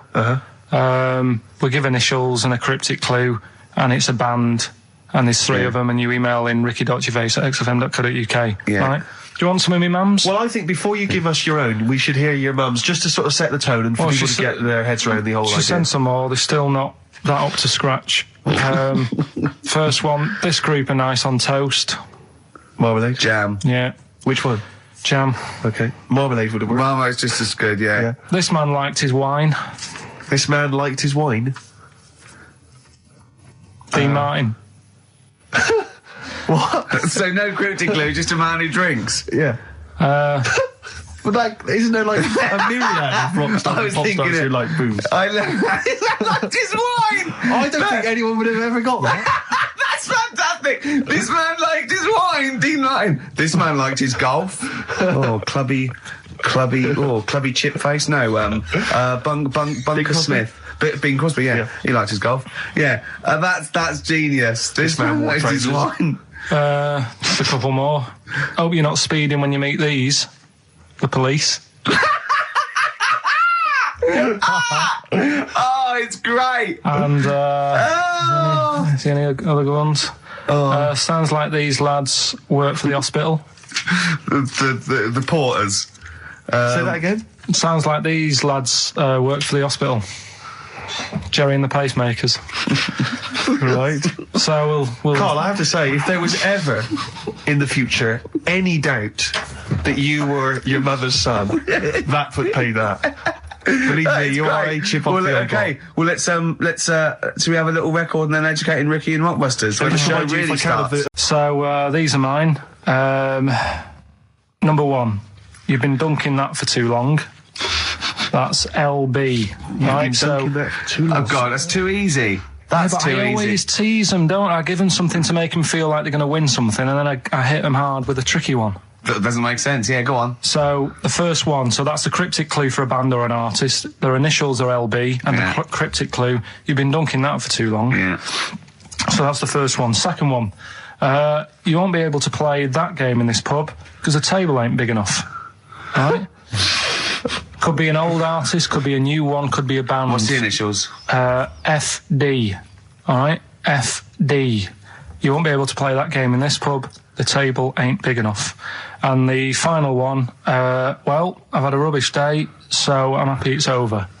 Right? That's the third cryptic clue. The initials being GK. Right? Yeah. Well, I've had a rubbish day, so I'm happy it's over. They're the 3 clues. All you got to do is email in ricky.gervais. That's great. That's genius. Which one? The last one. All right. That is genius. That's the best one you've ever done. All right.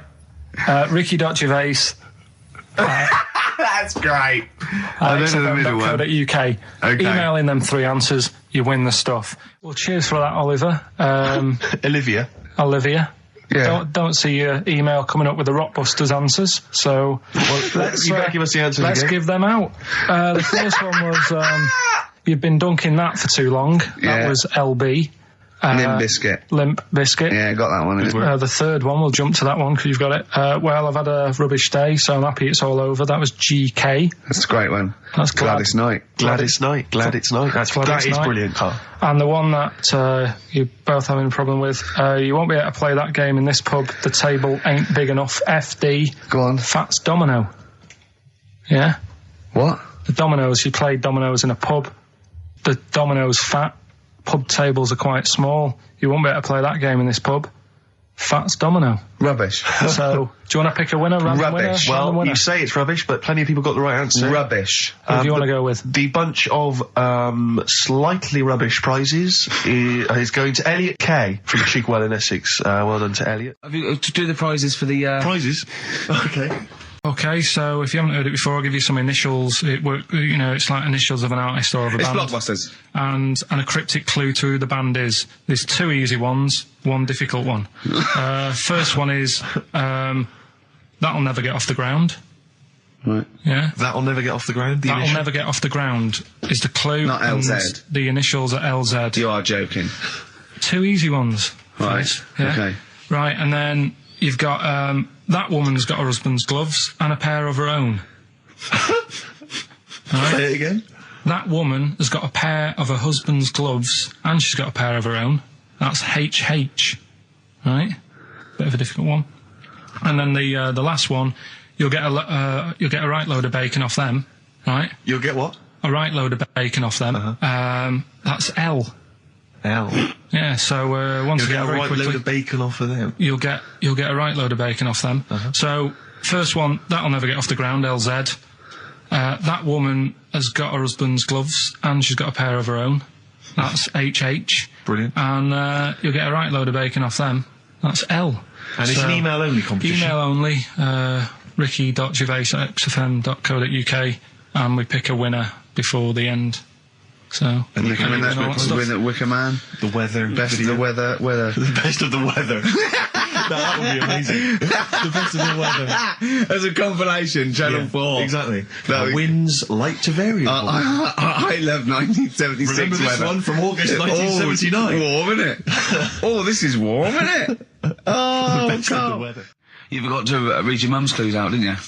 yeah, These are just for fun only. This is Carl's mum. She listened 1 week and now she sends him a little example of Rockbusters every week. she's got, what did she send? This group would go well with your Christmas dinner. Cranberries? Yeah. They make a few good cupboards. They make a few good cupboards. Yeah. Carpenters. I was thinking of EMF. I was thinking B&Q. The B&Qs. This group thinks of lots of things. This group thinks of lots of things. Yeah. Go on. Imagination. I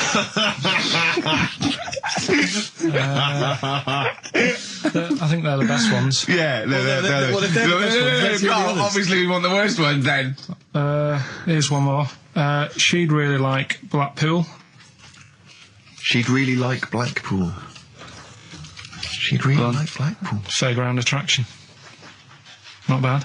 Yeah. Not bad. Right. Well. Right, there's a load of letters there asking for advice. Put them on Claire's desk. Have a good Christmas. Have a good Christmas. Second one, ask your mum if you should. After you're at the prison. S. And the last one, a couple of people were arguing in the supermarket at the fruit and veg counter. But it's busy in there because it's It's Christmas. busy because it's Christmas. That's a B. So they're the 3 things. It's email only, this one. Please remember that. ricky.gervais@xfm.co.uk. ricky.gervais@xfm.co.uk. Yeah. Brilliant.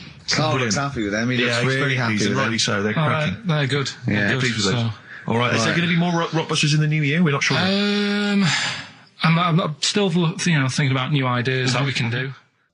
Snowbird from Mark Eitzel, part of his covers album. He's so happy that the XFM listeners understand his stupid clues, and he knows it annoys me. We've got some right answers We'll be for giving out the Rockbusters. answers just quickly, just in case someone sort of missed one of them. I'll just quickly do them, yeah? Yeah, go on. First one, there's a load Short of letters. show. There's a load of letters there asking for advice. Put them on Claire's desk. Oh, a Merry Christmas. Ask your mum if you should.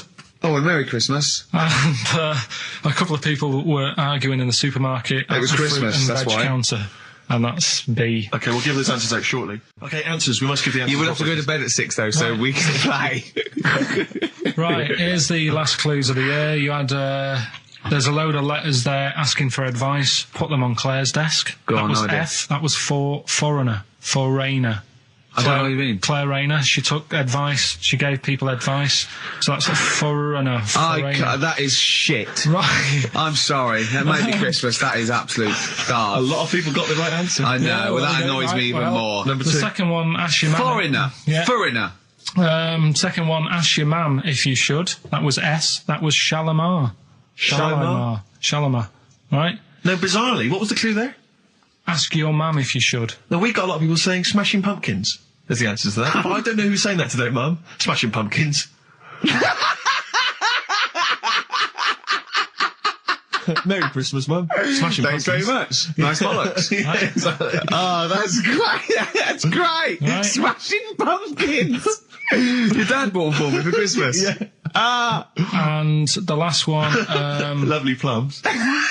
What, my Victorians? Oh, God. right, we've got to wrap it up. Come on, then. A couple of people were arguing in the supermarket at the fruit and veg counter. That was B. That was Banana Drama. They were like having an argument. What do you mean Banana Drama? What, no, wait. What group is Banana Drama? What group is Banana Drama? So, You're a fool. You're a twat. When you say that, but you accuse Carl of that, you're also accusing lots of the listeners, including the winner, Nicola Rogers, of London, and she wins those great prizes, and she got them bang on, so... Banana Drama. so can we finish there now? Yeah. Yeah, What do you mean? What do you mean? Can we finish there now? Just play the ads and go.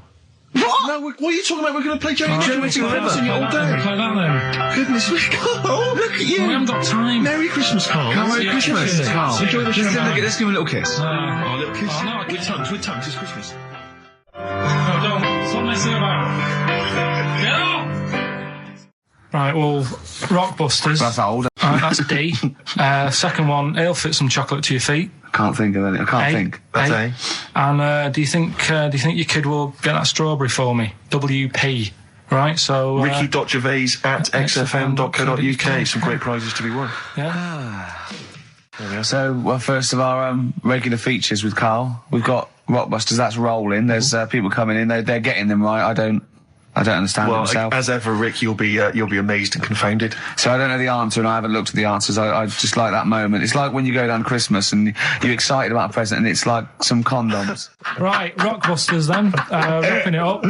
It needs some work, that game, but I see it's got a lot of mileage. Right, here we go then. The first one, £42 for a torch. That's a bit pricey. Go on. That was D. Yeah. That was Daylight. Wait, I thought Delight, and I thought it doesn't work. second one. It doesn't work. I actually thought Delight doesn't work. Second one. There's no, wait. Dear Light, it doesn't work. It's Delight. Second one was. No, Carl, it doesn't work. Yeah, but if we're going to continue with this feature, you've got to tweak them a bit, right? People have got it. We've had loads of emails, more than ever. So, do you know what I mean? Let them decide. If they don't like it, they won't email in, but they're loving it. Right? They've all come from the same institution. Go on. It'll fit some chocolate to your feet. That was A. That was Aerosmith. Right? Aerosmith.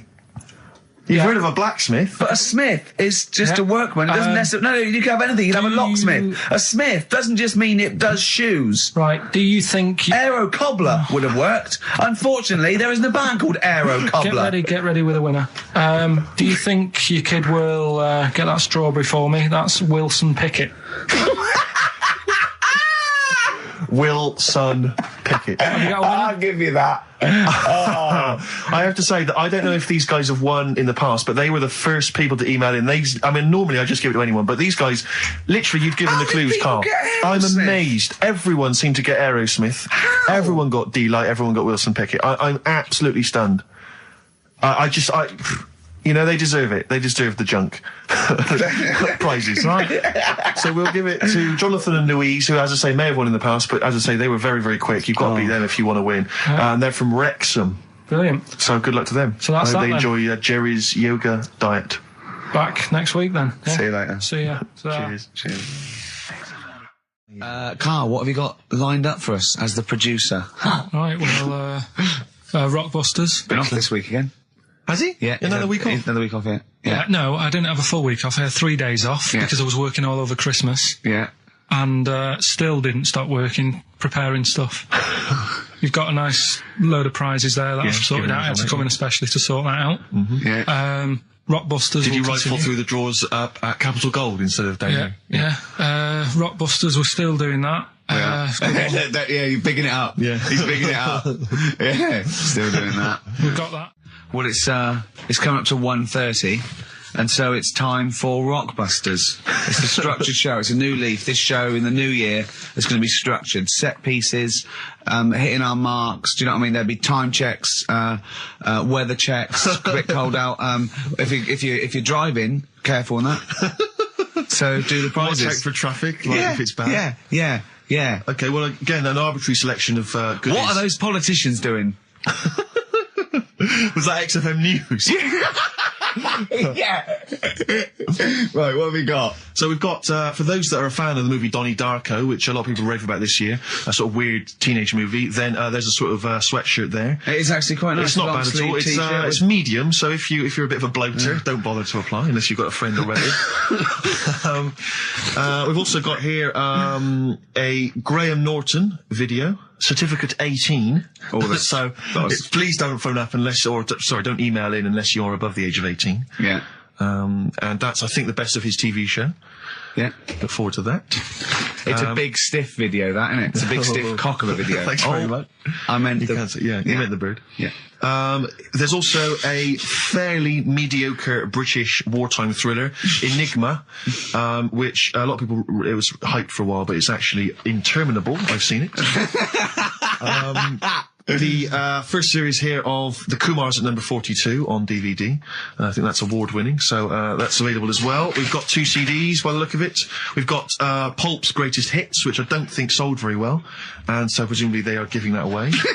And Johnny Cash's current album, American For the Man Comes Around. There's some good cover versions there. Again, another big sell. A big sell. We're really pushing this. It's quite kooky. Johnny Cash here does covers of things including Personal Jesus. Oh, right. By Depeche Mode. We've got Bridge Over Troubled Water, his version of that, Desperado. And anyway, it's not bad. That's probably the best treat in that bunch. Right. And I'm assuming there's some questions there, Carl. Yeah. Right, here we go. If you're a new listener, the way it works, I'll give you a cryptic clue and some initials, and it sort of makes up a band. Yeah. Makes more sense when you hear it, I reckon. Not particularly. Wow, not really. Although people do get it. I just worry about the state of our listeners. Go on. Right, so there's 3 of them. You email in ricky.gervais@xfm.co.uk. It's email only. I repeat, it is email only. We're not too lazy to answer the phone. Yeah. Okay, here we go then. Number 1.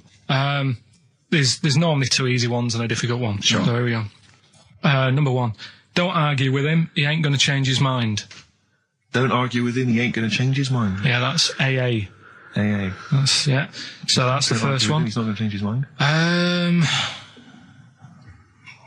What do you mean, You've just got them written out, haven't you? I'm just thinking about what the answer is, so I don't write the answer down to this one. Don't worry, they get it.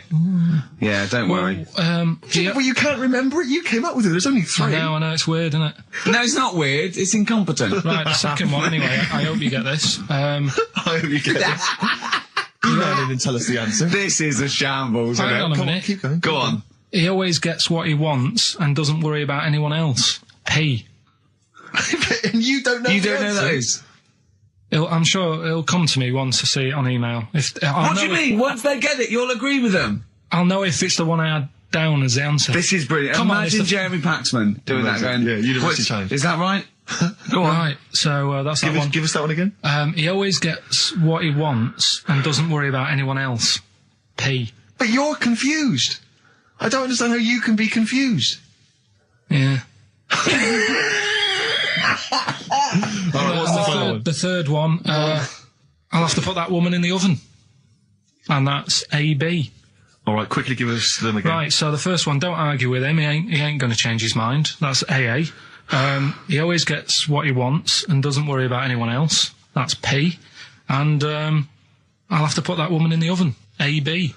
All right. Okay. ricky.gervais@xfm.co.uk. I'm going to play a classic track now by Neil Young, Alabama. It's beautiful. Neil Young, Alabama. Carl is still confused. He's waiting. He's biting his fingers, waiting for an email to tell him the answer to the clue he made up but can't get. I love that as an experiment. As a I mean, that would confuse psychologists, that you come up with something that you can't get. It's brilliant. Yeah, you came up with the question, you don't know the answer. And you expect them to, but you can't, and you made it up. I'm a big fan of that TV show. It's on digital TV. A lot of people won't have it, but Inside the Actors Studio with James Lipton. Yeah. And he interviews lots of big Hollywood stars, and he always asks them these same questions at the end. Can I just run a few of them past you? Go on. Okay. So, if you could do any other profession other than the one you do now, what profession would you do? Can you just change that to apart from a paper round? Apart from a paper round. Oh. If you do any other profession, Carl. And it doesn't matter about like. Doesn't matter if you've got the skills or anything. In an ideal world, if you had the ability. Well, I think I'm about to buy somewhere, so I reckon something, you know, using tools and like doing a bit of plumbing and that. So a plumber? Well, sort of an all-rounder. Right. A handyman. Well, yeah. I think, you know, you don't get paid that much, but it's useful, isn't it? So. But you could get your own show, couldn't you, with Carol Smiley eventually? Well, all that, but the money that you don't make, you save by not having to pay someone else to do the chores. Do you know what I mean? I don't know what that sentence meant. Right. No. A plumber, how much is the average plumber on? The money you don't make, you save on not getting someone else to do it. No, just think of that. No, look, break that sentence down. Are there any... Sorry, Rick, but people who live in glass houses... Yeah. Anyway, let's just go back to Lipton quickly. We've got a couple to get through here. So, your favourite noise or sound? Favourite sound or noise? Oh. Is it me? No. It's not me. Hang on a minute. It's not me. Are you sure it's not me, Carl? I like Elvis. Noise. Elvis. In the ghetto. The sound of Elvis. Elvis in the ghetto. Brilliant. Okay. Yeah. And your least favourite noise or sound? I don't think it should really be records and music. Noises, things that you hear at home or whatever. Maybe like a sound of a... The least favourite noise? Least favourite? The sound of... Probably like... the sound of ghosts? Fire engines and that. Right. That's annoying. Except if your house was on fire, presumably. I think it's a bit unnecessary. You think they're just doing it to wind people up? I live on like a busy street and it's happening all the time, and it is like... Just sort of have a blast of it, and people will hear it. You don't have to keep it going. Yeah, sure. So that is pretty annoying. And if heaven exists, Carl, when you get to the pearly gates, what would you like God to say to you as he welcomes you into heaven? What would you like God to say to you? Who asks these? What show's this? It's a programme where celebrities are interviewed by a guy, an American interviewer, and he always asks these questions at the very end.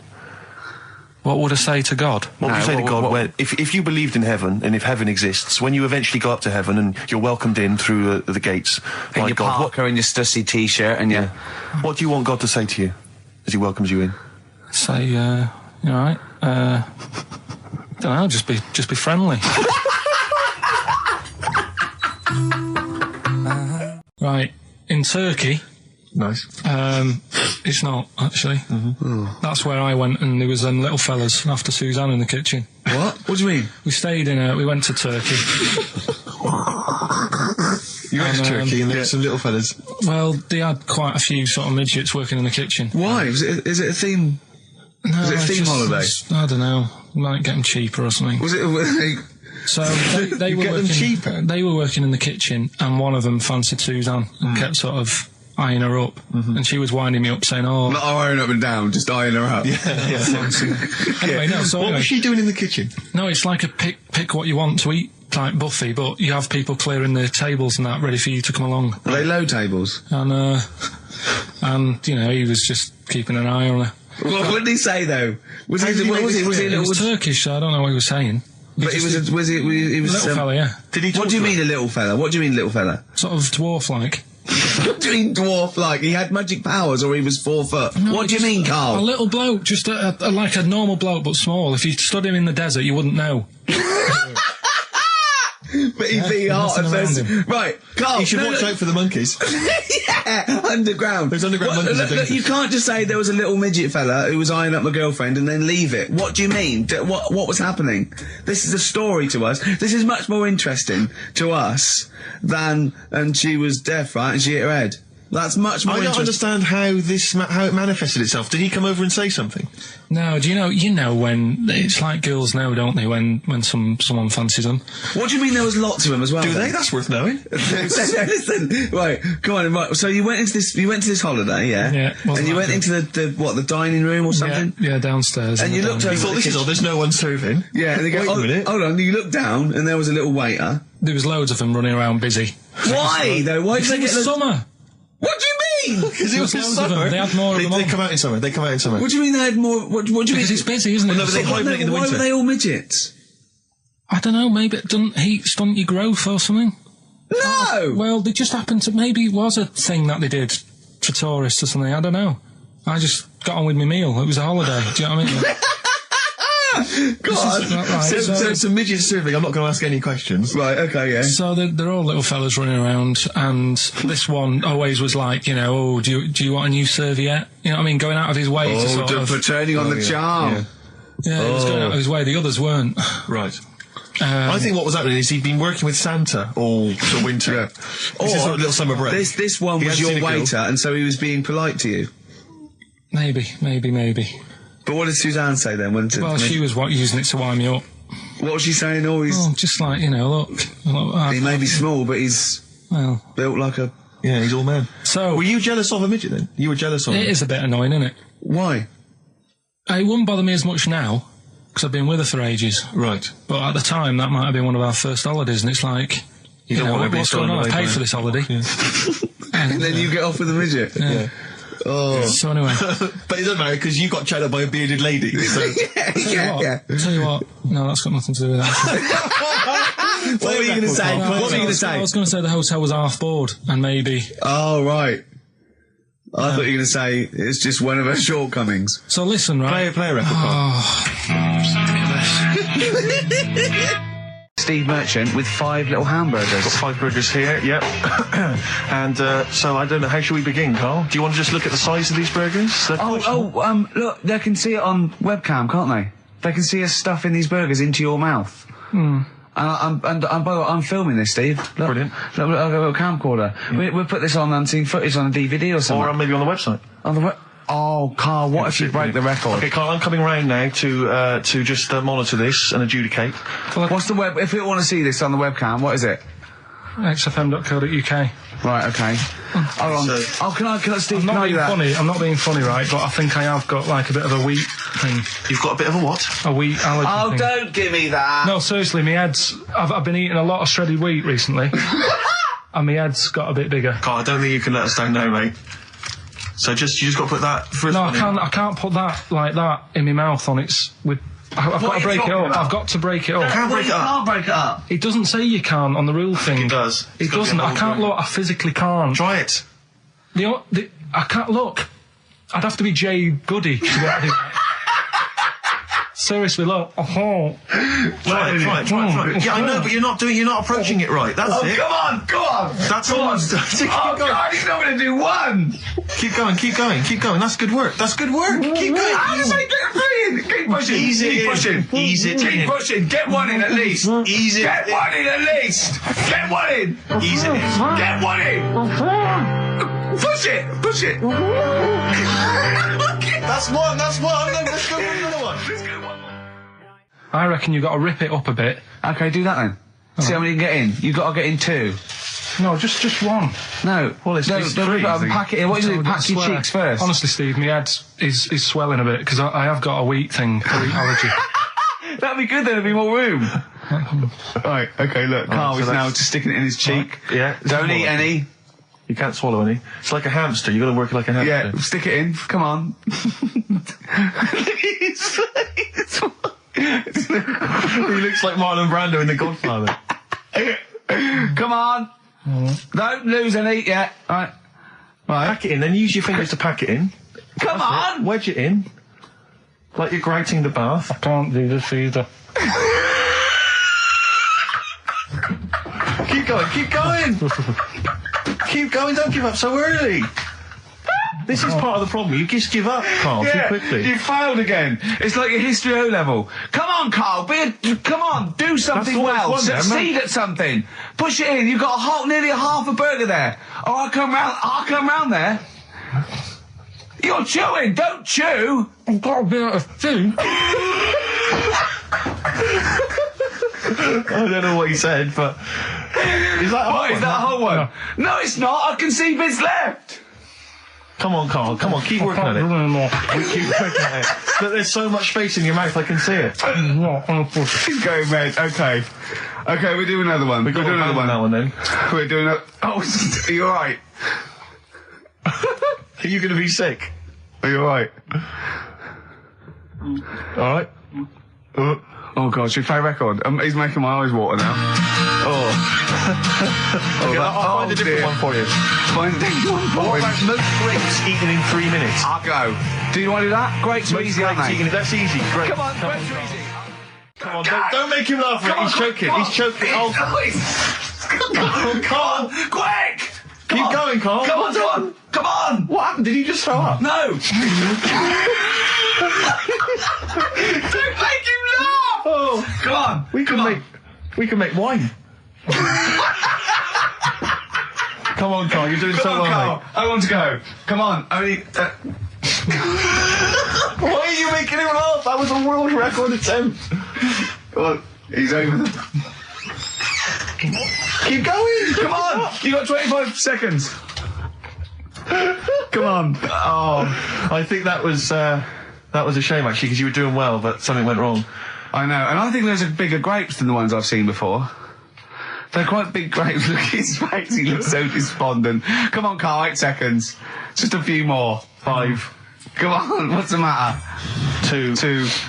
1. It's all over, Carl. It's all over. Better count how many you did. You can get good at this. We can get good at this over the weeks. I think that was a fairly pitiful attempt, actually. I really thought you had a... It's interesting, actually. These are harder records than you might think. Yeah, I know. 6, 8, 10. How do you feel after that record-breaking attempt? Not happy with that. What are you not happy about? The fella who did it, was he in hospital and just had loads of grapes? I was bored. I'm sure he wasn't producing a radio programme, that's for sure. Well, to be fair, neither are you. What was tricky about it? What did you find hard? I think having Ricky standing over me, sort of shouting, "Go on!" isn't normal. No. But that wasn't... He hasn't eaten any! Hold on, that's 50 left. That's quite a poor attempt then, by the seam of it. Would you think about trying to maybe do that again in a couple of weeks? Would you do some practice and try that again? No, leave it for the experts. And I noticed a tricky point. Maybe sort of when you had about 50 seconds to go, you seemed to be spewing things into the bin. What was that? Again, mainly Ricky standing over me. So 88. He's got 88 left. Okay, so what's the mental arithmetic there? Because we put how many in? It was 150 in the thing, wasn't it? What did I say? What did I say I had left? Well, I'm not doing it again. 88. So you had 88 left. So it's 62. God, you're only at 62. What's the matter with you, Carl? There's people start you at 62. That is rubbish. That's disappointment.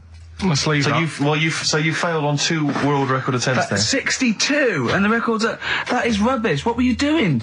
Oh yeah, but like I said, I've got a small throat. I can't drink a drink quick. Ever since the Mr. Freeze Pops when I was 6, that I nearly choked on, I nearly died on. I can't go back. It'd be like asking, I don't know, someone who got run over to play Frogger or something.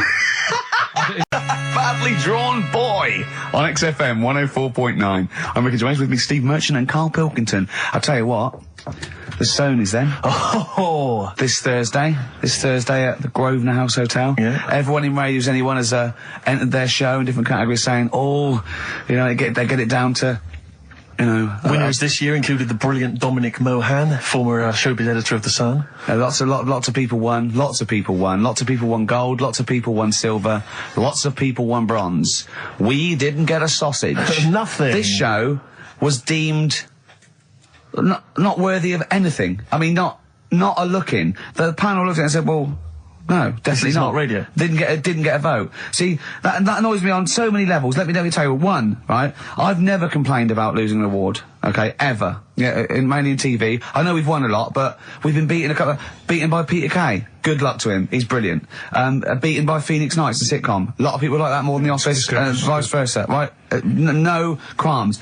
But the shoddy shite that I heard that night beating us, I was furious. I don't understand. There's people, regional, it sounds like hospital radio, right?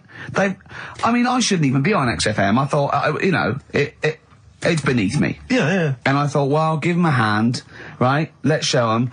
And I want to know who the panel was as well. I do not believe it. How can they I was looking back over some of the shows, right, before I go, Carl, and I've just done a little excerpt of, a trailer of what we do, what we're about, and I don't know how the panel could overlook this. Play a bit, Carl, please. Shaking her muff, minge and tits around does not make her a hoe, then what does? These kids at school with big heads. Carl, what are you talking about? Shut! Oh, my name is Holy Fuck. Right, there's this monkey that was on a train station. Right. What if you mean cock to mean penis?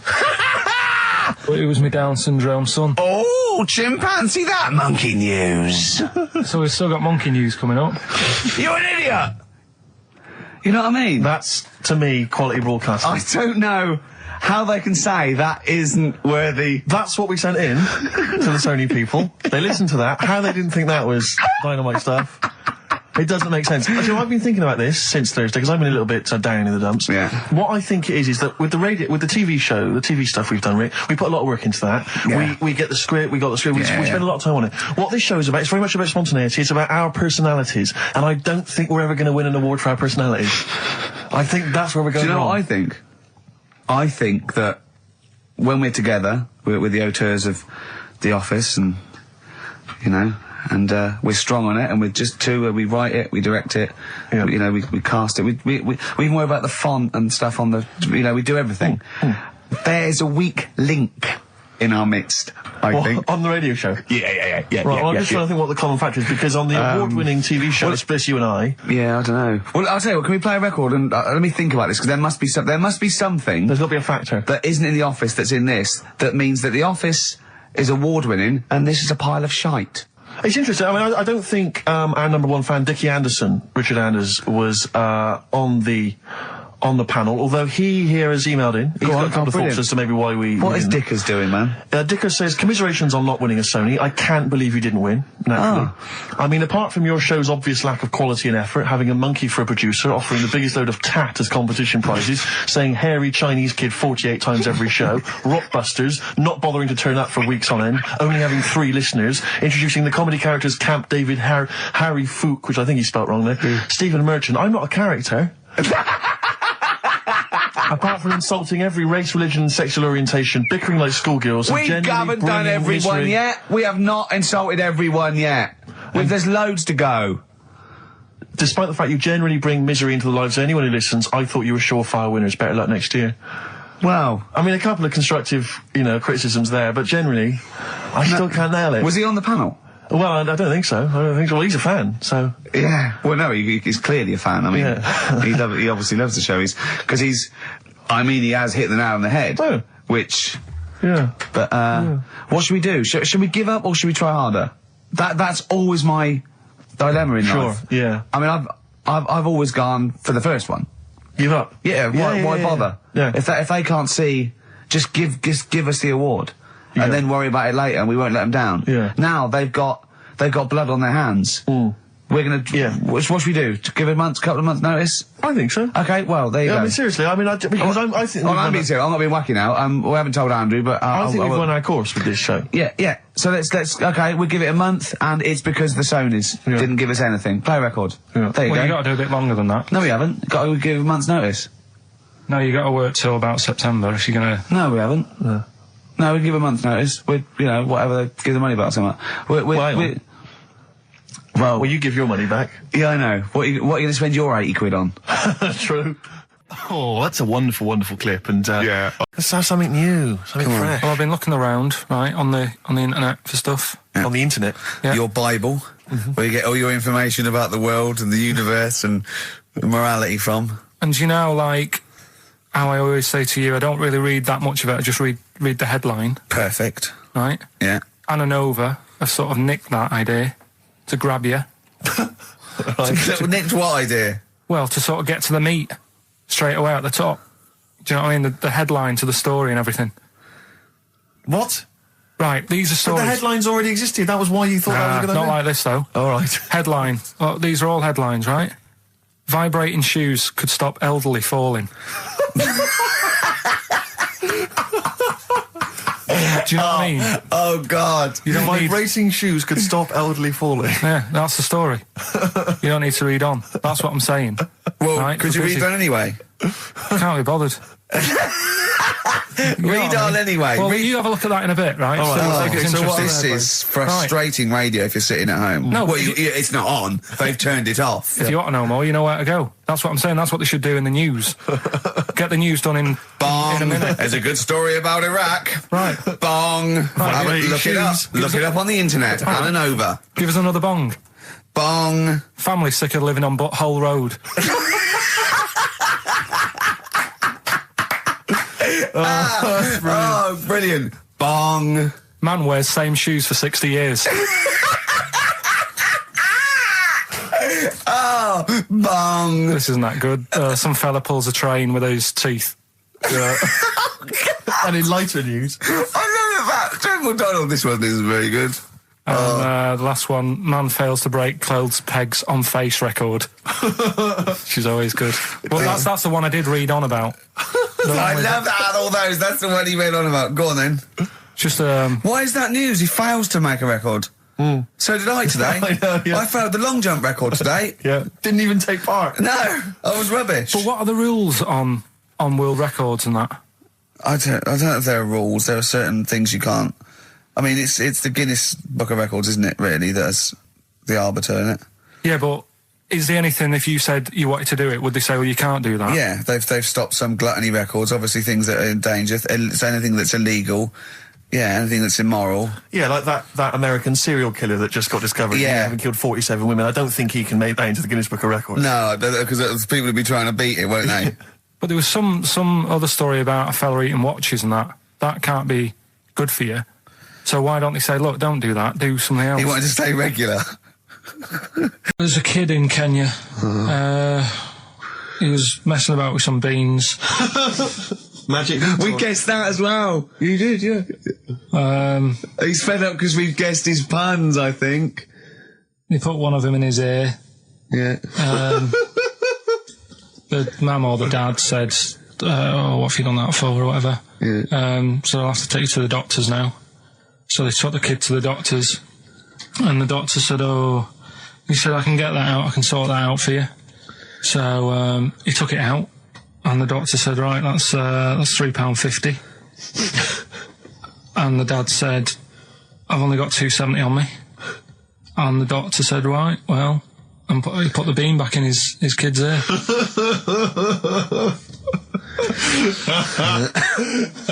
I don't know what to say. I don't know what to say.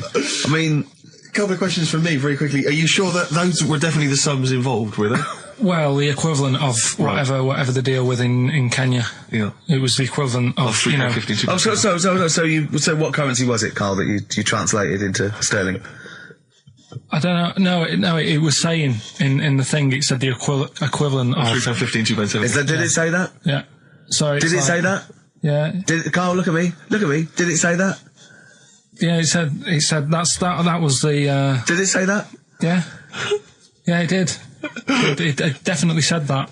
Definitely. Yeah. So it's just like, I suppose, I don't know. I mean, all these things. The idea is, it's not like a lesson. It's like, I'll tell you this. See what you can get from it. Sure. So you look at what I've told you already. The Knights who said shut your face. That's that's amazing. That explains itself. Yeah. Turkey with the circumcisions in a restaurant. Yeah. That'll hold me in good stead. Yeah. Don't go there. Whatever. Yeah. This one. If you're in Kenya, don't put beans in your ears or something. Doctors or carry £3.50 or the equivalent of. It's just the idea that the doctor put it back in his ear. He forced it back in his ear. So is it still there to this day? I mean, is there any update on that stuff? Or does he go back with the £3.50? people who have tattoos, I've never understood it, right? That they have something put on their arm. Right, sorry. Have we started the educate? Is this part of it? Are you educating me? This is something that will be useful in my life that I didn't know about. Yeah. Go on then. No, it's just that they've got a machine out, right, that does tattoos. Tattoos. You come up with a design you want, and you sort of this machine scans it, and you put your arm in this thing, and you press print or whatever, and then it does the tattoo on your hand or on your arm. Like loads of little needles that follow a pattern? Yeah, computer. basically, yeah. Is it a real tattoo? It's a proper proper one. The fella said, well, as long as it goes out, it pierces the skin with a I just wondered if it's one of those kind of, those kind of... No, it must be lots of little needles or a moving needle that can go Sorry, along but it. how is this cleaned, like, in between each person? Don't know, probably, I don't know. Well, no, as long as it's only that, if it's one needle, it's just the head, isn't it? If it's one needle that moves, and does it like like loads of little... What are we gaining from a machine doing it? Just because they're not going to sort of mess it up. But hold on, how do you keep your arm still? Because your skin moves slightly. So the machine it's won't... sort of strapped to your arm. Right, and so it's spread... the fella said that the tricky thing was in all this, it was the fact that, nobody would let him test it out on anyone else, so he had to do it himself. But did it work? Because the thing is with a tattoo artist, they can see when your skin's moved and they can see what they've done and they keep wiping it and looking, whereas a machine's just got to trust itself. Yeah. So I think one needle could go wrong. If it was a lot of needles that it just came down, like, 1,000 needles that was an imprint. Yeah. But obviously I'm asking someone who hasn't delved any further than there's a machine that can give you a tattoo. That's all you've got at the moment, isn't it? Well, basically. That's all you've got? I mean, that's what I've got, because I'm not a fan of tattoos. I don't... But where did you read this again? This was... Internet? This was on the internet, yeah, it was, yeah. Okay. And I just don't understand why people do it. That's what got me attention. Because me... Sorry, what have I learned from this? That if you wanted to get one, you can get one done by a machine now. People say machines are sort of taking over and that. And there's another one. But it's just the fact, I mean, I don't know. So give us the snappy title of this education again. Why don't they just get a diary or some paper or something to write it on? That's why I always think, when I see people with loads of tattoos, like there's that fella who we were talking about the other week in Scotland who was covered 99% in tattoos. It's just like, what have you done that for? Yeah. Do you know what I mean? You can't get rid of it now. You've done it now. Yeah. One of my uncles, right, Tattoo Stan, he's just caked in them. Tattoos. Right. I don't think he's my proper uncle, but it's just like my dad's got... Tattoo Stan! No, my dad's got... That's a province in Russia, isn't it? My dad's got loads of mates who... When you say he's not your proper uncle... do you know, like, when just a bloke someone who comes hang around around, with you school? alright, Uncle Stan? Yeah. Do you know what I mean? And my dad had loads of mates like that. There was John the Screw. Right. So he either works in a prison or he likes to have sex. Cabbie. Cab driver. Okay. There was Jimmy the Hat. I don't know where he Jimmy did. the Hat? Yeah. And, did he wear a hat? No. No. There was Fred the Veg. You sure he wasn't a relative? Sorry. Fred the Veg used to get us like big bags of potatoes and that. Fred Veg, okay. And there was Tattoo Stan. Right. And he was just caked in them. And I used to always look at him thinking, why have you done that? I must have only been like, 6 I or suppose 7. if you're born with a name like Tattoo Stan, Exactly. you're destined, aren't you, were really? they like a 1950s gang? I'm worried about... I'm worried about... doing a bank job. What was his name? The Hat? What was his name? Jimmy the Hat. I'm worried about Jimmy the Hat. Yeah. Not having a hat. I don't understand it. Are you sure he didn't have a hat? Not when I met him. Did he ever wear a hat? I didn't see him that much. Do you think it was a joke, like, when your mate's sort of like, 8 foot and huge, you call him Little John or Tiny? Do you think... the fact that he never wore a Yeah, hat? they went, hold on, I've noticed something about Jim. Go on. No hat. And I go, oh, true, let's call him Jim the Hat. Jimmy the Hat, yeah. But my Uncle Stan, he had like loads of them. He did them himself. Oh dear. And it was always that thing. God. What was it things like? It was, he had like the cross. cut here, Cut here, on made the in neck. Britain. And if you're going to do them yourself, I'd say at least make sure you're sort of a good drawer. Yeah. And don't do it in the mirror so it comes out backwards. Well, that was the other thing. But like, I remember he did. Names are all right. He had like all his kids' names down his arm. And, What are they called? Yeah. oh, God, it's... Tattoo Stan Jr. Yeah. And, Paul shits to bed. I'm trying to... Oh, Wabbai Kate. Yeah. But he had... Frankie never amounts to anything. Oh, God. So he had, like... Johnny, I don't think he's mine. So he did all this... I don't even know why I'm telling you about tattoos. No, nor do I, Carl. Hey, to be honest, Carl. So... Yeah. Okay. Any other nicknames your friends of your family had? What was your nickname, Carl? Just Pilky, really. Because for a minute I thought Carl the Veg would have made a lot of sense. Yeah, Carl the Veg. And why has your dad got a little tattoo, dopey twat, on his arm? Right, well... Tell you a job I don't like. What? I wouldn't want to be doing. The woman, there's a little woman who sits in the little snack stall on Finchley Road station. Yeah. And I don't know how to describe it, really. She is surrounded by snacks. She can't move for snacks. It's Does it look like American Beauty, but with different... Not dissimilar to that. Yeah. It's a little hut on the station. And it's like, if you go to the seaside, you can put your head through one of those cardboard cutouts and it looks like you're a big fat person or whatever, and you can have your photo taken. It's like an equivalent of that, but it's just snacks everywhere. She's got bananas up to her chin. She's got chocolate coming down to her eyes, crisps either side of her. She can't move. She can't do 360 degrees. She's like packed in there. I don't know how she gets in there. I think they put her in there first, and they put, pour in the bananas. Yeah. And then they go pour in the nuts. She has 2 hours of makeup before they exactly, open, dressing her in there. Because I'll ask for something from the fridge, and she cannot turn her head to see. She has to go by feel alone, just to feel the fridge and get stuff out and pass it. And often I'll say, that's not what I wanted, but she can. You've got to let her off. It's extraordinary. Dear. But there's no music playing. Does she have to sell her way out of it? Exactly. If it's a slow day, she's stuck there till the next day. Yeah, it's like a world-breaking attempt. Yeah. Carl, what job wouldn't you want to do? Well, any job. You're a lazy... You're joking, aren't you? I've done loads of stuff. I'm quite happy now doing what I'm doing. Yeah? You look happy. Trying to think. You sound happy. Yeah, I mean, calm down. You on drugs? I'm all right. Are you on happy E? Before England have won and that. I'm happy for them. Yeah, go on, happy for them. I'm happy in that. Yeah, what do you mean happy for them? We are England. Happy for us. Yeah. I mean, we didn't play. I did very little towards it. No. It was mainly Johnny Wilkinson. Yeah, I barely contributed. Switching on the TV was about as much as I did. Exactly. And shouting, come on! Yeah. Talking about jobs and that, though, I was reading the other day about, rubbish jobs that people have had and stuff. I haven't got time when I'm at work, man. I just get on with it. I'm not squiddly diddly. Fingers in pies, different jobs. Go on. Do you know Ivor the Terrible? Ivan. He, his Russian, that was the Welsh fella. Who was bloody awful, but not as bad as his Russian cousin, Ivan. Go on. He had a fella doing some work for him, right? This fella built his house. After it was done, right, the terrible fella was like...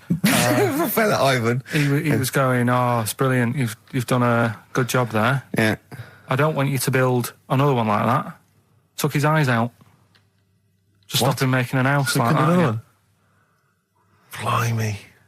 That's bad, isn't it? Why didn't he take away his trowel? Then he could have seen, but he couldn't have built a house without a trowel. You can't build a house without a trowel. Yeah. I suppose he probably later thought that once he'd been nicknamed Ivan the Terrible. Yeah. He thought, why? Because you gouge people's eyes out. Yeah, but I didn't want to build another house. I know, but take his trowel away. What would I have been then? Ivan the Crafty at most. Exactly. Yeah. Ivan the Jealous. Ivan the spoilt brat. But yeah. Gouge someone's eyes. That is bloody terrible. I'm surprised you're not called Ivan the... Do you know what I mean? You're going to get down in history like with Vlad the Impaler. Yeah. He's mainly remembered for impaling people. Yeah. He did a lot of other stuff. Did a load of great charity work he did. The impaling is the thing that's really gone down in history. When were you reading about Ivan the Terrible? No, it's just or Ivor the Terrible is the thing you remembered from this informative article? No, it was just little bits like that. Talking about him, there was a thing about someone who worked for that fella who painted the ceiling. Sistine Chapel? Yeah. There was a thing, a woman who worked for him in his house. And I love how you assimilate information when it's just bordering on the academic or just the interesting and true. It's wonderful. Ivor the Terrible gouged someone's eyes out because built him an house. That fella who painted that ceiling had a woman work for him. Imagine if you wrote that down in an essay. Imagine if you wrote that in a school essay. Well, you'd probably end up with not getting a grade or... Yeah, or thinking you turned out to more than you had. Exactly. Anyway, the woman who lived with... Yeah, the woman who lived in a shoe. Go on. Yeah, there was this woman who lived with him, and she used to, like, you know, go out and do all this shopping and that. Yeah. But because she couldn't read or write, he used to have to draw everything that he wanted. Why couldn't he just tell her? I don't know. No, but no, wait. That's an excellent point. Could she talk? Yeah, but if it's a big list and that, loads of different coloured paints. But why and couldn't stuff. she draw on a piece of paper? Why did he have to do it? Because he's a better drawer, isn't he? That's the point. That's it. That is. We were just looking for the logic of the story. You found it. You've done it. Play a record. The reason I did this was to get that kitchen, right? Now, brilliant. As we speak now, right? Builder's in the flat. He's been annoying me. Of course he has. Of course he has. What's he been doing? When he turned up on Monday, right? Yeah. Wanders in, and the first thing he says to me is, said, the pub across the road, is it any good? I said, well, it doesn't matter, does it? You're working on the kitchen. Think of saying that to a builder. Probably making conversation. Probably meant, do they do a toasted sandwich? Because I've got a half-hour lunch break. Not an hour, like Karl Pilkington. So I'll pop over there and get a nice, you know, cheese and tomato sandwich. So is that genuinely what you said to him? Yeah. The first thing you said So to him? Suzanne had a go at me saying, why have you said that? He hasn't even started on it yet. I cannot believe that. You're unbelievable, Karl. And you say it's us that are rude, crass, I wasn't being thoughtless. rude. I just was letting him know. Do you know what I mean? I know what He they're up knows to. what he was there for. He had it down on his little docket. Do the kitchen this week. He didn't come there and go, what did I come out for? Was it to go to the pub for a week? Why am I wearing these overalls? Yeah. Who's the little bald mank twat insulting me? Let me just check. Let me call the head office. I wasn't having a go, though. I mean, they should have finished it yesterday, and they're there now, right, on their own. And what annoyed me is they turned up late today. Hold on, Karl, I've just realised something. They're probably listening to the radio. This, I assume, tuned to XFM, isn't it, in your kitchen? Yeah, but they don't know it's me, do they? Do you know what I mean? No. They'd go, he's got a whiny mank voice as well. So's the bloke who owns this place. And the bloke who owns this place, when I said, what's that pub like across the road, said, well, you won't be bothering that. He's working on this. No, he won't be able to put two and two together, will he? You've suddenly, the penny's dropped, doesn't it? You've suddenly realised. Look at his face! Yeah. He's suddenly realised they might know it's him. And they could be listening, and they're going to clean you out, mate. Oh, if you are the builder working in, where is it? I won't say the address, but it's Central London, isn't it? Yeah.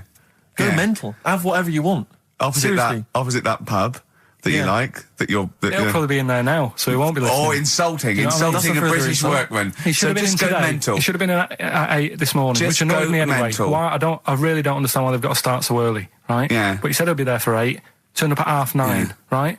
Wanders in, and what annoys me is he could have left all this downstairs. He had a paper under his arm, one of those crossword books, and a pot noodle. Now, I'm not being funny, but most of them take quite a bit of time. A crossword book, he's not happy with just the one that's in the paper. If you're listening, if you are the builder that's listening now, doing Karl's flat, what about pissing in the laundry basket?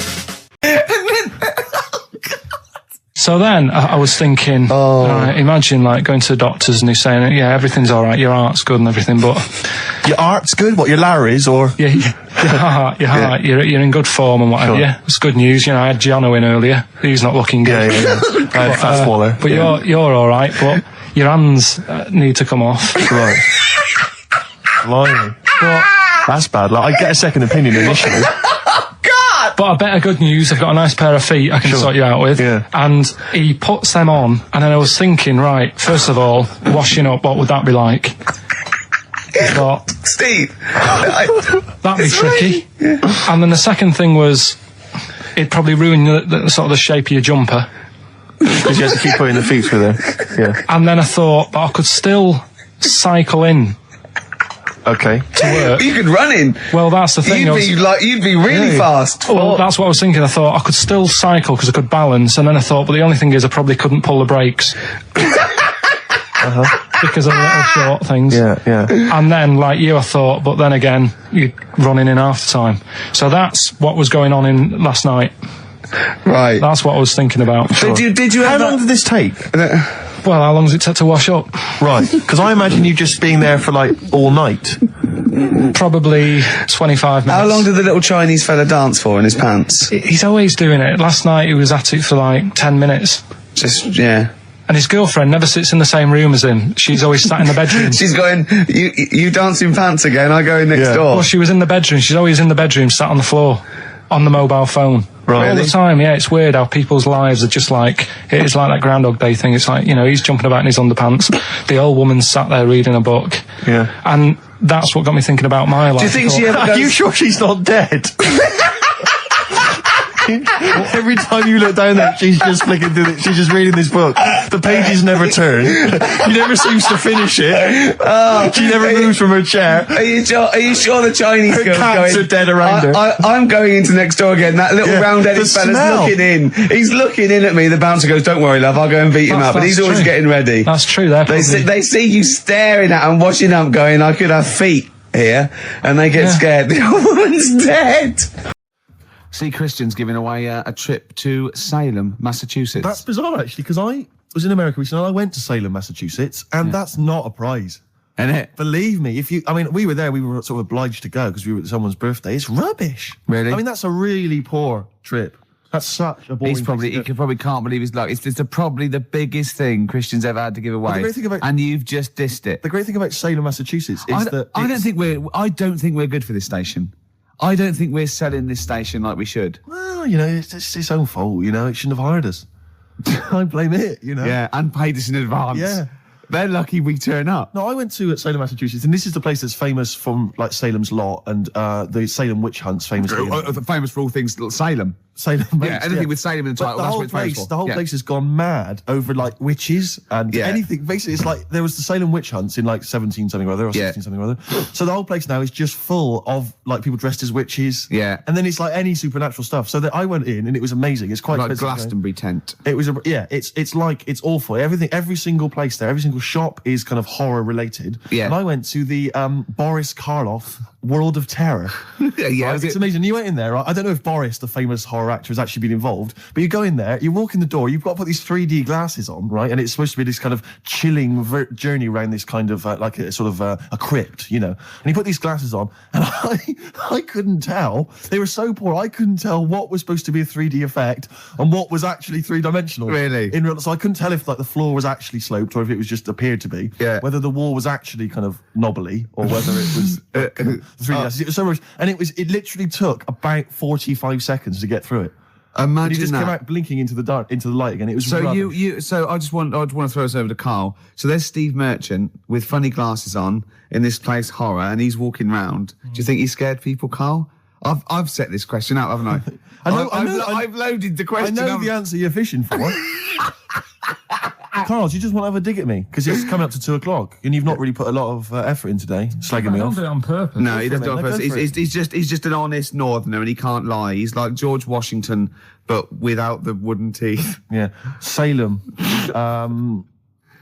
I didn't mean We've to say... lost it again, haven't we? You didn't mean to say Salem. This is such bad radio. Just this the is word really... I mean, genuinely, this is bad radio, it's awful isn't it? Radio. Quick. Oh, yeah, my mate went to one of those things in the West End where you walk around and it's aliens and they jump out at you. Right. And he was so scared when the alien jumped out. I mean, he ripped a bit of his face off. And the alien's face off? Yeah, it was foam, and the bloke went, "Don't do that, mate." Brilliant. Well, in the Salem one, I was wandering around, and this was one guy that kept jumping out. Yeah. Because there was about 10 of us, I was at the back. I always missed him jumping out. So when I got round, I missed all the frights. It was oh no! You'd at least you'd have thought he'd jump out, then double round and jump out again. Yeah. People Everyone catch that? No. Stuff to do. What's going on? Just to talk about and that. What's been going on? Before you came in, you saw it, didn't you? That experiment I was doing with the... An experiment? Yeah. Well, all I know is as I walked in the building, I passed the little kitchen area, you were hitting Carl on the head with a tin tray. Didn't it make a good noise? It was a great noise. But I'm interested to explain more about the experiment. Well, I wanted to see how hard I could hit him and make it resonate, right, before I either caved his skull in, or, you know what I mean? So, you had to hold it quite loose, so it could, like, vibrate. But you had to grip it hard enough to give it a good whack. Right. And his head's brilliant for hitting stuff on. Is it? It is perfect. Carl, could we recreate that moment a bit later on the radio? You'll notice that you've been on for 15 minutes, I haven't said a word. So it's had a bit of an effect on me. Still a little bit shaken. Okay. Oh, dear. But yeah, do it again later. We were talking about your head a little bit earlier, weren't we? It's not going to mean that you're sort of a bit, fuzzy thinking, is it? That'll be alright. Yeah. So... Okay, good. Can we recreate that later, maybe towards the end of the show? Just hit you on the head with various objects, see which make the best sound? There's this woman who's got a big head. Oh, yeah. And she was fed up with it because when she was walking down the street, it was so big she couldn't hold it up. Right. She couldn't hold it up. Oh God. Okay, shut up. So She couldn't hold it up. when she was walking, her eyes were hurting because she had to sort of look up all the time because her head was that heavy. Her chin was sort of balanced on her chest. Right. And she'd have to peek up, yeah. So she goes to the doctors, and this was after years and years, and said, I thought I could put up with it, but I can't. How big was her head? It's big, Rich. I don't know if it was like big, because there wasn't a picture. I don't know if it was just big or a lot of bone. So it was heavy. Very heavy. Right, like the Elephant Man, just outcrops. Yeah, right. So the doctor said, we can sort that out. But we'll have to take your head off. Right. Okay, listen to this. Okay, listen. keep going. Because what you don't seem to understand is I have the same reaction to you when I see it. Yeah. What? Right? You're quizzical yourself. So I looked at it, they took her head off, chipped away a bit of the bone, made her head lighter, put it back on. I'm sure if there's a doctor listening or a nurse, they will clarify that if they pump you with all sorts of stuff, it wants to come out. Right. So you're sat there having a serious chat. It's a quiet hospital. The woman next door with the blue hands suddenly starts seeping gas, right? I start laughing. Because if there's one thing that makes you laugh, it's that. Is a 98-year-old woman with blue hands fine? So you try to hold it in because it's a really quiet hospital, and it'd be obvious that I was laughing at her, and I didn't want to be mean, but it was funny. And then it got me talking about my auntie, because my auntie Nora, she same thing, pumped her with loads of drugs. She used to have a cabinet next to the bed is like boots. She's got loads of stuff, right, for all sorts of stuff. And I mean, she's not that old, but she's on loads of stuff, right? She's a bit coked up, is she? She called up my mum once. And, you told us this. Go on, tell it again. And she said, "Oh, how are you doing?" And that. She's all right. Bit worried though. My mum said, "Why? What's up?" She said, "I've been breaking wind." So she goes, "Well, She says, "No, but this one is going on and on and on." And she was like, she was like, what do you say? What's like passing wind, farting for 5 minutes. one thing, not like, trumping and then nothing. Yeah. Continuous drone of a fart. Now, again, I broke the rules in the week. I met up with Karl. I had lunch with him. And we were chatting and having a cup of tea. And it got onto one of Karl's favourite programmes, was the Tales of the Unexpected. Ah, of course. And all I can think is that he's probably the only person in Britain where they were unexpected. I mean, to him, when that twist came in, he'd go, gee, I can't... Yeah. Oh, God. Can't believe So it was the tree that did it. I mean, he was probably the only... And we were telling all these stories of horror, and he liked horror stories. And I told him this story. And I don't know if this had come across the radio, but I told him this story. It was a short. It was a horror short. This was a film you saw, was it? Yeah. And what it was, it started off, just had been a car crash. You see, it's a horrendous wreck. And you saw it from the point of view of the person in the car. And he was calling for his mate, and he was going, Dave... And he sort of looked over and saw a body without a head that had been thrown. He goes, "Oh no, Dave." And then into the field of view came Dave, his mate, and looked at him with a look of horror. And then it sort of went black, and you realised that he was just a head, and it had been his body. Oh wow! Right? Yeah. And I said, then it came up at the end, at the executions and the French Revolution, people experience consciousness for, and he went, "Oh. No," he said, it wouldn't be for that long. And then he went, if it was a chicken, it would work. Imagine remaking that film, but it's two chickens in horrendous car crash. Their own fault for driving. It would work. No, he wasn't having that. Yeah. No, it was too long. I think he said, "How long was this film?" Went, "Oh, no, 5 minutes." He went, "No." It would work if it was a chicken. I like the way that Karl in something like, when you relate an incident like that, he's appalled and offended and annoyed by the people that made it, even though he's never seen it. Oh, he's annoyed, yeah. Like, you have it. I want to see it. I think it's a good idea. Yeah. But they should have thought it through a bit more. Yeah. Do you have a favourite Tales of the Unexpected, one that you remember particularly that shook you up? Yeah, we were talking about the one on where there's some woman in prison. Have you seen that one? No, I can't remember them all. Right. This woman's in prison. Yeah. And she gets a bit friendly with the guy who takes the dead bodies out.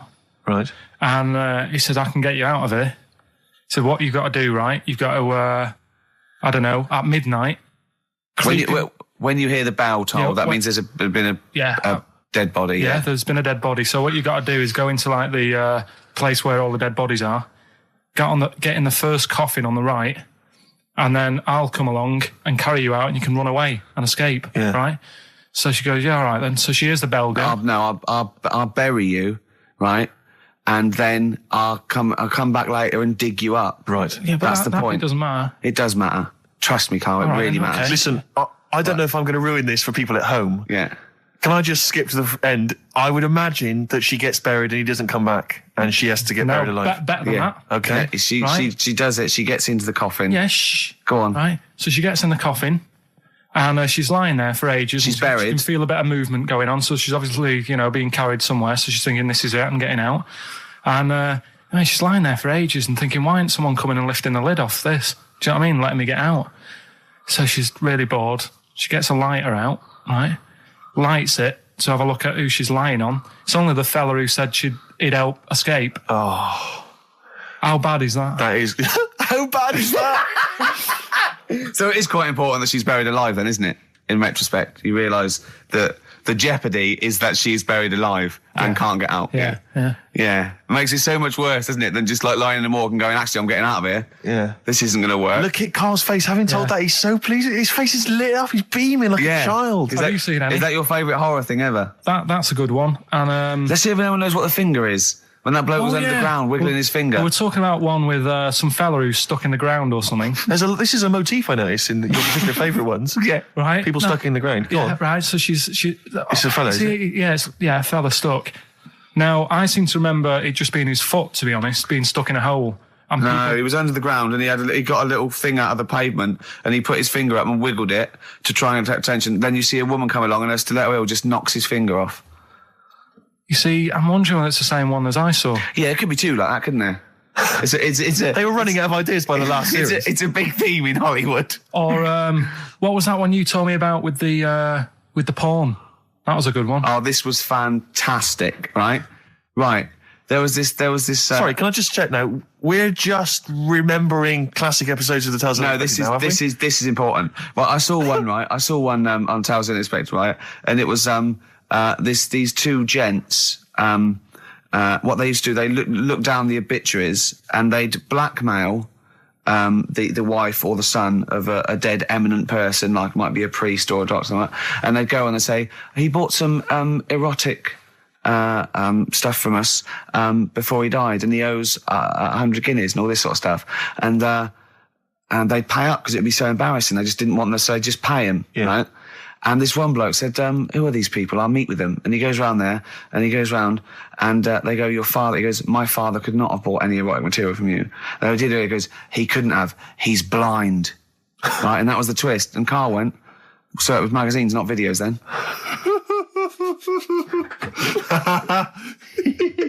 Yeah. Now think about it, Steve. Is that so stupid? Well, presumably it was set in olden times because people... professional pornographers don't tend to call it, erotic material. Yeah. They tend to call it, juicy jugs or whatever.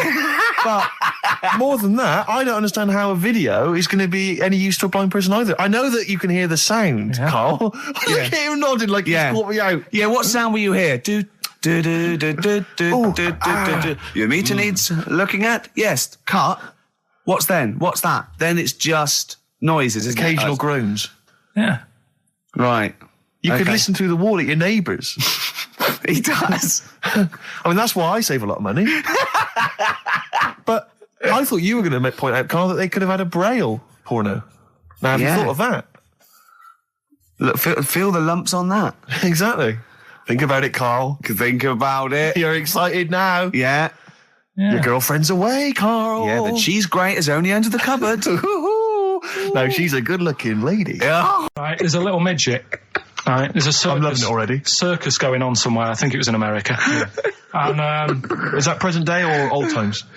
I'm talking like in the last 3 weeks. Okay. Right, little midget. Circus, really packed out show. People are loving it.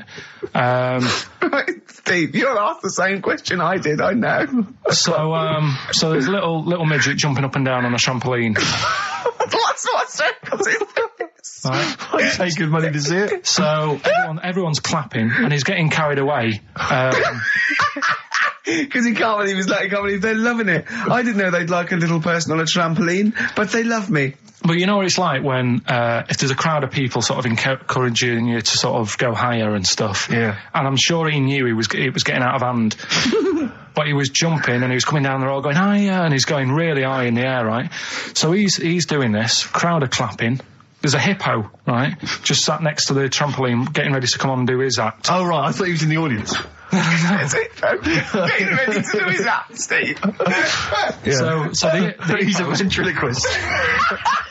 What do you mean he's sitting by the trampoline waiting to do his act? Because why does he sit in the dressing room and they go, 5 minutes, Mr. Muss, 5 minutes, Mr. Muss. So anyway, right, so the hippo's there. He's getting annoyed, is he? Because the midget's He's going, how can I follow this? This is really annoying. They're going to be, no. So he's thinking, he's already done the trampoline, my pogo stick out, he's never going to work. Yeah, go on. So there's a hippo waiting. Here's a great story, and I just know he embellishes it or it gets slightly wrong. Go on. So there's a midget jumping up and down. The hippo's getting annoyed. The crowd are going mad. The midget's loving it. Can't believe his luck. Although you think he probably knows he's dicing with danger. Yeah. So next thing you know, they're all saying higher. He gives it one big, like, heavy sort of landing on the trampoline. Goes really high, but goes off at a funny angle. Oh, hypotenuse. Okay. Yeah. And sort of flies up. Hypotenuse! Sure. Flies off at a funny angle. Ooh, Hippo's there, swallows him whole. Crowd are clapping, thinking that's why the hippo was waiting there. Rubbish. Rubbish. Remember the cheeky freak of the week that we were talking about? That illness where people age quicker? The 5-year-old girl that was older than her mum, and he said to you, what, if you ran off like you wouldn't serve her fags and beer? And you went, no. You went, why not? And you went, because it's a 5-year-old. Yeah. Right? You went, oh, she's got enough problems. Give her some fags. You remember that, don't you? Sure. Yeah, right. So another dilemma for you, right? Picture this. You're running a restaurant, right? Door goes, right? Few people. Most of them look normal. You notice the woman at the back, crawling on all fours. Top half is woman, right? This is real. Yes. This isn't like a comic or anything. This is on, yeah, on the internet. I've seen it. They're called dog people, and her legs just come straight down. They're like little twin legs at the back, and so they walk on all fours because it's easier. Dog people, right? Yeah, not dog people. They're human beings with deformed back legs, so they walk. It's easier for them to get around like that because they can't stand up because they can't stabilise, and also it comes straight out of their hips. Right. So you're running a restaurant, it's a busy night, you haven't really got time for any hassle. She comes in. Would you serve her? The premise being what? That he doesn't serve dogs? Because the restaurants don't allow animals in. Right. So it's a dilemma. It's not a dilemma. Right. She's not a dog. She's a human being. Yeah, with I put a plate of meatballs on the floor, and she tucks in, and a little glass of, a little bowl of wine next to it. He turns round. There's the woman older than. Get away from that plan.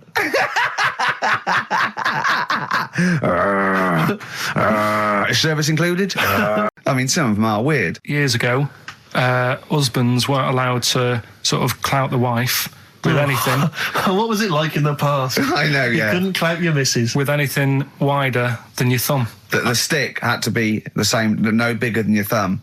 Oh, no, so a big Robin could do no damage if he went out with anyone. Although his is wide, he's got a little thumb like a little knob, isn't it? It's like it's truncated, because it starts off normal. It looks like he's had his big toes put on his hands. Does he have to drink a pint with two hands? Yeah.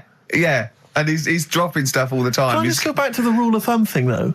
The idea, what date was this? I'm not asking Carl, I'm looking at Ricky, because you're not going to have any idea, Carl. It's just going to be the past. Yeah. But I like the idea that... I think it's the same sort of day where, I don't know, you got hung for being homosexual and you could shoot a Welshman. I just love the idea that there's blokes beating their wives with shovels, logs of wood, and someone's gone, hang on a minute, everyone. Hold on, wait a minute. Let's have a look at your thumbs. What can we do? Wait a minute. We've got to have some kind of rule here. I'm all for beating your wife, but let's have some kind of rule. Let's give him a sporting chance, surely. He goes, well, I'll tell you what about you can hit her with the width of your thumb? And the wife goes, make it the width of his knob. I go, no. He slaps her again. Yeah. Width of your thumb. All right. Better? My parents won't let me ditch my studies. He's currently reading modern languages at London University. Sure. He wants to follow his dream, but his parents won't let him, of being a dancer. Carl. Worse than that, he says that they're trying to arrange a marriage to a bunch of minging daughters of people they know from good families. He doesn't know what to do, so he's got the arranged marriage coming along, and he's also got, he basically wants to be a dancer. His parents are forcing him into something more practical. Well, the first thing, right, I don't think Live your dreams? The arranged marriage thing is such a bad idea. Okay. Because I think too many people go on looks. Right. And then you soon get bored of that, and you find out the person who you're knocking about with, it's actually not your type. Right. Why don't you arrange marriages for people? Well, I'm just saying, right, so I'd say, Jay, go along with that. I wouldn't worry about it. Okay. I mean, if they're really ugly, then, don't go along with it. But if they're half bad, put up with it. That's all right. The dancing. Brilliant. Right? That's that solved. Brilliant. I wanted to be a dancer. After I did the boxing, right, I joined a dancing thing just near Man United's ground, right, called Twiggy's. Went along, I wanted to learn some moves. How old were you? Well, it was when Michael Jackson was, pretty big, so about 85, 83, 84, 85, something like that, around there. Wanted to do it. When I went, it was shut, and it had become like a warehouse for toilet rolls. So in a way, I wonder what would have happened. Sorry, how is that an anecdote about you going through dancing? You've told me before you did boxing for a while, you did dancing for a while. You had a true fight in the boxing. You didn't even get in the. That's not an. Imagine if that was a film. This is a boy's dream of becoming a dancer. Oh, it's shut. Next on. I mean, how is that a story? Yeah, that was Billy Elliot. Do you think it won quite as many awards? Yeah, brilliant. Footloose. All right? Yeah. I'm fed up they banned it. Let's go. Oh, it's shut. Flash dance. First, there was... it's a warehouse. Never mind. I'm just saying, you'll find something else. I think I got a go-kart after that. I bought a motorised go-kart and kept myself busy with that. So... There's always other things. Just think, Alan Bennett has to sit down and really sweat over his stories. Yeah. He just opens his mouth. You are a living Alan Bennett character. So that's solved. Well, Jay, don't worry about that. There's no emotional problems I can foresee if you follow that advice. So the advice there is do an arranged marriage. If she's not ugly. minging, she's not completely minging. Yeah. And don't worry about dancing. Get a go-kart. Cheers. Talking about records, have I told you that time my brother-in-law? He was moving out of his place, and I think moving in with my sister, and I was about 13, and so he was about 30, and I moved in, and he brought round all his records when he was storage to leave them at our house, right? And he had all these old sort of records, 50s and 60s records, and they put them upstairs, and I was looking through them, and it's just all like Elvis stuff and Beatles stuff, and there was a mate of mine who loved Elvis, okay, and he had loads of chemicals. Yeah, he had loads of chemicals, and I was into chemistry, and he said, "Let's swap me some chemicals for them." So I sort of nicked about 5 Elvis singles, and I got all these chemicals, and then the guilt just hit me. I just thought, well, he's going to notice that. And one night, I just came downstairs and I confessed to my mum. And she went, all right, well, I won't tell him, but you've got to be good. And it's sort of like I was just really, really good for a year. And then I remember when I was about 18, my brother was talking about it. And he said, did you ever play those records I left for you? Brilliant. He told my mum, he said, these are for Ricky. She just didn't tell me. She was sharp, wasn't she? She used opportunism there. Yeah, it's just like, you had the girls in and that, and it reminded me, I was talking to Steve in a week. Yeah. I think it's, when people were talking about going out to Stringfellas and that. Yeah. I was talking about seeing naked people. Yes, I asked him, I said when he used to watch, say he accidentally flipped onto BBC Two and some ballet was on, would his eye ever been drawn to maybe the gentleman's lower regions rather than the ladies? The gentleman's package? Yeah, would your eyes ever be accidentally drawn to that and you couldn't resist it? And you said yes. Yeah, because, right, and I don't think I'm Oh dear. Well, go on, I mean, fair enough. No, right. I'm always looking at the beautiful ladies, but fair enough. Yeah. No, go on. But, right. Have you ever looked at Wayne Sleep's testicles? I went out. Have you ever looked at Wayne Sleep's penis and testicles? I went out on a night out, right? And it was it got to some point in the night where 2 women and 2 fellas got on stage. Right. Right. Started stripping off. Yes. Yeah. Just what, members of the audience? No, I think they were like part of the act, right? Right. And what was this, panto? The fellas had like their undies on, and the girls just had their knickers on. Yeah. Right. And sounds pretty erotic at the moment. Go on. And at the same time, they all whipped their pants off. Yes. Right. Yeah. It was Bucks Fizz, wasn't it? The adult show. Now I said to Steve, at that point... Sorry, I wasn't there. He said it's to be later. yeah. I said, well, you have a quick glance at the fellas. And then the annoying thing was, I thought, right, now I'll have a look at the women, and it was too late. They put the knickers on. How long were you looking at the fellas? Not that long, but why were you looking at them first? It's human nature, isn't it? Why? I don't know, but I'm sure you would have done the same thing. You just sort of think, well, how are they shaping up? So it's a comparative test. So who had the biggest knob? Which one of the blokes had the biggest knob? No, it's like, normal. But this is a whole new side of you. This is a whole other area. So you look at ballet dancers, you look at the gentlemen's. No, I don't. package. I just was, when he said this, it reminded me of this night when I was walking home thinking, didn't get a look. Because I was messing Where up. was this? What event was this where people are stripping off? Carl, I tell you what, you are the most interesting man I've ever met. But are you comfortable being nude and that? We've done this. Well, I don't know what this is. We did this last week about, are you comfortable being nude? No, I know, I was talking you're about probably that. most comfortable being nude. It's just probably not in public. Well, Ricky's only really comfortable nude when he's eating. Yeah, there's nothing to get, Yeah, you can just wipe yourself down. Yeah, you just sit in the bath, yeah. No, but I talked about that, and then when I went home, I was talking to Suzanne about it, and she said, "What's all that about? You don't like being nude, right?" And I said, "Well, it's not." It's like I'm part of an Alan Bennett play. That's sort of being at it all night. What do you mean? Let's put a song, and I'll come back. What do you mean? No, come on. Seriously, because Okay. R.E.M. Yeah. Well, after R.E.M., Night Swimming, being at it all night, and why it annoys Carl. Night Swimming by R.E.M. Well, before we played that track, you remember Carl was on the, teetering on the cusp of telling us why he's annoyed at going all night. I assume you mean... Relations. Yeah. What do you mean? What annoys you about what? Sexual relations all night. The concept, or people keep you up. Is it your next door neighbours or something? No, just that thing of people who say, "Oh, was that it all night last night?" Who says that to you? Lads who think they're, they think they're a bit of a lad and think that means it's good. Well, like Sting and his tantric sex. Sting. Yeah. Well, to be fair, it goes for 8 hours, but only 3 minutes of that is going for it. The other sort of, 7 and a bit is sort of laying next to each other, isn't it? Right. Or sometimes in a different room. Yeah. Yeah. Is that why it's called Sting? Hey? Well, if you're at it all night, bet it. It's gonna sting. Yeah. So what's your problem with this notion of going at it all night? It's just that thing of, get it done right the first time. Do you know what I mean? Get it done. Yeah, get in, get out like the SAS. Once you've done it, you've done. You know what I mean? Yeah, no fanning around. No messing about. So, it's just that, isn't it? It's like, do it right the first time. Once you've washed up, right, you put the pots away, you don't dirty them again. What a lovely analogy. That's one of the great Is that what you say to Suzanne?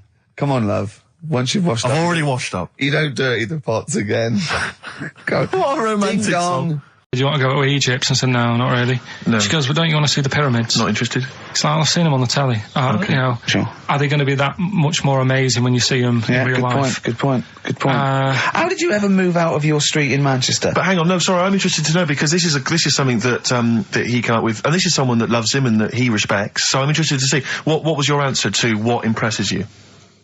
I don't think I did answer it. I just said, you know, the odd You thing. just said I'm asleep. Little things. Like I ran home the other night and said, oh, I've just learnt something today. She goes, go on. And do you know Lego bricks? Oh yeah.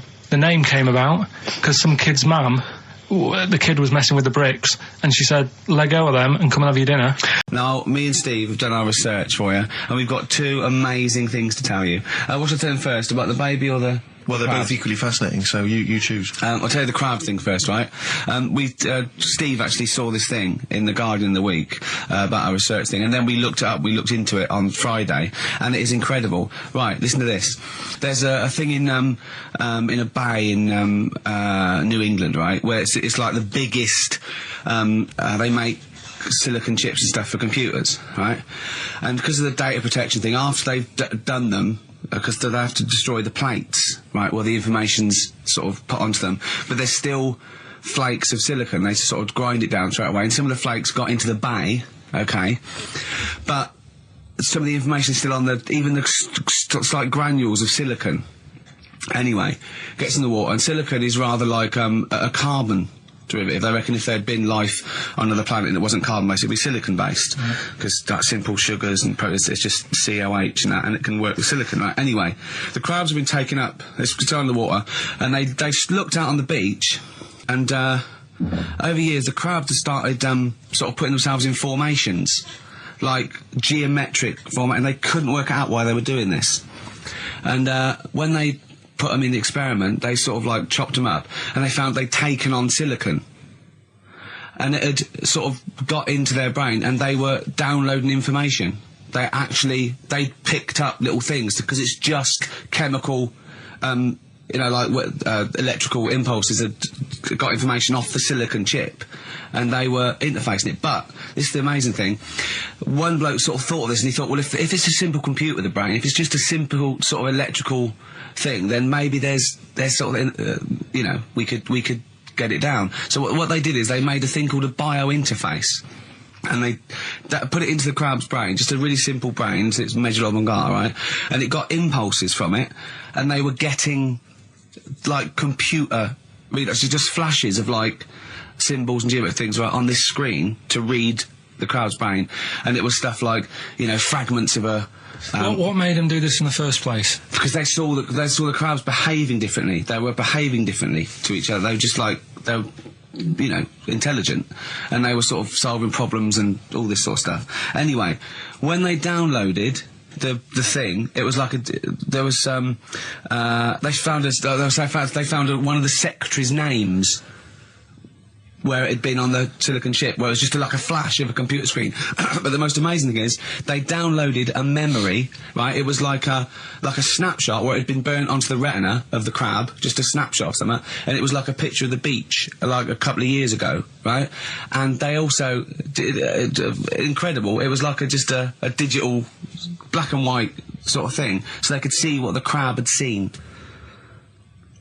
Amazing. Jeez. Amazing. So intelligent crabs. What are they doing with them now? Super brain. Well, they think this is the upshot. They think they could use it as spy crabs, because they could get these crabs. Also, the other thing is, as generations went on, right? So they put a crab in the sea or something, right? Lots of crabs in, and then as generations went on, a newborn crab, they downloaded the memory, and it had the memories of its great all together. It had every memory that any crab had been related to it beforehand, because it passed it on. It just passed it on. So not even ones that had been eating the silicon stuff. Yeah, no. These are just like ones that have had kids. Yeah, and they've got like, and they know so you'd know everything. Your everything right the way back. So would that work if we ate silicon? Well, I suppose so. So what are they going to?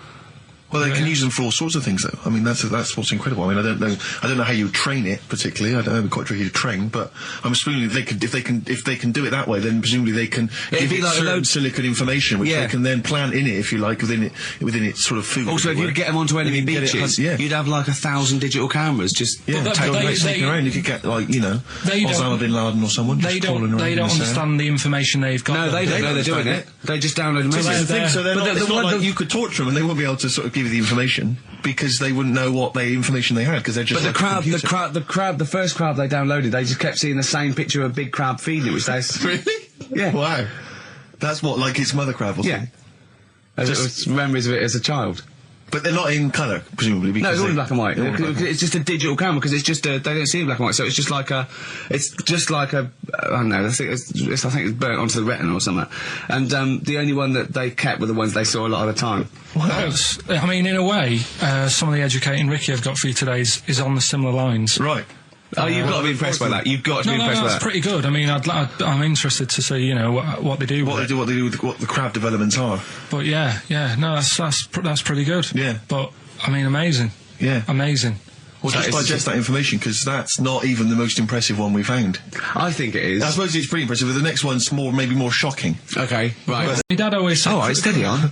Dad said Christmas morning was for, for me, so he used to stay in bed.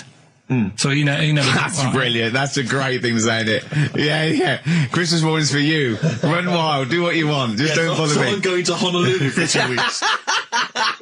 That's great.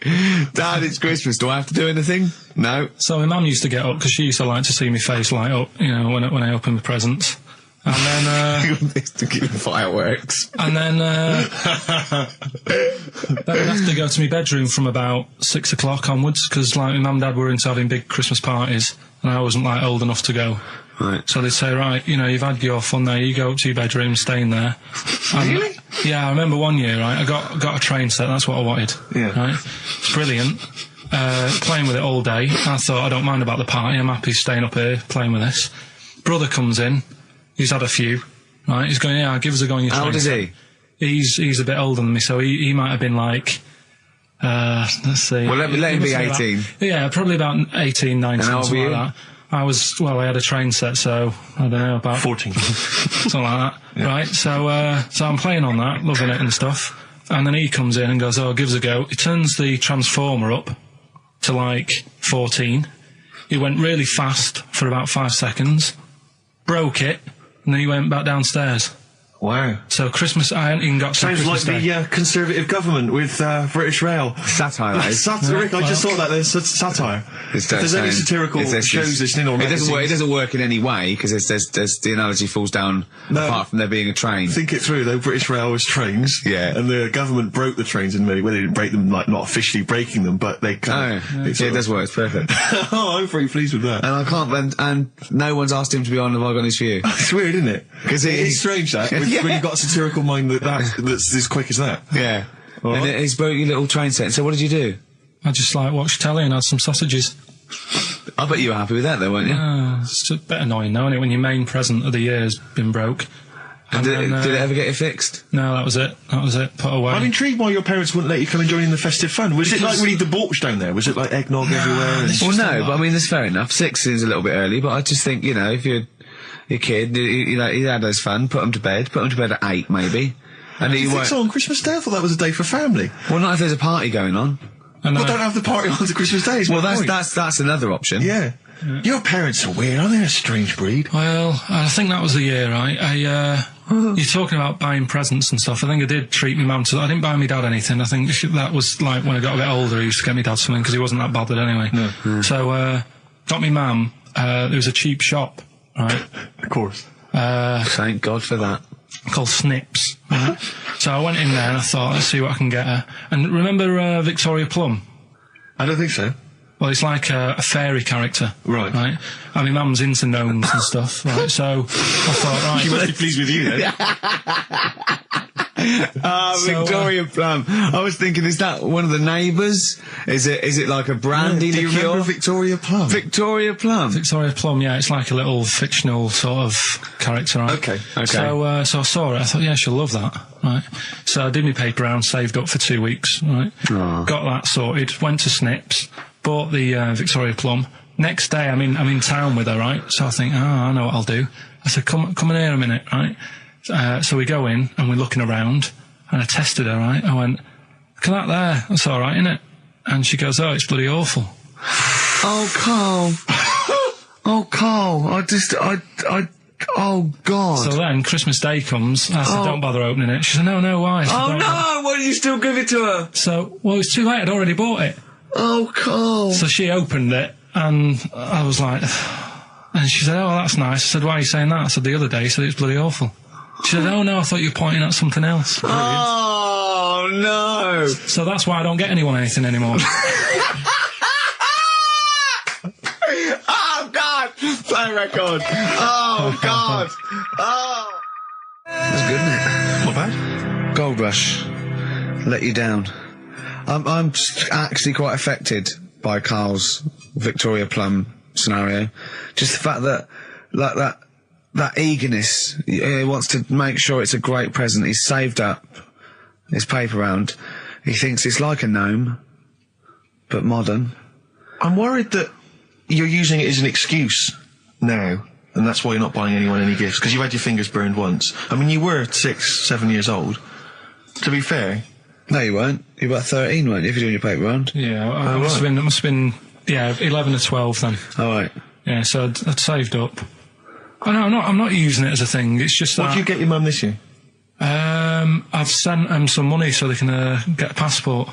So they can get a passport? Where are they? Immigrants? Are they trapped No, somewhere?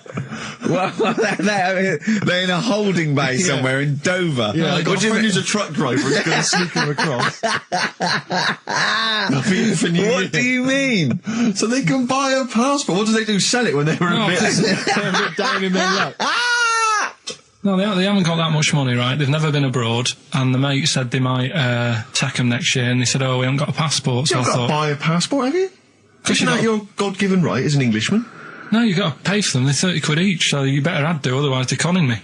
Right. So you sent them 60 You don't quid? get born with a passport, of course You sent them don't. 60 quid in an envelope, have you? Well, check. Right. I love that.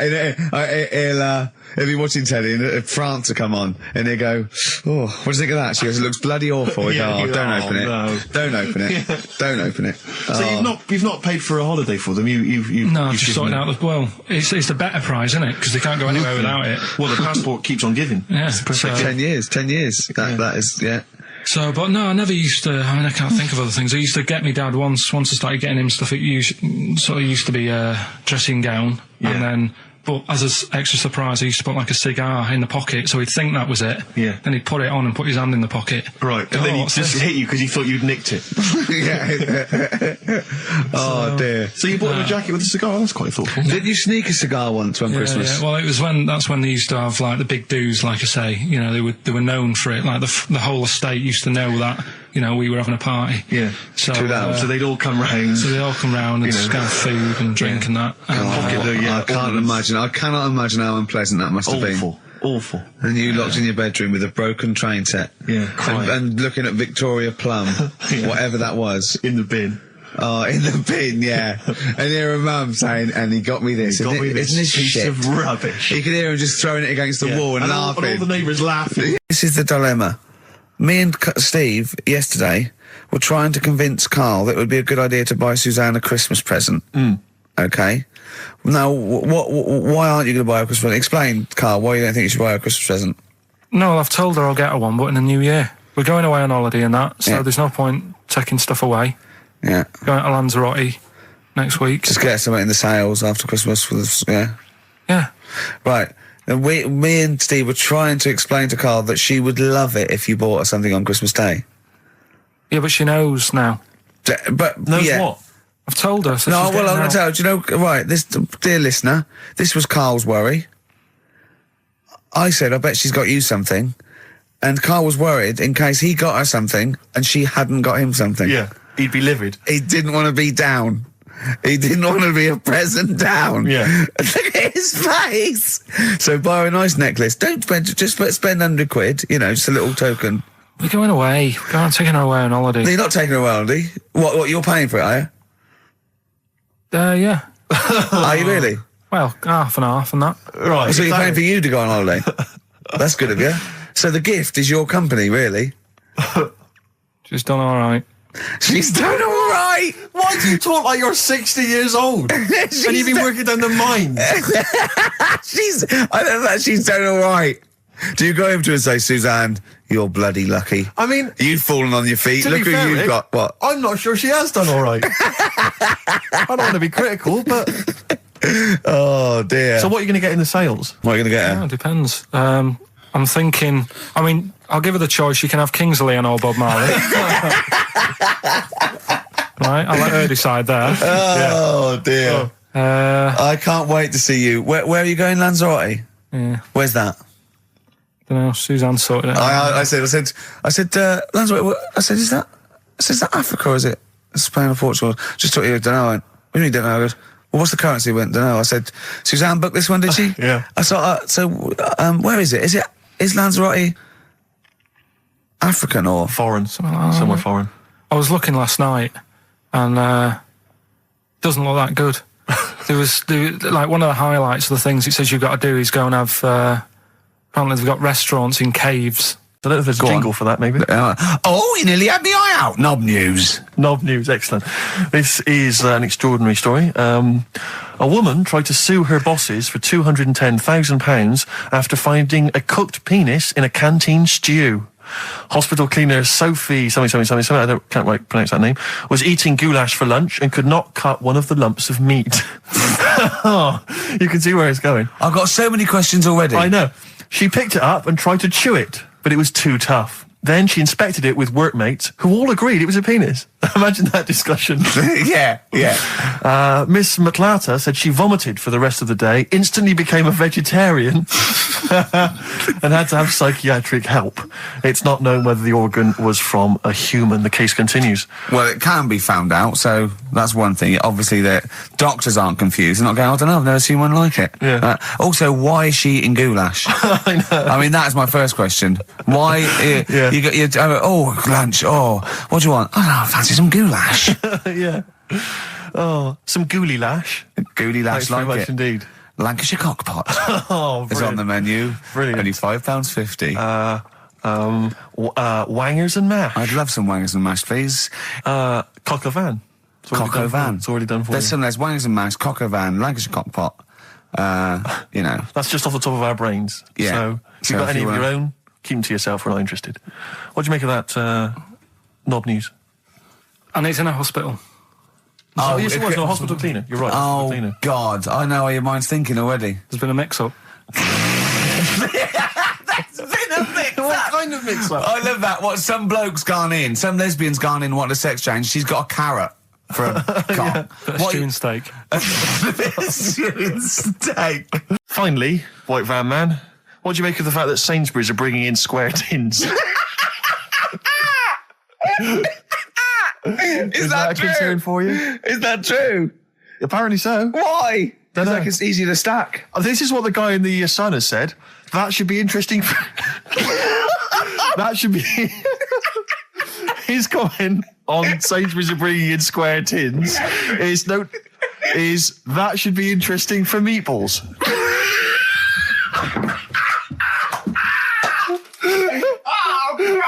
Ricky's just collapsed on the floor. Let's just play a song, Carl. I don't think even you can top that. Cooper Temple Claws. Who needs enemies? Good question, lads. Nobody. Woman says partner ran off to become vampire. Yeah. And it says a young mother says her partner has dumped her to become a vampire. Rebecca Roberts from Somerset says Matthew Barrett fell for a blood-worshipping woman in a US cult. The 23-year-old mother says he began shaving all his body hair, dressed in black, and used Rebecca's lipstick to redden his eyes. Rebecca caught him performing weird blood rituals in front of his computer at night, cutting himself to prove commitment. She said, I thought it was just a hobby. Everyone's got a right to one. I was pleased he'd found an interest. Brilliant. This is apparently from The Sun. Apparently he's left. He's gone to America. He's living in this Ohio-based cult.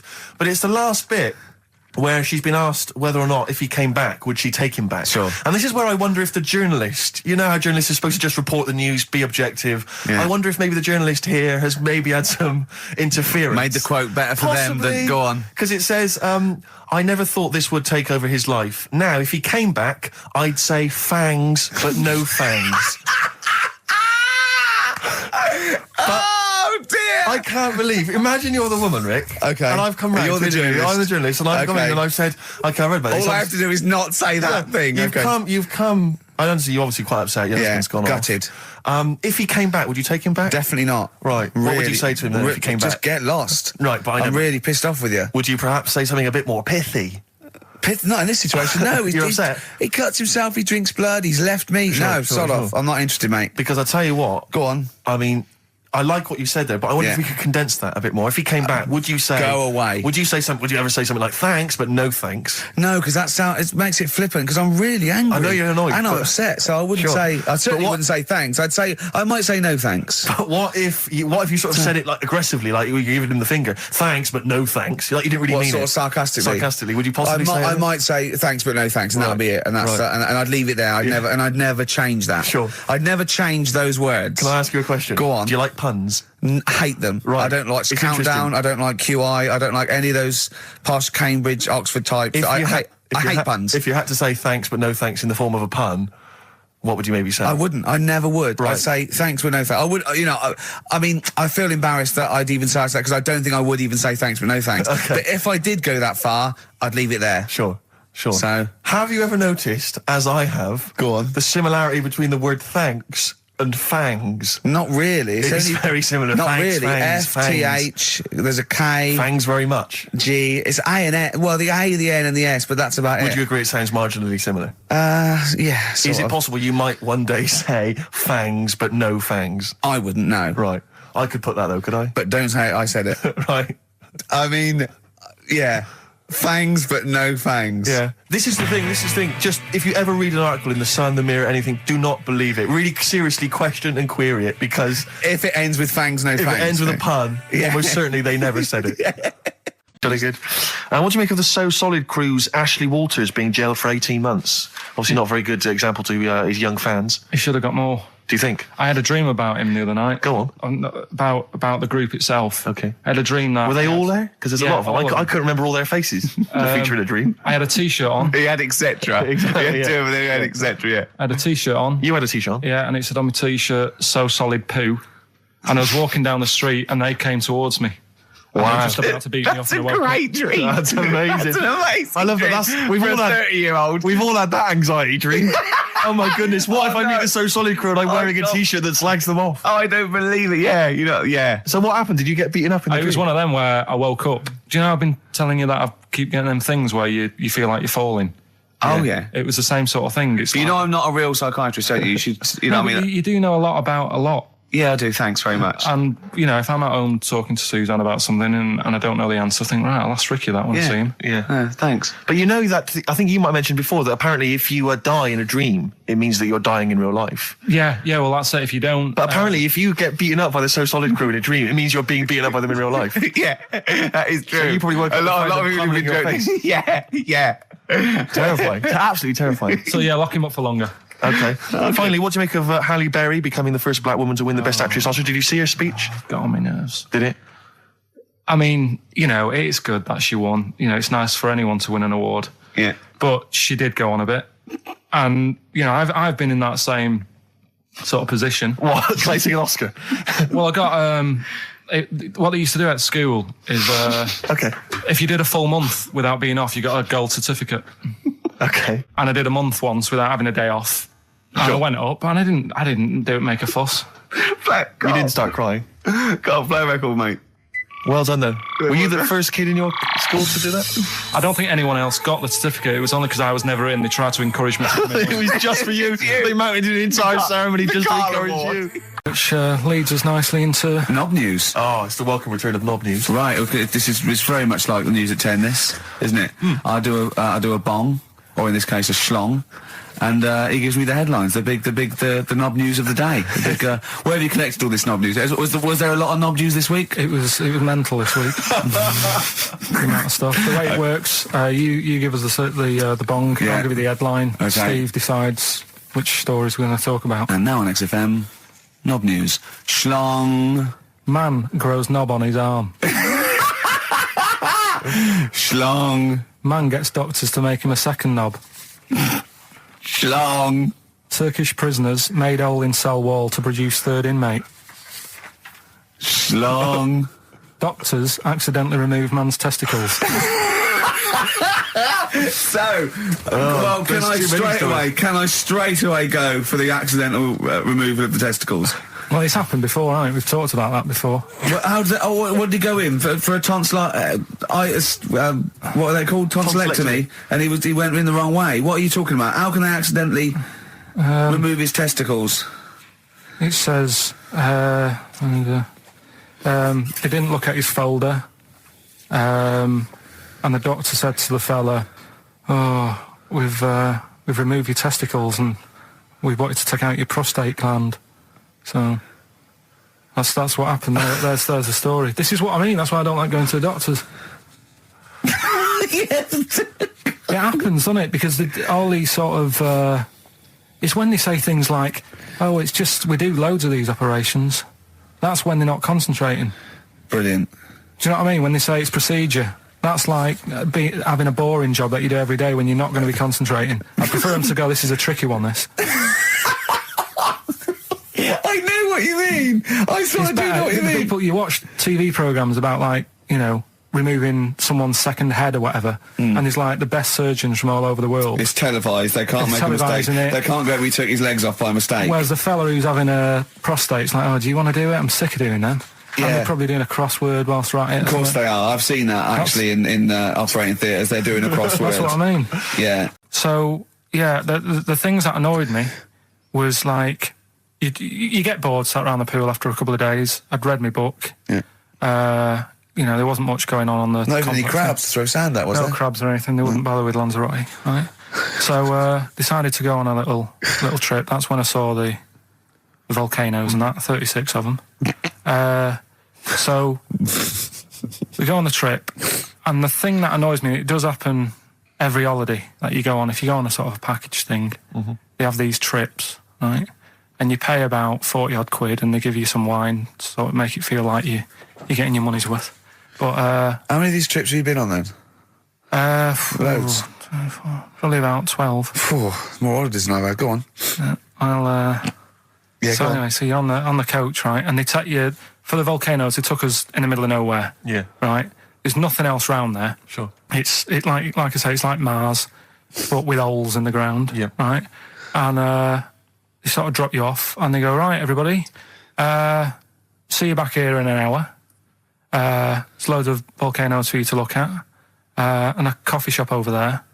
And you know for a fact, right, you don't need an hour there. You could just say, "Well, just keep the engine running, because I'll have a look in this hole, we'll get back on, give us 5 minutes." Don't need an hour. Absolutely. Yeah. We went, it was a great day, wasn't it? Brilliant round of golf, absolutely brilliant. Such a beautiful place in Stoke Poges, like a really posh place. And are you a good golf player? Well, we'll get to that. Oh, okay. Well, he bought the shoes especially for it. Oh, I'd love to have seen him in those little shoes. I know, and they were no good because they were metal spikes. We had to change them. He was annoyed straight away. He spent over £22 on these golf shoes. We hired a buggy that was brilliant fun. I was bombing along, wasn't I? I don't drive, but it was great on that buggy. Well, you've been on a buggy with me, and you were a bit scared. Yeah. What? I nearly killed us once. I was just taking banks and things, but you don't see sort of bunkers, and he'd scream, go, "Stop!" And he'd put his foot down the brake, and then I reversed. At one point, he sort of did a handbrake turn next to the lake, and then we had to reverse, right? And you know, you just flick a switch and put your foot down. He did that without looking. I look behind, there's a big oak tree there. He screams, "Watch the tree!" Right? He was so Dukes of Hazzard. And I kept jumping in and leaving him behind because I had to go to my ball. Because anyway, so the first shot, I got on the driver. I honestly did one of the best shots I've ever done. It went straight down. It was great. I thought, phew, got away with that. Because it's always the first one, because it's a clubhouse and you want to look good. So, he tees up, and I've been saying, buy some balls. He just got 6 balls. I was going, what if you lose me? I won't lose 6 balls, right? He tees up, right? Whacks it. It goes miles, like right angles, straight into these the woods, right? He turns around, he goes, go and buy some more balls. So I'm laughing because it's like impolite to laugh, but he broke the ice for me, and I was falling around. And then his second shot, I go, you know, you're off for 3 now. If you take another shot, he went, oh, right. So it's his third shot. He puts the ball down. He hits the ground before it and misses the ball altogether. And I was on my back, wasn't I? Unbelievable. Actually rolling about on his back. And we were terrible. I went round 107. He went round in like 119 or something. It was just rubbish. How long did it take? 5 hours. Of course. And there was no one around, luckily. But it was fantastic. So then we go and have our meal. What annoys me, I said, right, I'll go for a run. He went, I'll have a bath. I said, I'll see you at 7:45. At 7:55, I have to call him. He's not ready, so he's let me down there. I can't stand lateness or laziness. And he's let me down. Do you know his excuse? He fell asleep in the bath because there was no light bulb. There was no light bulb in the bathroom. So instantly he fell asleep. And he was late. No, do you know what I mean though, Steve? If you're sort of like nice and warm and what have you. I was tired anyway. I've been stressed out for 4.5 hours, right? My life flashed in front of me a few times in that buggy. So it's all sort of wears you down a bit. I thought, right, I've got a headache. You're going for your run. I'm going to have a bath. I walk in, put the light on. For some reason it didn't come on, but I thought, it's all right. I'll just... you know, doesn't matter. You can have a bath in the dark. Summer, so it's light anyway. Well, there's no windows in the bathroom, so... So you were in the darkness? So I'm in the darkness. I nod off because I'm shattered. He calls up, hassling me. So I said, well, it doesn't normally take that long for me because, you know, I haven't got, like, long hair. I've got a dryer and so I can sort of one wipe. He's already 10 minutes late, though, when I called. Well, 10 minutes. 10 minutes. late. This is late. This next. Doesn't matter. Dinner wasn't until 7:15, so we had, like, another 20 minutes anyway. So it doesn't really matter. Yeah, but we said 7:45. So he's calling up, hurry up. So I said, yeah, all right. So I get out and dry and like me tackle and what have you. Calls back again 30 seconds later. You know? No, I don't. No, I don't like that. You're not going to do that, no. Give it a wipe. 30 seconds later, come on. So I end up going downstairs to the meal area. Naked. With a wet shirt on and wet socks. I've got headache as it is. Meant to be a relaxing weekend. But anyway, so we have our meal, which is really nice. And then we're sitting in the bar. I'm having a cigar by the fire. We're having a rather nice Pinot Grigio. He's there going, I've got a headache. Is this 1955 that you live in? I know. It's so right. And we are knackered because you know he's not used to work. I've seen him moaning, falling asleep. He's not used to it at all. And you've been on your feet for over half an hour. Right. So we didn't even walk around the golf course. We had a buggy. It wasn't even exercise. That was Bowie and Waterloo Sunset. Right, Carl. It's a questionnaire about happiness. Oh yeah. There's one person. Well, that should answer it right where. The first question, Carl. On a happy scale of 1 to 10, where are you on the happy scale? Is it at this moment or in general? Well, I would say generally. Okay. Yeah, but you don't always have to like... I mean, I think I'm happy in that, but I don't always show it. You never show it? No, but it doesn't mean I'm not happy in that. Like, I'm alright at the moment. I'd say I'm probably on about an 8. I was probably at about a 9 when I woke up, right? And then sort of fell out with Suzanne over her haircut. Yeah. Right? She went for a haircut and came back with something that I didn't like. Sorry, what did you say? So when your girlfriend walked through the door, she had her hair done, you said, I don't like it, alright? She could tell by the look on my face. But don't you say, no, I'm happy with it, I just can't tell. I'm loving it. Because then she won't have it done again. Oh, Carl, I just cannot get over you. I really can't. No, but you haven't seen it. Right? So then I was fed up, but then I thought... Sorry, what authority have you got to talk about haircuts? Yeah, you had officially from a barber in Manchester above a railway station in a shack, it was £2 a cut, told you you had the hair of a Chinaman. Well, you wish you had the hair of a Chinaman now, you got no hair. You're a little bald man with your mouth open, so don't... Is she listening to this, Suzanne? Sitting at home with a woolly hat on? I don't know. But she knows now, doesn't she? What did you say? What words did you do about it, I just said you look like someone out of Slade. Interestingly, that's what I look for in a girlfriend. Oh, God. Which one is Slade? That one with the funny... Not Dave Hill. Yeah. The one with the crooked fringe and the goofy... She had her teeth done as well, did she? She had 2 front teeth put in. Dumper. So anyway, So prior to that, you're on a 9. Then you saw the haircut, you're on an 8. Yeah. Yeah. And Now then, what you on? I'm probably on about a 6 at the moment. Why? What's happened? Well, while Star Sailor was on, bit more head squeezing going on. So, yeah, about a 5 or 6. So generally speaking, what would you say you are? About on 4. You're on a 4. Alright. What would you give someone who wasn't very happy? What would you give them? What are you thinking, Carl? Depends why they're not happy. They're low, okay, so what would you give them? I mean, yeah, depends, innit? If it's someone who's just lost their arms and legs in an accident, you don't give them a lollipop. Sure, or some mittens. Yeah. You give them a hat. Yeah. Yeah. And dare I say it, a smile. A skateboard. Yeah. Yeah. I don't know. You don't know. You got to answer the question. Alright, so hang on, let's assume that you've upset your girlfriend because you slagged off her haircut. What are you right? going to do feel now to go and guilty. make her happy? How are you going to cheer her up? And not buy her a baseball cap. I don't know yet. I haven't thought about it because I've got this to sort out, haven't I? So when I get home, get her some gel or something. Oh, God! Oh, Christ. Oh, that's a wonderful, wonderful clip, and a great record that preceded or followed it, I'm not sure. But, oh, dear. could I make some dedications? Yeah. Because last week, just before we had to come in to record this, I popped out trying to get onto the tube, and I had a nightmare because there were millions of protesters, so-called protesters. Now, a lot of them obviously doing good work. There was one fella, I think you'd have appreciated it, because I know you are very politically active, and I think this guy has really studied hard, and he's realised the best way to make his voice heard on the international political stage is to ride around on a tricycle wearing a jester's hat. He was really shaking up the bloody government. I wouldn't want to be George W. Bush about now. Not indeed. Once he sees that. Once he sees that guy. Imagine his aides rushing in and going, George W., look at this guy. Where's that? That's in London, England. Okay, call off the forces. Is that a large tricycle? Yeah. Is he wearing a nappy? Get me Colin Powell. Why'd you call him Colin, not Colin? It's the way he likes it. Don't about. Just call off the troops. There's a in a jester's hat. Call the troops off. Just bleep some of those bits. Well, we're running out of time. We've got to get on with the show. It's near the end. I hope you enjoyed it. I hope the scientists stuck in a big, hut in the middle of nowhere in pitch darkness, 10 of them.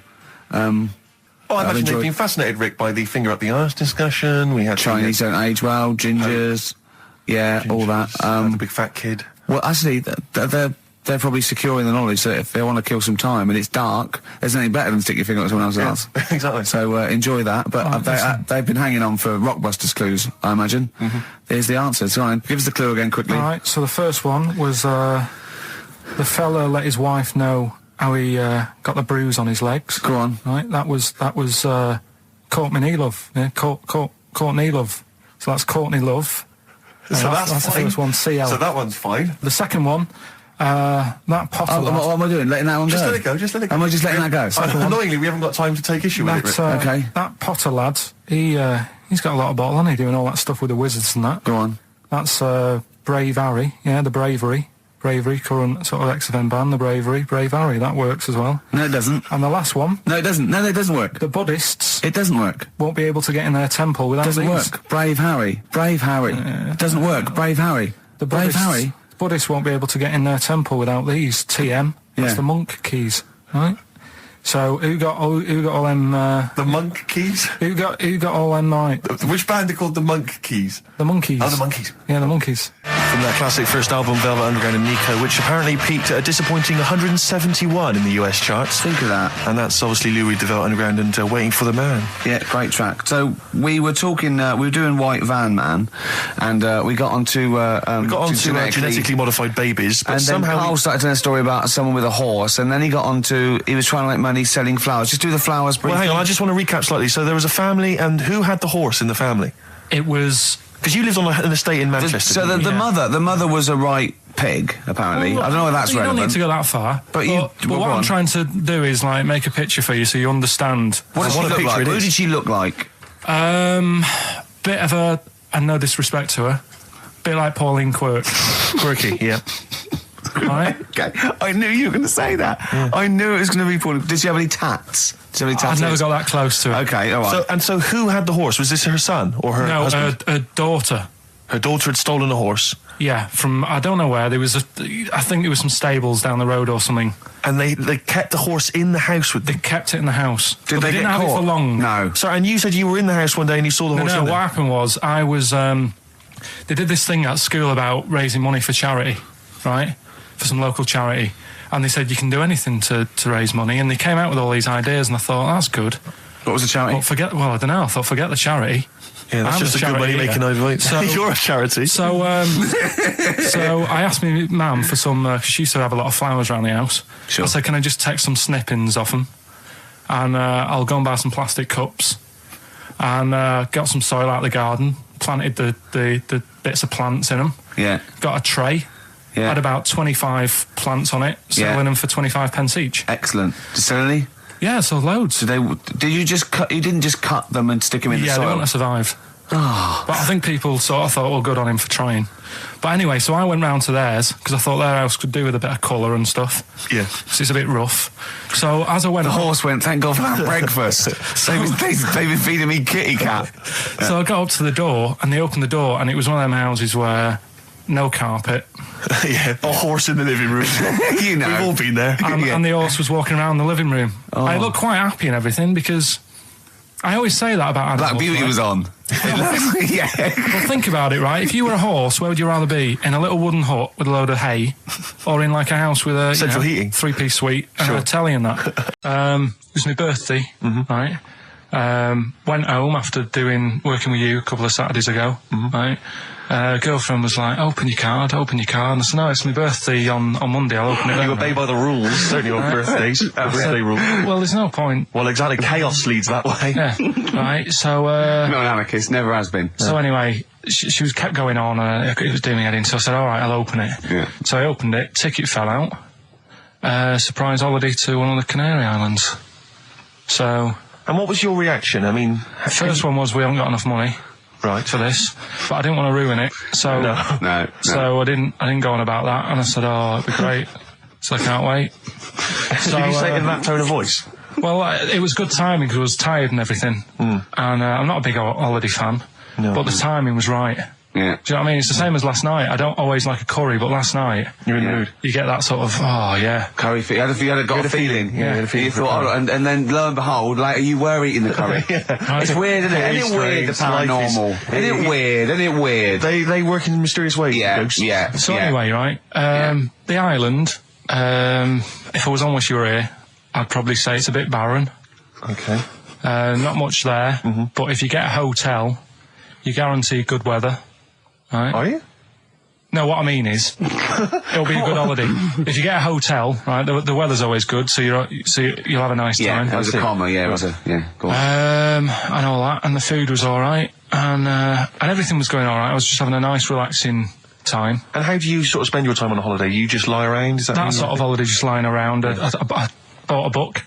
You bought a book? Yeah. Okay, ghosts? No, it was short stories, right? About it was ghosts? it was about like special days in our time and time before me and stuff. Oh, yeah. And it was like, it was telling you about how I think it was 1814, the Thames frozen up. Yeah. And all these stories are told by eyewitnesses. Yeah. Right? So there's some fella who was around in 1814 and the Thames was frozen and people used to put market stalls on there and they'd do the shopping. It was like an Oxford Street. Was that Mad Liar Charlie? No, because he's famous for that. Well, I'm sure, you know. No, I think that was Mad Liar Charlie. Right. Yeah. So I was reading that, and then after a couple of days was a bit like, boring. Yeah, you can only do sort of so much lying around. And so much reading. So Suzanne said, let's go on the beach, have a walk. You ain't gone on the beach? Where had you been up to this point then? In your room? No, just like around the pool, just relaxing and having a swim and that. Yeah. So she said, let's go on the beach. I said, all right then, yeah. So wandered down to the beach. And first impressions are, yeah, it's all right, it's clean. Your criteria is so basic, it's brilliant. Hotel, yes. Roof, good. Food, adequate. Beach, clean. Next. So I'm walking along, and everything's good, and, there's a woman feeding fish bread, which I thought that's different.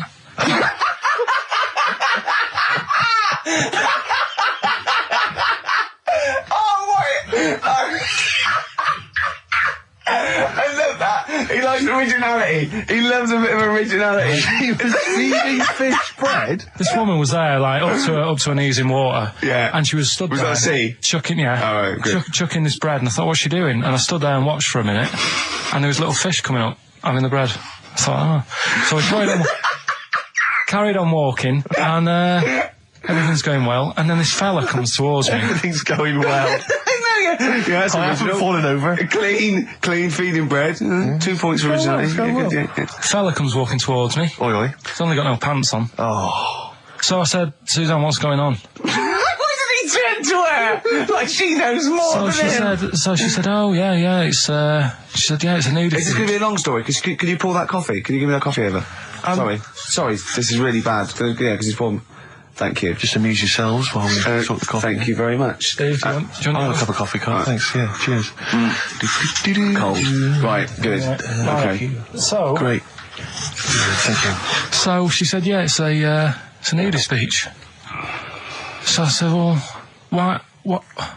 I said, we're all it's all mixed up. Normally on a nudist beach, it's a nudist beach and you don't go wandering on there when you get clothes on and that. So it annoyed me a bit, because there wasn't any signs. So this fella's getting closer. Well, the knob out was a sign. Yeah. Right, so he's getting closer. And he walked past me. It was an old fella. And he walked past and he had a hat on and a little pipe. And a big rucksack on his back. Right, so he got me thinking... Not strictly naked. I'm walking along and I'm thinking... Right, why do people want to do this? So straight away, I wasn't on holiday anymore, because most of the time when I'm on holiday, I don't think about anything. Right? Your mind's a blank. I just switch off. Right? But all of a sudden, this has got in my head now, and I turn around to look at him, and... Check out his eyes. And this bag, right, I swear, it was massive, right? What? You had a massive bag? The bag. His rucksack? His rucksack. Oh, right, okay. When he said there was an old couple coming towards me, I said, what was lower, the bloke's bollocks or the woman's tits? And he said, well, that was another point, she might as well have worn knickers. Because that's what he said to me. So you saw the bag? So it annoyed me, yeah, because the whole idea, innit, this is what I think, I mean, I might be wrong, right? Might be wrong. Chances you never have been. You never have been before. Being nudist, right? What's it all about? So I'll tell you, on that point, Carl, let's play a tune, let's come back and we'll discuss... What are we going to play? We'll discuss that very issue. We've got some ideas, we did chat about this last week, Carl, in your absence. Alright, well, we'll play the Coral. Okay. It's a good one, this. Yeah. Coral, Dreaming of You, on XFM 104.9. I'm Ricky Gervais, with me Steve Merchant and Karl Pilkington. If you just joined us, Carl is walking down the beach, and a man has just passed him with his knob out. Yeah, his testicles out and his huge bag, apparently. Right. Now, we'll sum this up, quick, because we did talk about it last week. You did call me and tell me some of these things, and we sort of mentioned it last week, but you just want to say just give us your thoughts on nudity. Well, what I don't understand is, right, nudity, I thought it was all about, sort of being free. Yeah. Natural, letting the breeze, blow around you and that.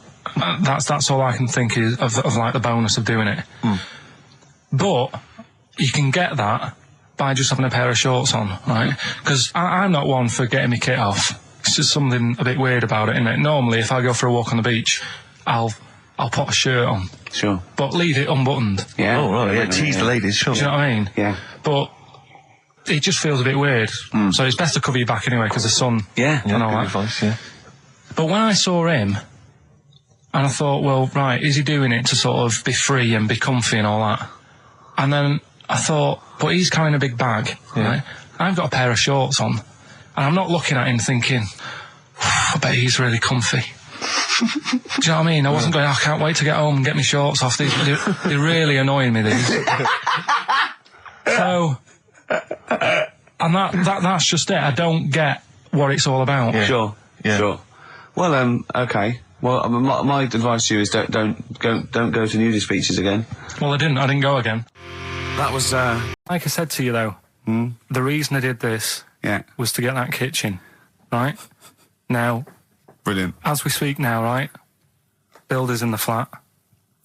He's been annoying me. Of course he has. Of course he has. What's he been doing? When he turned up on Monday, right? Yeah.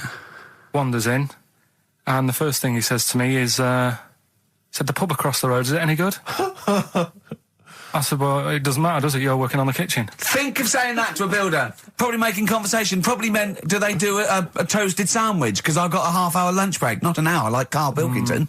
So I'll probably go and get a nice, cheese and tomato sandwich. Is that genuinely what you said to him? Yeah. The first thing you said So to him? Suzanne had a go at me saying, why have you said that? He hasn't even started on it yet. I cannot believe that. You're unbelievable, Karl. And you say it's us that are rude, crass, I wasn't being thoughtless. rude. I just was letting him know. Do you know what I mean? I know what He they're up knows to. what he was there for. He had it down on his little docket. Do the kitchen this week. He didn't come there and go, what did I come out for? Was it to go to the pub for a week? Why am I wearing these overalls? Yeah. Who's the little bald mank twat insulting me? Let me just check. Let me call the head office. I wasn't having a go, though. I mean, they should have finished it yesterday, and they're there now, right, on their own. And what annoyed me is they turned up late today. Hold on, Karl, I've just realised something. They're probably listening to the radio. This, I assume, tuned to XFM, isn't it, in your kitchen? Yeah, but they don't know it's me, do they? Do you know what I mean? No. They'd go, he's got a whiny mank voice as well. So's the bloke who owns this place. And the bloke who owns this place, when I said, what's that pub like across the road, said, well, you won't be bothering that. He's working on this. No, he won't be able to put two and two together, will he? You've suddenly, the penny's dropped, doesn't it? You've suddenly realised. Look at his face! Yeah. He's suddenly realised they might know it's him. And they could be listening, and they're going to clean you out, mate. Oh, if you are the builder working in, where is it? I won't say the address, but it's... Central London, isn't it? Go mental. Have whatever you want. Opposite that pub that you like, that you're... He'll probably be in there now, so he won't be listening. Oh, insulting. You know what I mean? Insulting a British workman. He should have been in just go today. mental. He should have been at 8 this morning, which annoyed me anyway. Mental. Why? I really don't understand why they've got to start so early, right? Yeah. But he said he'll be there for 8, turned up at 9:30, right? Wanders in, and what annoys me is he could have left all this downstairs. He had a paper under his arm, one of those crossword books, and a pot noodle. Now, I'm not being funny, but most of them take up quite a bit of time. A crossword book, he's not happy with just the one that's in the paper. If you're listening, if you are the builder that's listening now, doing Karl's flat, what about pissing in the laundry basket? All right, this is Karl. You may remember that last week we opened with some quality knob news. Knob news, yeah. It was Hitler's knob. Hitler's knob was one of them. That just sparked off into a whole bunch of other kind of knob-related discussions. Yeah. And I'm pleased so far to see that we're almost at the halfway mark for this first hour. And so far we've only talked about nudity and/or todgers. Yeah. So excellent work from us. Well done, lads. Yeah. I'm looking forward to Dr. Fox and the rest of the Sony award committee listening to this one. Yeah. But more knob news. I don't know if there's a jingle for that, maybe. You nearly had the eye out. Knob news. Knob news, excellent. This is an extraordinary story. A woman tried to sue her bosses for £210,000 after finding a cooked penis in a canteen stew. Hospital cleaner Sophie, can't quite pronounce that name, was eating goulash for lunch and could not cut one of the lumps of meat. You can see where it's going. I've got so many questions already. I know. She picked it up and tried to chew it, but it was too tough. Then she inspected it with workmates, who all agreed it was a penis. Imagine that discussion. Yeah. Miss McLarter said she vomited for the rest of the day, instantly became a vegetarian, and had to have psychiatric help. It's not known whether the organ was from a human. The case continues. Well, it can be found out, so that's one thing. Obviously, the doctors aren't confused. They're not going, I don't know, I've never seen one like it. Yeah. Also, why is she eating goulash? I know. I mean, that's my first question. Why... You got lunch. What do you want? I fancy some goulash. Yeah. Oh, some gooly lash. Gooly lash, Thanks very like much it. Indeed. Lancashire cockpot. Oh, it's on the menu. Brilliant. Only £5.50. Wangers and mash. I'd love some wangers and mash, please. Cock o' van. Cock o' van. It's already done for you. There's wangers and mash, cock o' van, Lancashire cockpot. That's just off the top of our brains. Yeah. So if you've got any of your own, keep them to yourself. We're not interested. What do you make of that knob news? And he's in a hospital. Oh, yes, it was. No, hospital cleaner. You're right. Hospital cleaner. God, I know how your mind's thinking already. There's been a mix-up. What kind of mix-up? I love that. What, some bloke's gone in, some lesbian's gone in, wanting a sex change. She's got a carrot for a cock. Bit of stewing steak. Stewing steak. Oh, that would be great. But what's her name? I tell you what is interesting, Steve. I didn't know that much about it. Autism.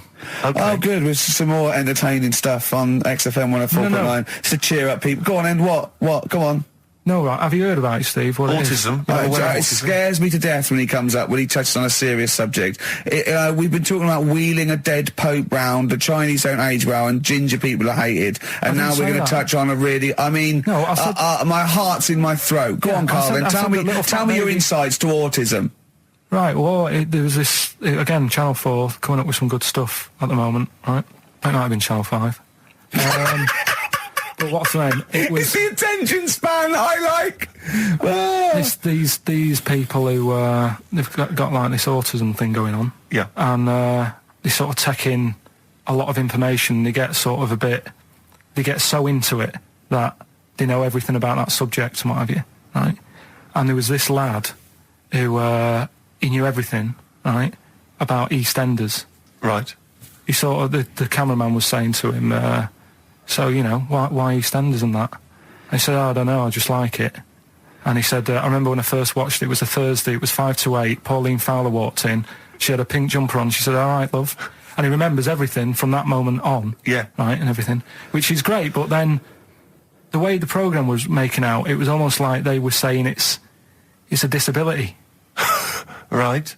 When in a way, it's more like a superpower. Sure. Like Rain Man. But if you can take it's Rain Man. No, he has special autistic powers. Oh God! We were sent for Rain Man. I don't know what to do. So he would be a great contestant on Mastermind, sort of autistic Mastermind. He'd be what dynamite. I'm saying is, don't be watching EastEnders though. Sort of, why didn't they give him an encyclopedia and say, get into that? Sure. That'll be useful. Yeah. Keep him away from EastEnders. Wasting his time there. But I don't think it is a disability. No.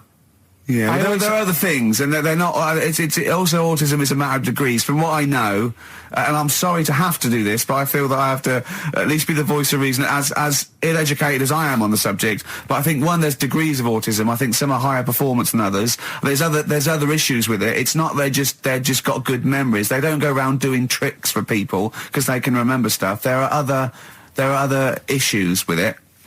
Do you know what I mean? Right, well, I mean, they seemed a bit... But you watched the programme, what did you learn? That he knows when Pauline Fowler came in? Yeah, I mean, there was other bits where they couldn't control her emotions and stuff.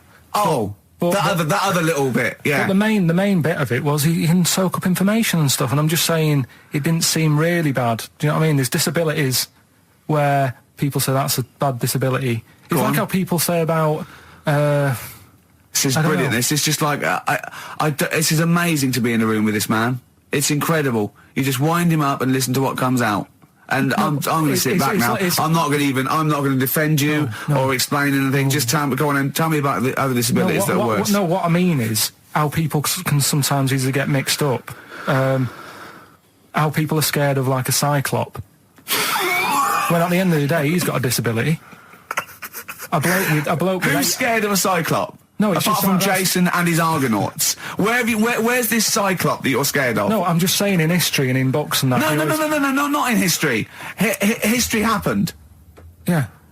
What are you thinking of? You're mixing history with Greek mythology and Roman mythology and every other type of mythology. What do you mean there wasn't really a giant cyclop that went round picking up ships and throwing them around? That's not history, Carl.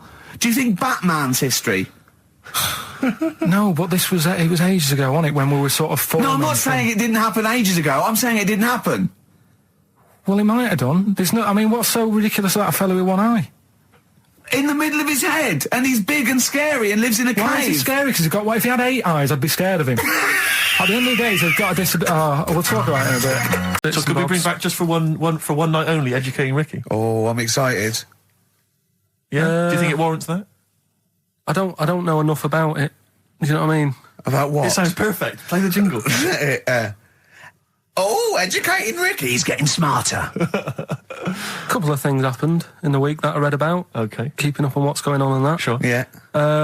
One was about that Galileo fella. Okay. Was it about 1636? Was it? I think it might have been not earlier. bad. Go on. Did some stuff with light and that. Yeah, he did lots of physical experiments, yeah. Is that it then, Carl, is it? He did some stuff with light and that. What did he do with light? What was that? Well,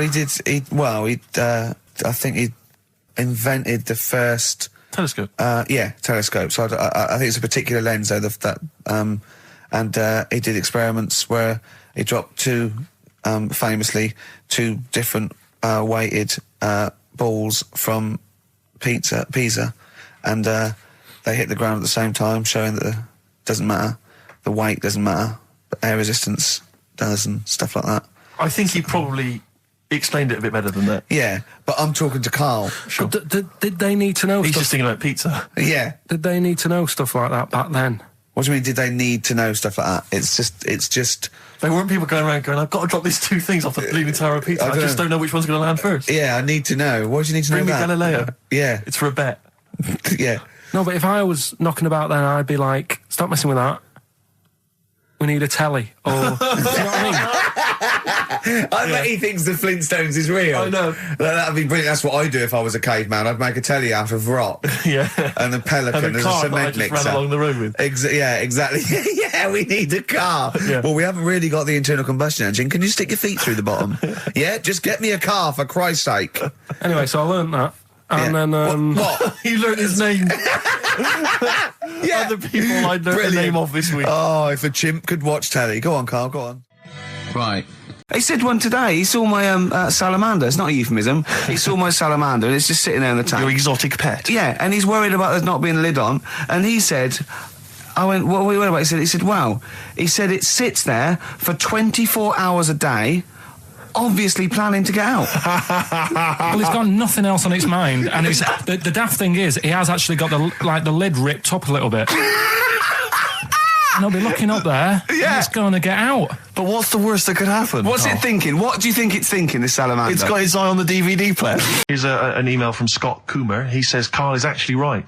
I've got an A-level in statistics and probability. It doesn't matter how long they have and how many monkeys you have. You cannot guarantee they would type the complete works of Shakespeare. Infinity makes it probable they would get it right, but not definite. Yeah.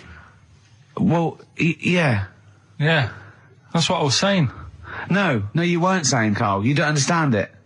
Infinity sort of sorts it out. That if they do anything, they nearly do everything, won't they? No, I mean, they'll give it a good shot. No, that's not the point. But the I'd point be is surprised if they did one page right. Right, listen. It's not to do with consciousness. It's not to do with them aiming. They are just bashing away at the keyboard. It's like they're used to show that there isn't consciousness. They chose the chimpanzee because it can type, presumably, hit the keyboard. It's because they hadn't come across you at the time. Yeah. It's to take out thought out of it. It's to take out reason and trying, right? It's just random. They're saying that if you typed enough things, if the computer was left typing everything, if you left it for an infinite amount of time, and they chose Shakespeare because there is meaning behind it, and it's difficult to get it exactly right, to show you that Infinity would come up with it's not just Shakespeare, it's every novel. It's everything. Fairly eloquent there from Gervais. A quick riposte, please, from Karl Pilkington. No, I'm just saying, what I don't understand, if it hasn't read it, then how does it know where it's going? Listen, right, okay, listen, right, Can I just explain to people, right? Some people have said, why are you cruel to Karl? He drives me mental with things like that. What do you mean, well? Can I just, let me just take a breather for a How do I do your editing? It keeps coming in the week. You know that I work here properly, in the week, don't I? Yeah. I've got a proper job, Yeah. Should be 9 to 5, but I normally get in at about 8 o'clock and work. A lot of people get in at 8 o'clock. Working hard, trying to do my job. 3 times this week, I've been rushing around. I walked past my little studio. He's sat in there, all right? Now, because I've got this sort of job, I can get away with it. I said to him, if I was a doctor, would he keep coming to me practice? If you were a doctor, there'd be severe problems with the NHS. Imagine that. The standards would have lowered so much if you can arrive at the hospital you're a doctor. Pop in, I'll go to lunch, don't we? We have a little lunch break, don't we?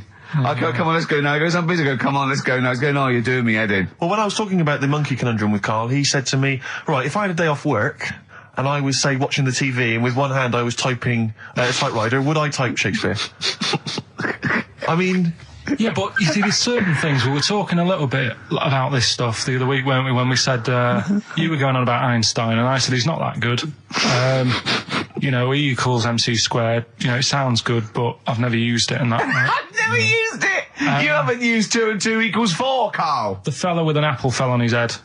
You know, it could have been anyone sat under that tree. Do you know what I mean? It's just annoying. Lucky. And Newton gets all the credit for his laws of the universe. Well, other people were working whilst he was having a lunch break under the tree. So in a way, it's like he didn't deserve to have that success story. Again, forget the apple and the tree and whether he was sitting down having a lunch break. It's totally irrelevant. Yeah, but what I'm saying is there's certain things that will just happen.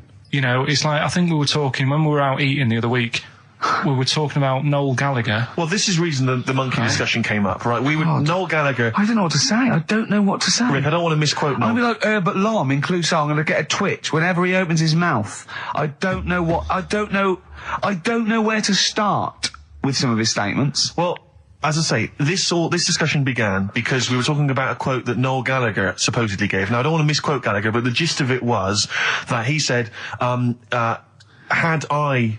written Wonderwall or whatever, instead of the Beatles writing Strawberry Fields or whatever, I'd be the one that was considered the great songwriter and it wouldn't be the Beatles. You know, it's just the fact that they came first that meant that they get all the credit as being the greatest band. I don't know where to start with that statement either. I mean, that's Gallagher's thing and he's, you know, well, whatever. We know what we think of that. What was your point, Carl?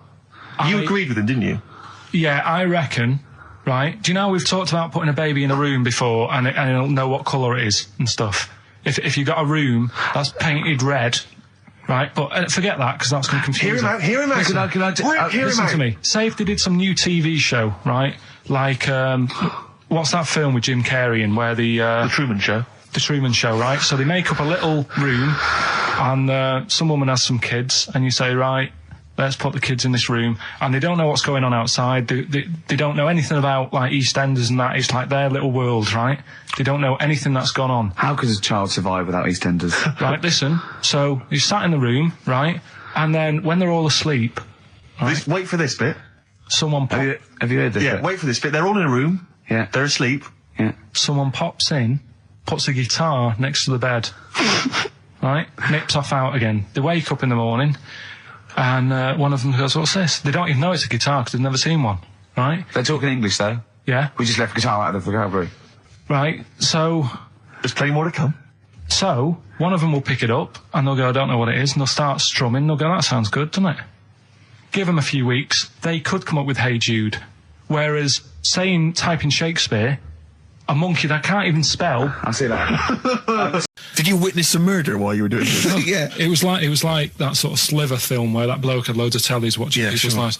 So that was going on in my mind. And then I was washing up and I picked up the plate and I thought, oh, it's amazing, isn't it? The human body. The way you can just sort of, you know, I want to pick that up, and you do. Yes. And the way your hands work, right? Yeah. You've got 5 little digits, but it's just the right amount to do what you've got to do, right? So I'm cleaning the plate. Sorry, Carl. Stop. It's just the right amount. Might be one of the most genius things I've ever heard said. I would love David Attenborough to phone you up and say, Carl, how do I word this about the evolution of the mammalian front limb? Just go, we'll just say it's the right amount. But it is. One extra would get in the way. Yeah. And one less would just make it that little bit more tricky when picking up a bit of a slippery dish. Sure, or buying gloves. Yeah. A slippery dish. So then I was thinking, imagine like going to the doctors and they're saying, yeah, everything's all right, your heart's good and everything, but... Your heart's good? What, your Larry's, or...? Yeah, your heart, you're in good form and what have you. It's good news. You know, I had Giano in earlier. He's not looking good. Yeah. Fat smaller. But you're all right, but... Your hands need to come off. Right. Blimey. That's bad. Like, I'd get a second opinion initially. God! But I better good news, I've got a nice pair of feet I can sort you out with. Yeah. And he puts them on, and then I was thinking, right, first of all, washing up, what would that be like? I thought, Steve, that'd be tricky. Right. Yeah. And then the second thing was, it'd probably ruin the sort of the shape of your jumper. Because you have to keep putting the feet through there. Yeah. And then I thought, I could still cycle in. Okay. To work. You could run in. Well, that's the thing. You'd be really fast. Well, that's what I was thinking. I thought I could still cycle because I could balance. If Tony Blair came to you and he went, Carl, listen, I'm having a bit of trouble here. I don't know what to do. I've tried everything. I've tried spin. I've tried being tough. I've tried backing down. I've tried getting other countries involved. They don't want to know. What do I do? What do I do? You don't know? Tricky one. It's a tricky one, yeah. I don't worry about it. If it's going to happen, it's going to happen, isn't it? Yeah. Do you know what I mean? Yeah. Just get in the bath, put a mattress on top of you. That's it. Sorry, why are you doing that? Ooh, slow down. Why are you doing that? That's what they say you do, isn't it? If it kicks off. If what kicks off? If there's a war and that, you get in the bath, put a mattress on top. Right. Did they do that in the Second World War for 6 years? Was that making bunk beds? That's just what I read somewhere. Yeah. Is the bath full of water? No. That'd be daft. Okay. But I think they were enamel baths then, though. I think they'd stop a bit of shrapnel. I think the plastic ones you get nowadays would probably melt on you. And the mattress, where your dad has cut it in half, all the foam would come out and the springs would get you in the eye. Oh. The first cut is the deepest. Let's hear it, Rick. On this album as well is The Killing of George. Georgie Part 1 and 2, remember? About the gay bloke. Georgie Boy was gay, I guess. His favourite song. Carl's favourite song. Yeah. Right? And I was going, oh yeah, I remember that, yeah. I said about, and I said, did not intend to take his life. He just pushed it when he gets mugged and killed. Do you know what he said? I was sitting outside, I was singing, he went, well, as I said, they go out too late. They go out too late? He meant gay people go out too late. He went, no, they do. I went, what do you mean? He said, well, they're always out, they go out when people are coming home. He said, if he'd have been in bed by 10, he'd still be alive today. That's a sobering lesson. And he went, there's one that works here and he's shattered every Monday. Oh, if you're gay and you're listening, just be in bed earlier. Yeah. When sensible people go out. Yeah. You're right, we're not on the continent, Carl. If you're gay and you're not in bed by 10, go home. Yeah. I don't get it. Now, right, okay. Someone's mentioned Daphne from Scooby-Doo, and but I've always had a soft spot for Velma. Velma? Because Velma's no glasses. I mean, I'd have She's clever. Can I tell you what would have happened if I was in that environment? I was maybe on the... Your glasses would have got tangled up. I'd have always had I'd always been making a play for Daphne, right? And Velma would have fancied me, but I'd have always ignored it because I was playing for Daphne. And then when I finally realised it was never going to happen with Daphne, I'd have blown it with Velma. Maybe not, though. Maybe not. Maybe not. Sometimes those, they might, appreciate honesty and go, listen, I've been hitting on the good-looking one. Yeah. Oi, Four Eyes. Yeah. Do you fancy it, Chubbs? Exactly. Something like that. Let's be honest, is what you're saying. Well, yeah. I'm wondering, I don't mean to be libelous, but Velma, she was quite short, the glasses, the short hair. Lesbian. Hung around with the dog and lesbian. The bloke. I'm beginning to wonder if she was, maybe. Unfortunately, I said lesbian there, and you still carried on with your assessment of what it is to be a lesbian. It's bad enough doing the cliches of having short hair, but you said the dog. Yeah, well, she hangs around with a dog. So do lesbians do that?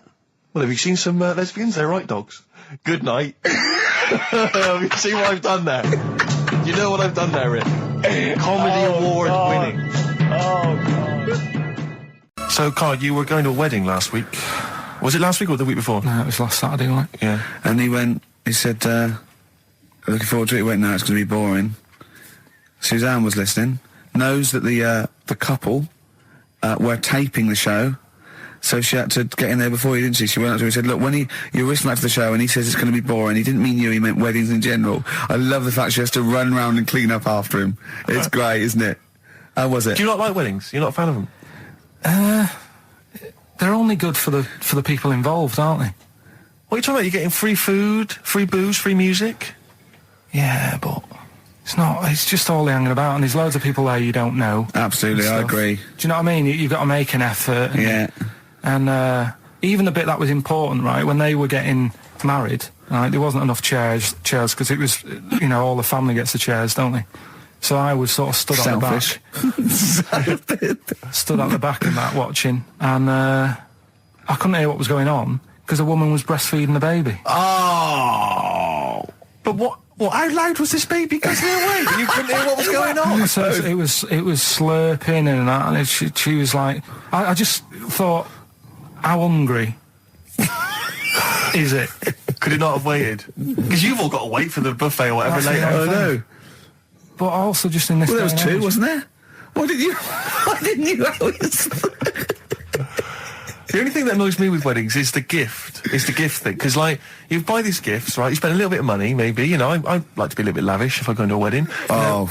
Well, no, come on. You get a gift, right? You package You're it having up. a laugh. And I don't know about you, Rick, but I like to see the response. When I give a gift to someone, I want to see the feedback from that. You know, this is very much... You know, I want to see what it is that Jane bought on you know, and put my name to it, yeah. Because sometimes I have to, thanks for the... I go, oh, no worries. no worries. No worries. Yeah. But, you know, certainly, I mean, we talked about it before, but certainly, you know, it's the amount of money spent and the amount of time given to the gift should be correlated by the amount of the response you get. Absolutely. If I give a book token, a shrug is fine. But if I give, you know, anything sizable, I want them to be showing it to friends. If it's a bar, I want them to show it to barman, other people, want to go, strangers. look what Steve Merchant got me. Yeah. He's the greatest man in the world. Yeah, exactly. Yeah. You go to a wedding, you turn up with a gift, you could have spent, you know, upwards of £15 on it. You turn up, you walk in, you say, excuse me, where's the bride and groom? I want to give them this gift. And some bloke, normally the brother-in-law, says, oh, no, or the brother-in-law's mate. Yeah, sorry, they're too busy to see you right now. Just stick the gift on this big table with all the other ones. Yeah. And they'll get back to you in a week. It may be 6 to 8 weeks after the honeymoon. They maybe write you a note. They won't thank you personally. They'll write you a note. It'll be a general thank you. It's a general thank you. Your name in different type. Yeah, but it might have some vague reference to, you know, to what you did, but it won't really be personalised. Yeah. The set of mugs, again, will be in different type. Exactly. Thank you, Steve Merchant, for your wonderful gift. We love mugs. Yeah, yours. Yeah, exactly. and a photocopied signature. Exactly, yeah. It's not right, is it? Oh dear. And also, of course, as well, if there's a baby involved, you know, perhaps they had a kid out of wedlock, and that's why they're getting married. There's normally the little baby signature as well. I hate that. Like the baby signed it. From Paul and Sharon and little Billy. Be Ben these days. Ben. I reckon. What do you think, Carl? How was the wedding, by the way?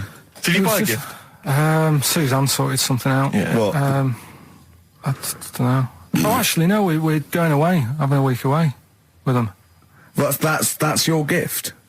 Yeah. What we're going away. No, we're going away to Cornwall or something, and that's it. We've sort of paid for a place to stay and coming along and that. And their gift is to spend a week with you in a confined space. They'll love it. They'll have a great time and that. Will they? Yes. Do you know what happened to me on the way in? Go on. A homeless person called me a dickhead. How did he know? Do you know him? Is that why? He's like the local big issue fella. Oh yeah. And he knows me. He sees me walking up and down the street. Oh, that's how he knew you. Right.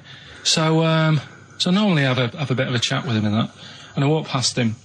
And you know, I can be a little bit cheeky with him because I've been cheeky with him in the past with stuff. You pinched his arse. No, just, you know, saying stuff like, God, you're always there. I mean, you got home to go to and stuff like that. Yeah, just breaking the ice. Go on. He knows, and he'd laughed at that, right, last time, so I thought I can be a bit cheeky, right? So he goes, do you want a big issue? I said, no. He said, come on, I've got loads of them, right? So I sort of said, when I was a kid, and I used to do a free paper around the free papers one, I said, just put them in the bin and go home, right? And he went, yeah, but how am I going to get any money doing that, you dickhead? You see, I can see his point. He is homeless and having to sell newspapers to get 50p or a quid or whatever. Yeah, and sometimes I treat him, right? And today I didn't have any money. I had a takeaway last night and I normally give them a quid. And I felt bad not being able to do that because I didn't have any money on me last night. Right. I couldn't look him in the eye. Did you explain this to the homeless person, the traumas of the takeaway without the tip? Did you explain that, you know, you've had it hard as well? I go, look, you don't I had food delivered to my warm flat. Yeah, it was a nightmare. You don't know what that's like. You don't know what the trauma is because you can't have food delivered to your flat because you haven't got one. So please don't look at me like that. You should have said. But most people ignore him. At least I gave him a bit of acknowledgement and sort of... took the mick. Yeah. I didn't think I was. I just was being friendly. No, I know. You got to be careful with the homeless because this is true, and you know when the clocks went back recently, so you got an extra hour in bed. Yeah. And I was at Cash Point with a friend of mine, and there was a homeless person sat by the Cash Point, and you know, we were getting some money out, and she said spare some change, and my friend thought, he's a bit awkward. He's just trying to make conversation with her. He went, clocks go back. Extra hour in bed. Oh no. I gave her £2. I felt so bad. He didn't do it intentionally. He didn't realise what he'd said. Just making conversation. It's tricky making conversation with the homeless because there's so many areas you've got to avoid. You know, what was on the telly. Yeah. you know. Although I get recognised by homeless people and think, oh, what are they? I don't know where. But you've got to remember that's very much your demographic, Rick. Yeah, You know, people who watch TV through the window of Dixon's. In Dixon's. Yeah, there was a Ricky Gervais as well. Yeah. Pop the telly on. They can smell the alcohol on you. They think you're one of them. Talking about my dad, Steve, you'll love this, right? Go on. My dad hates being ripped off, right? Yes, well, no, I can relate to that. That's important. Hates coming to London now. He always wants me to go and see them rather than come here because he just thinks London is like a big rip-off. Last time he came, he got annoyed because I bought him a scone and a cup of tea for like 3 of us, and it was £14, and he just was livid. And then we had an argument about that, and then we went to the Millennium Wheel, and I said, "Do you fancy going on this?" He said, "Oh, all right." Then he saw the price, and it was something like 20 quid or something. And he said, 20 quid to go up in the air to look at stuff that's on the ground. He said, I might as well stay on the ground. Brilliant. Right? Thought, good point. His logic is impeccable. So anyway, this is going on. Anyway, he spoke to me the other day. I said, how are things? Are they all right? And that. He said, oh, being ripped off. I said, why? He said he ordered, do you know the place where he got a new bed from because he cut the other one in half, right? He got this bed out of a catalogue. So he sorted out a payment on the phone. He said, look, you're ripping me off a bit here on the interest thing, but well, let's do a deal. We'll sort out a new monthly payment that's different to what it says in the catalogue. And they said, yeah, we'll go along with that. Anyway, so he sorted that out. He was happy. The bed arrived. It's a nice bed. He said, that's great. So anyway, he got the bill for it, and it was the original price. Oh, I thought it might be the case, yeah. Right? So he called up and said, I'm not happy with this. He said, we said a deal. And I'm like, oh, no, don't know what you're talking about. He said, right, don't send me your catalogues anymore. He said, I'm not buying anything from you. You're a rip-off merchant. Right? So anyway, a few weeks go by. Post comes. Only another catalogue in the post. He's livid. Right? So he was well annoyed. Yeah. So he looked on the back, and it said on it, this catalogue will always be property of, the company that does it. So you can't throw it away. If we request to have it back, we've got the permission to get it back off you. Right? So he thought, right, well, they're out of order. I told them not to send me one, and they have done, and they're saying I can't chuck it away.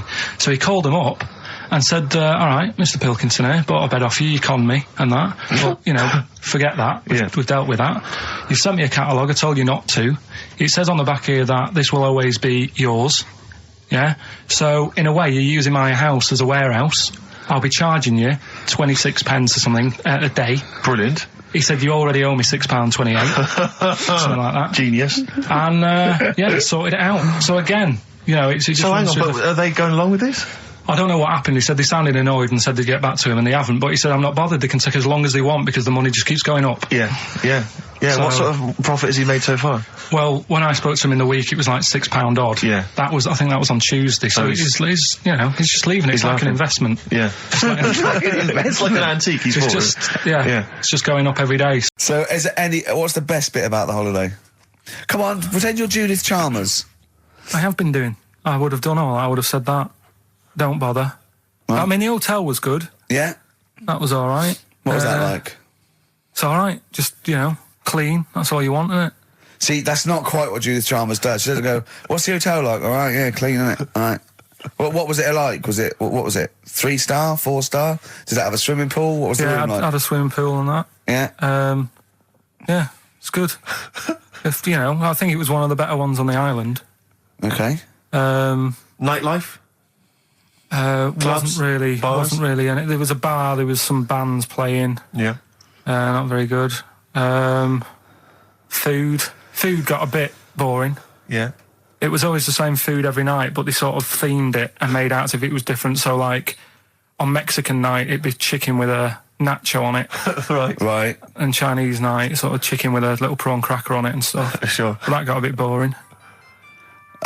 That's me just turning on my phone, because I want to read to you a text that I got from Karl. I think you sort of sum up the holiday in this text, don't you? Do you remember it? I can't remember. Let's have a look. Let's have a little look. Instantly, what did Suzanne, your girlfriend, make of it? Similar view to you? That they should fill in the holes? Yeah, it's just that thing. You see, I went on a coach trip, right? And you go and see the volcanoes. Like I say, there's 36 of them. Yeah. Which, how many do you need?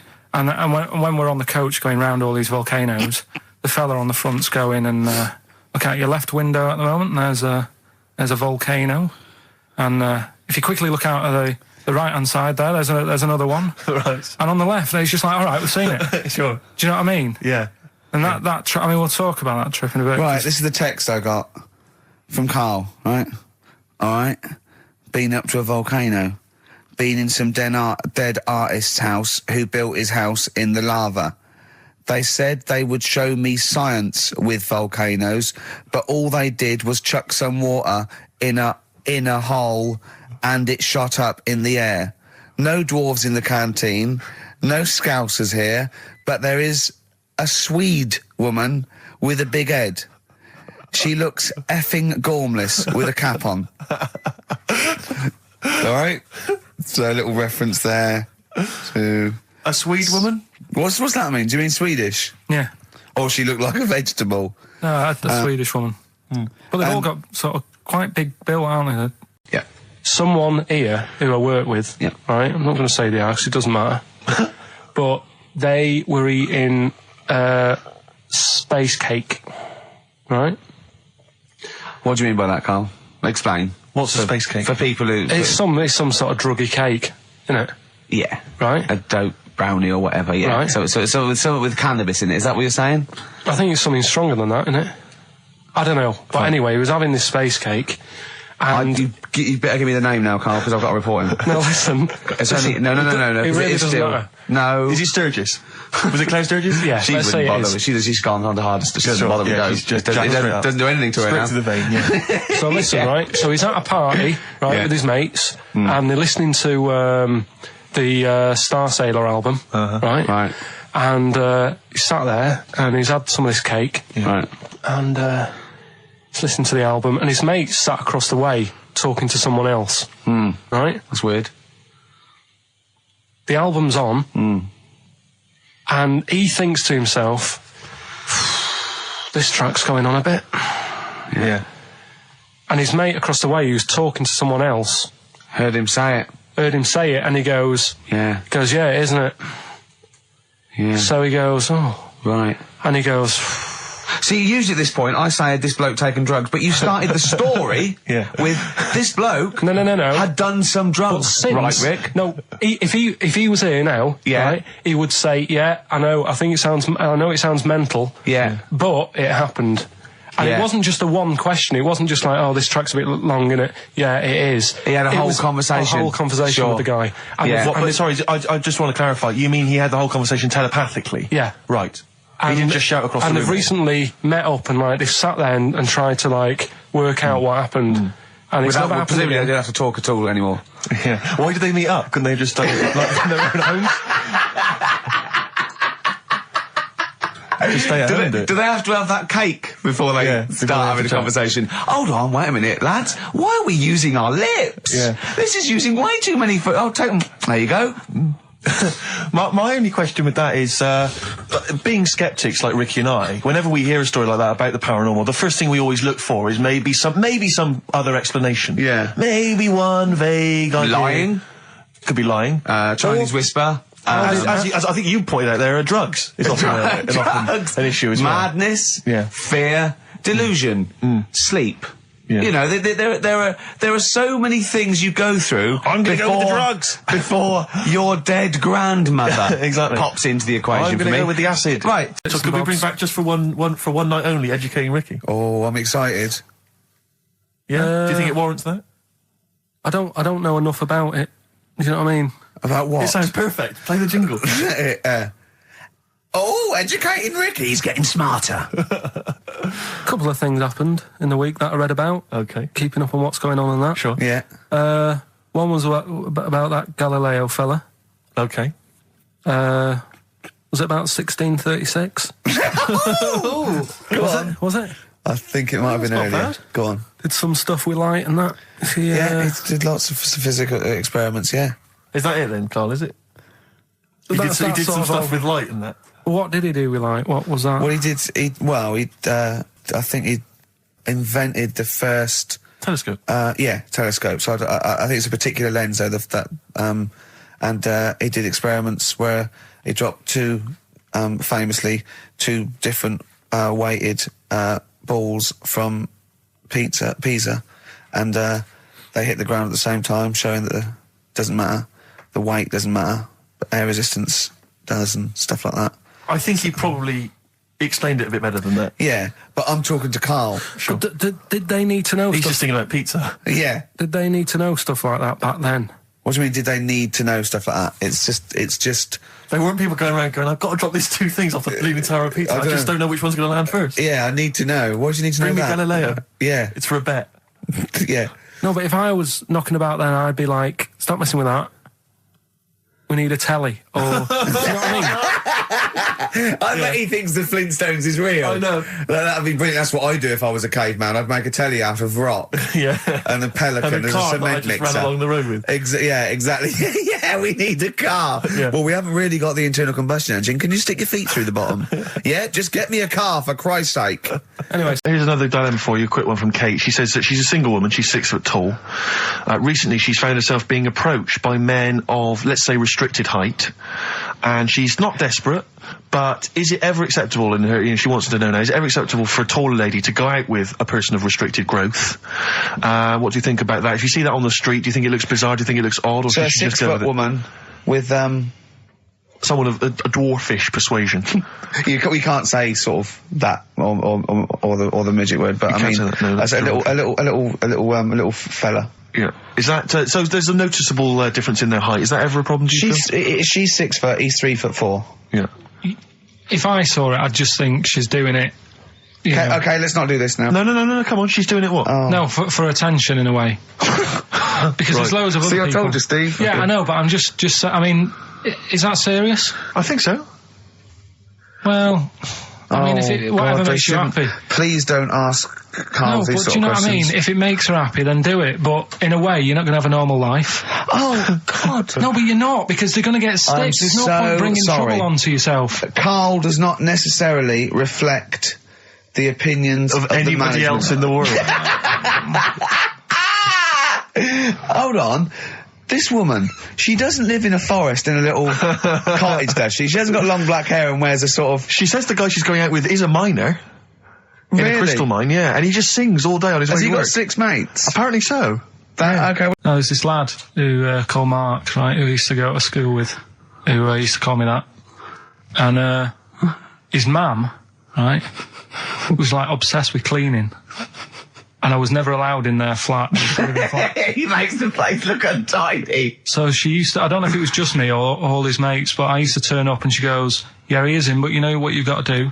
And I used to have to go round the side of his flat, and he had a computer, right, which I used to play. I didn't have one at that point, but he had one. And I used to have to go round the side of the flat and stand at his bedroom window with his window open, and I'd be sort of leaning in playing the game. You are joking. I'm not, his mum. You had the weirdest upbringing I've ever heard. The things you were willing to do. It's the strangest. What is this town like? No, I stopped going once Was I there got my always own. music? Like, there's the horse in the house there. Oh, look at these 2 kids with big heads and webbed feet. All right, Ronnie. All right, Reggie. What was it like? She was obsessed. It is like you've grown up in a cartoon made for children. Yeah. No, his mum was really obsessed with cleaning. Can I play it through his window? I used to... Mrs. Ramsbottom, can I play it through Mark's window? Aye, you know what you have to do. She used to be up till about 3 in the morning. Pilkington again? What do Have you washed your hands? What up till 3 in the morning? She Washing? used to be up doing the tiles in the kitchen. Washing until 3 in the morning? It's at 3 in the morning. And for ages and ages, that saying that out on the tiles, I used to think that came from, like, his mum. Because she was out, like, cleaning them late. So, till I was about 13, I thought that saying, out late, on the tiles, Yeah. was... And now you're not confused by anything. Well... There's no misunderstandings in your life now, is there? So was he allowed to walk in and out of the house, was he? Oh, he was alright, and he used to come round to ours a lot, and my mum used to get these pies from Hagenbach's, right? So... I don't know what that is. It's at that bakery where they used to chuck the cakes out the back, I'll tell you about. Yeah. Oh, and you at 6? You at 6? He loved it, but I could never go round to theirs, or if I did, it was like, well, yeah, he is in, and I'd go, alright, and then I'd walk round the side of the flat. stand outside. Why did you ever knock at the door? Why don't you just go around and knock on the window? Just to check he's in, because he wasn't always in his room. If he was in the lounge, he'd have to go to his bedroom, and then that's Just to meet you. This is the strangest. And you'd play a computer game through the window. You say it was a flat. It wasn't like a fifth story one, and you had to get in one of those kind of cleaning contraptions and like winch your way up.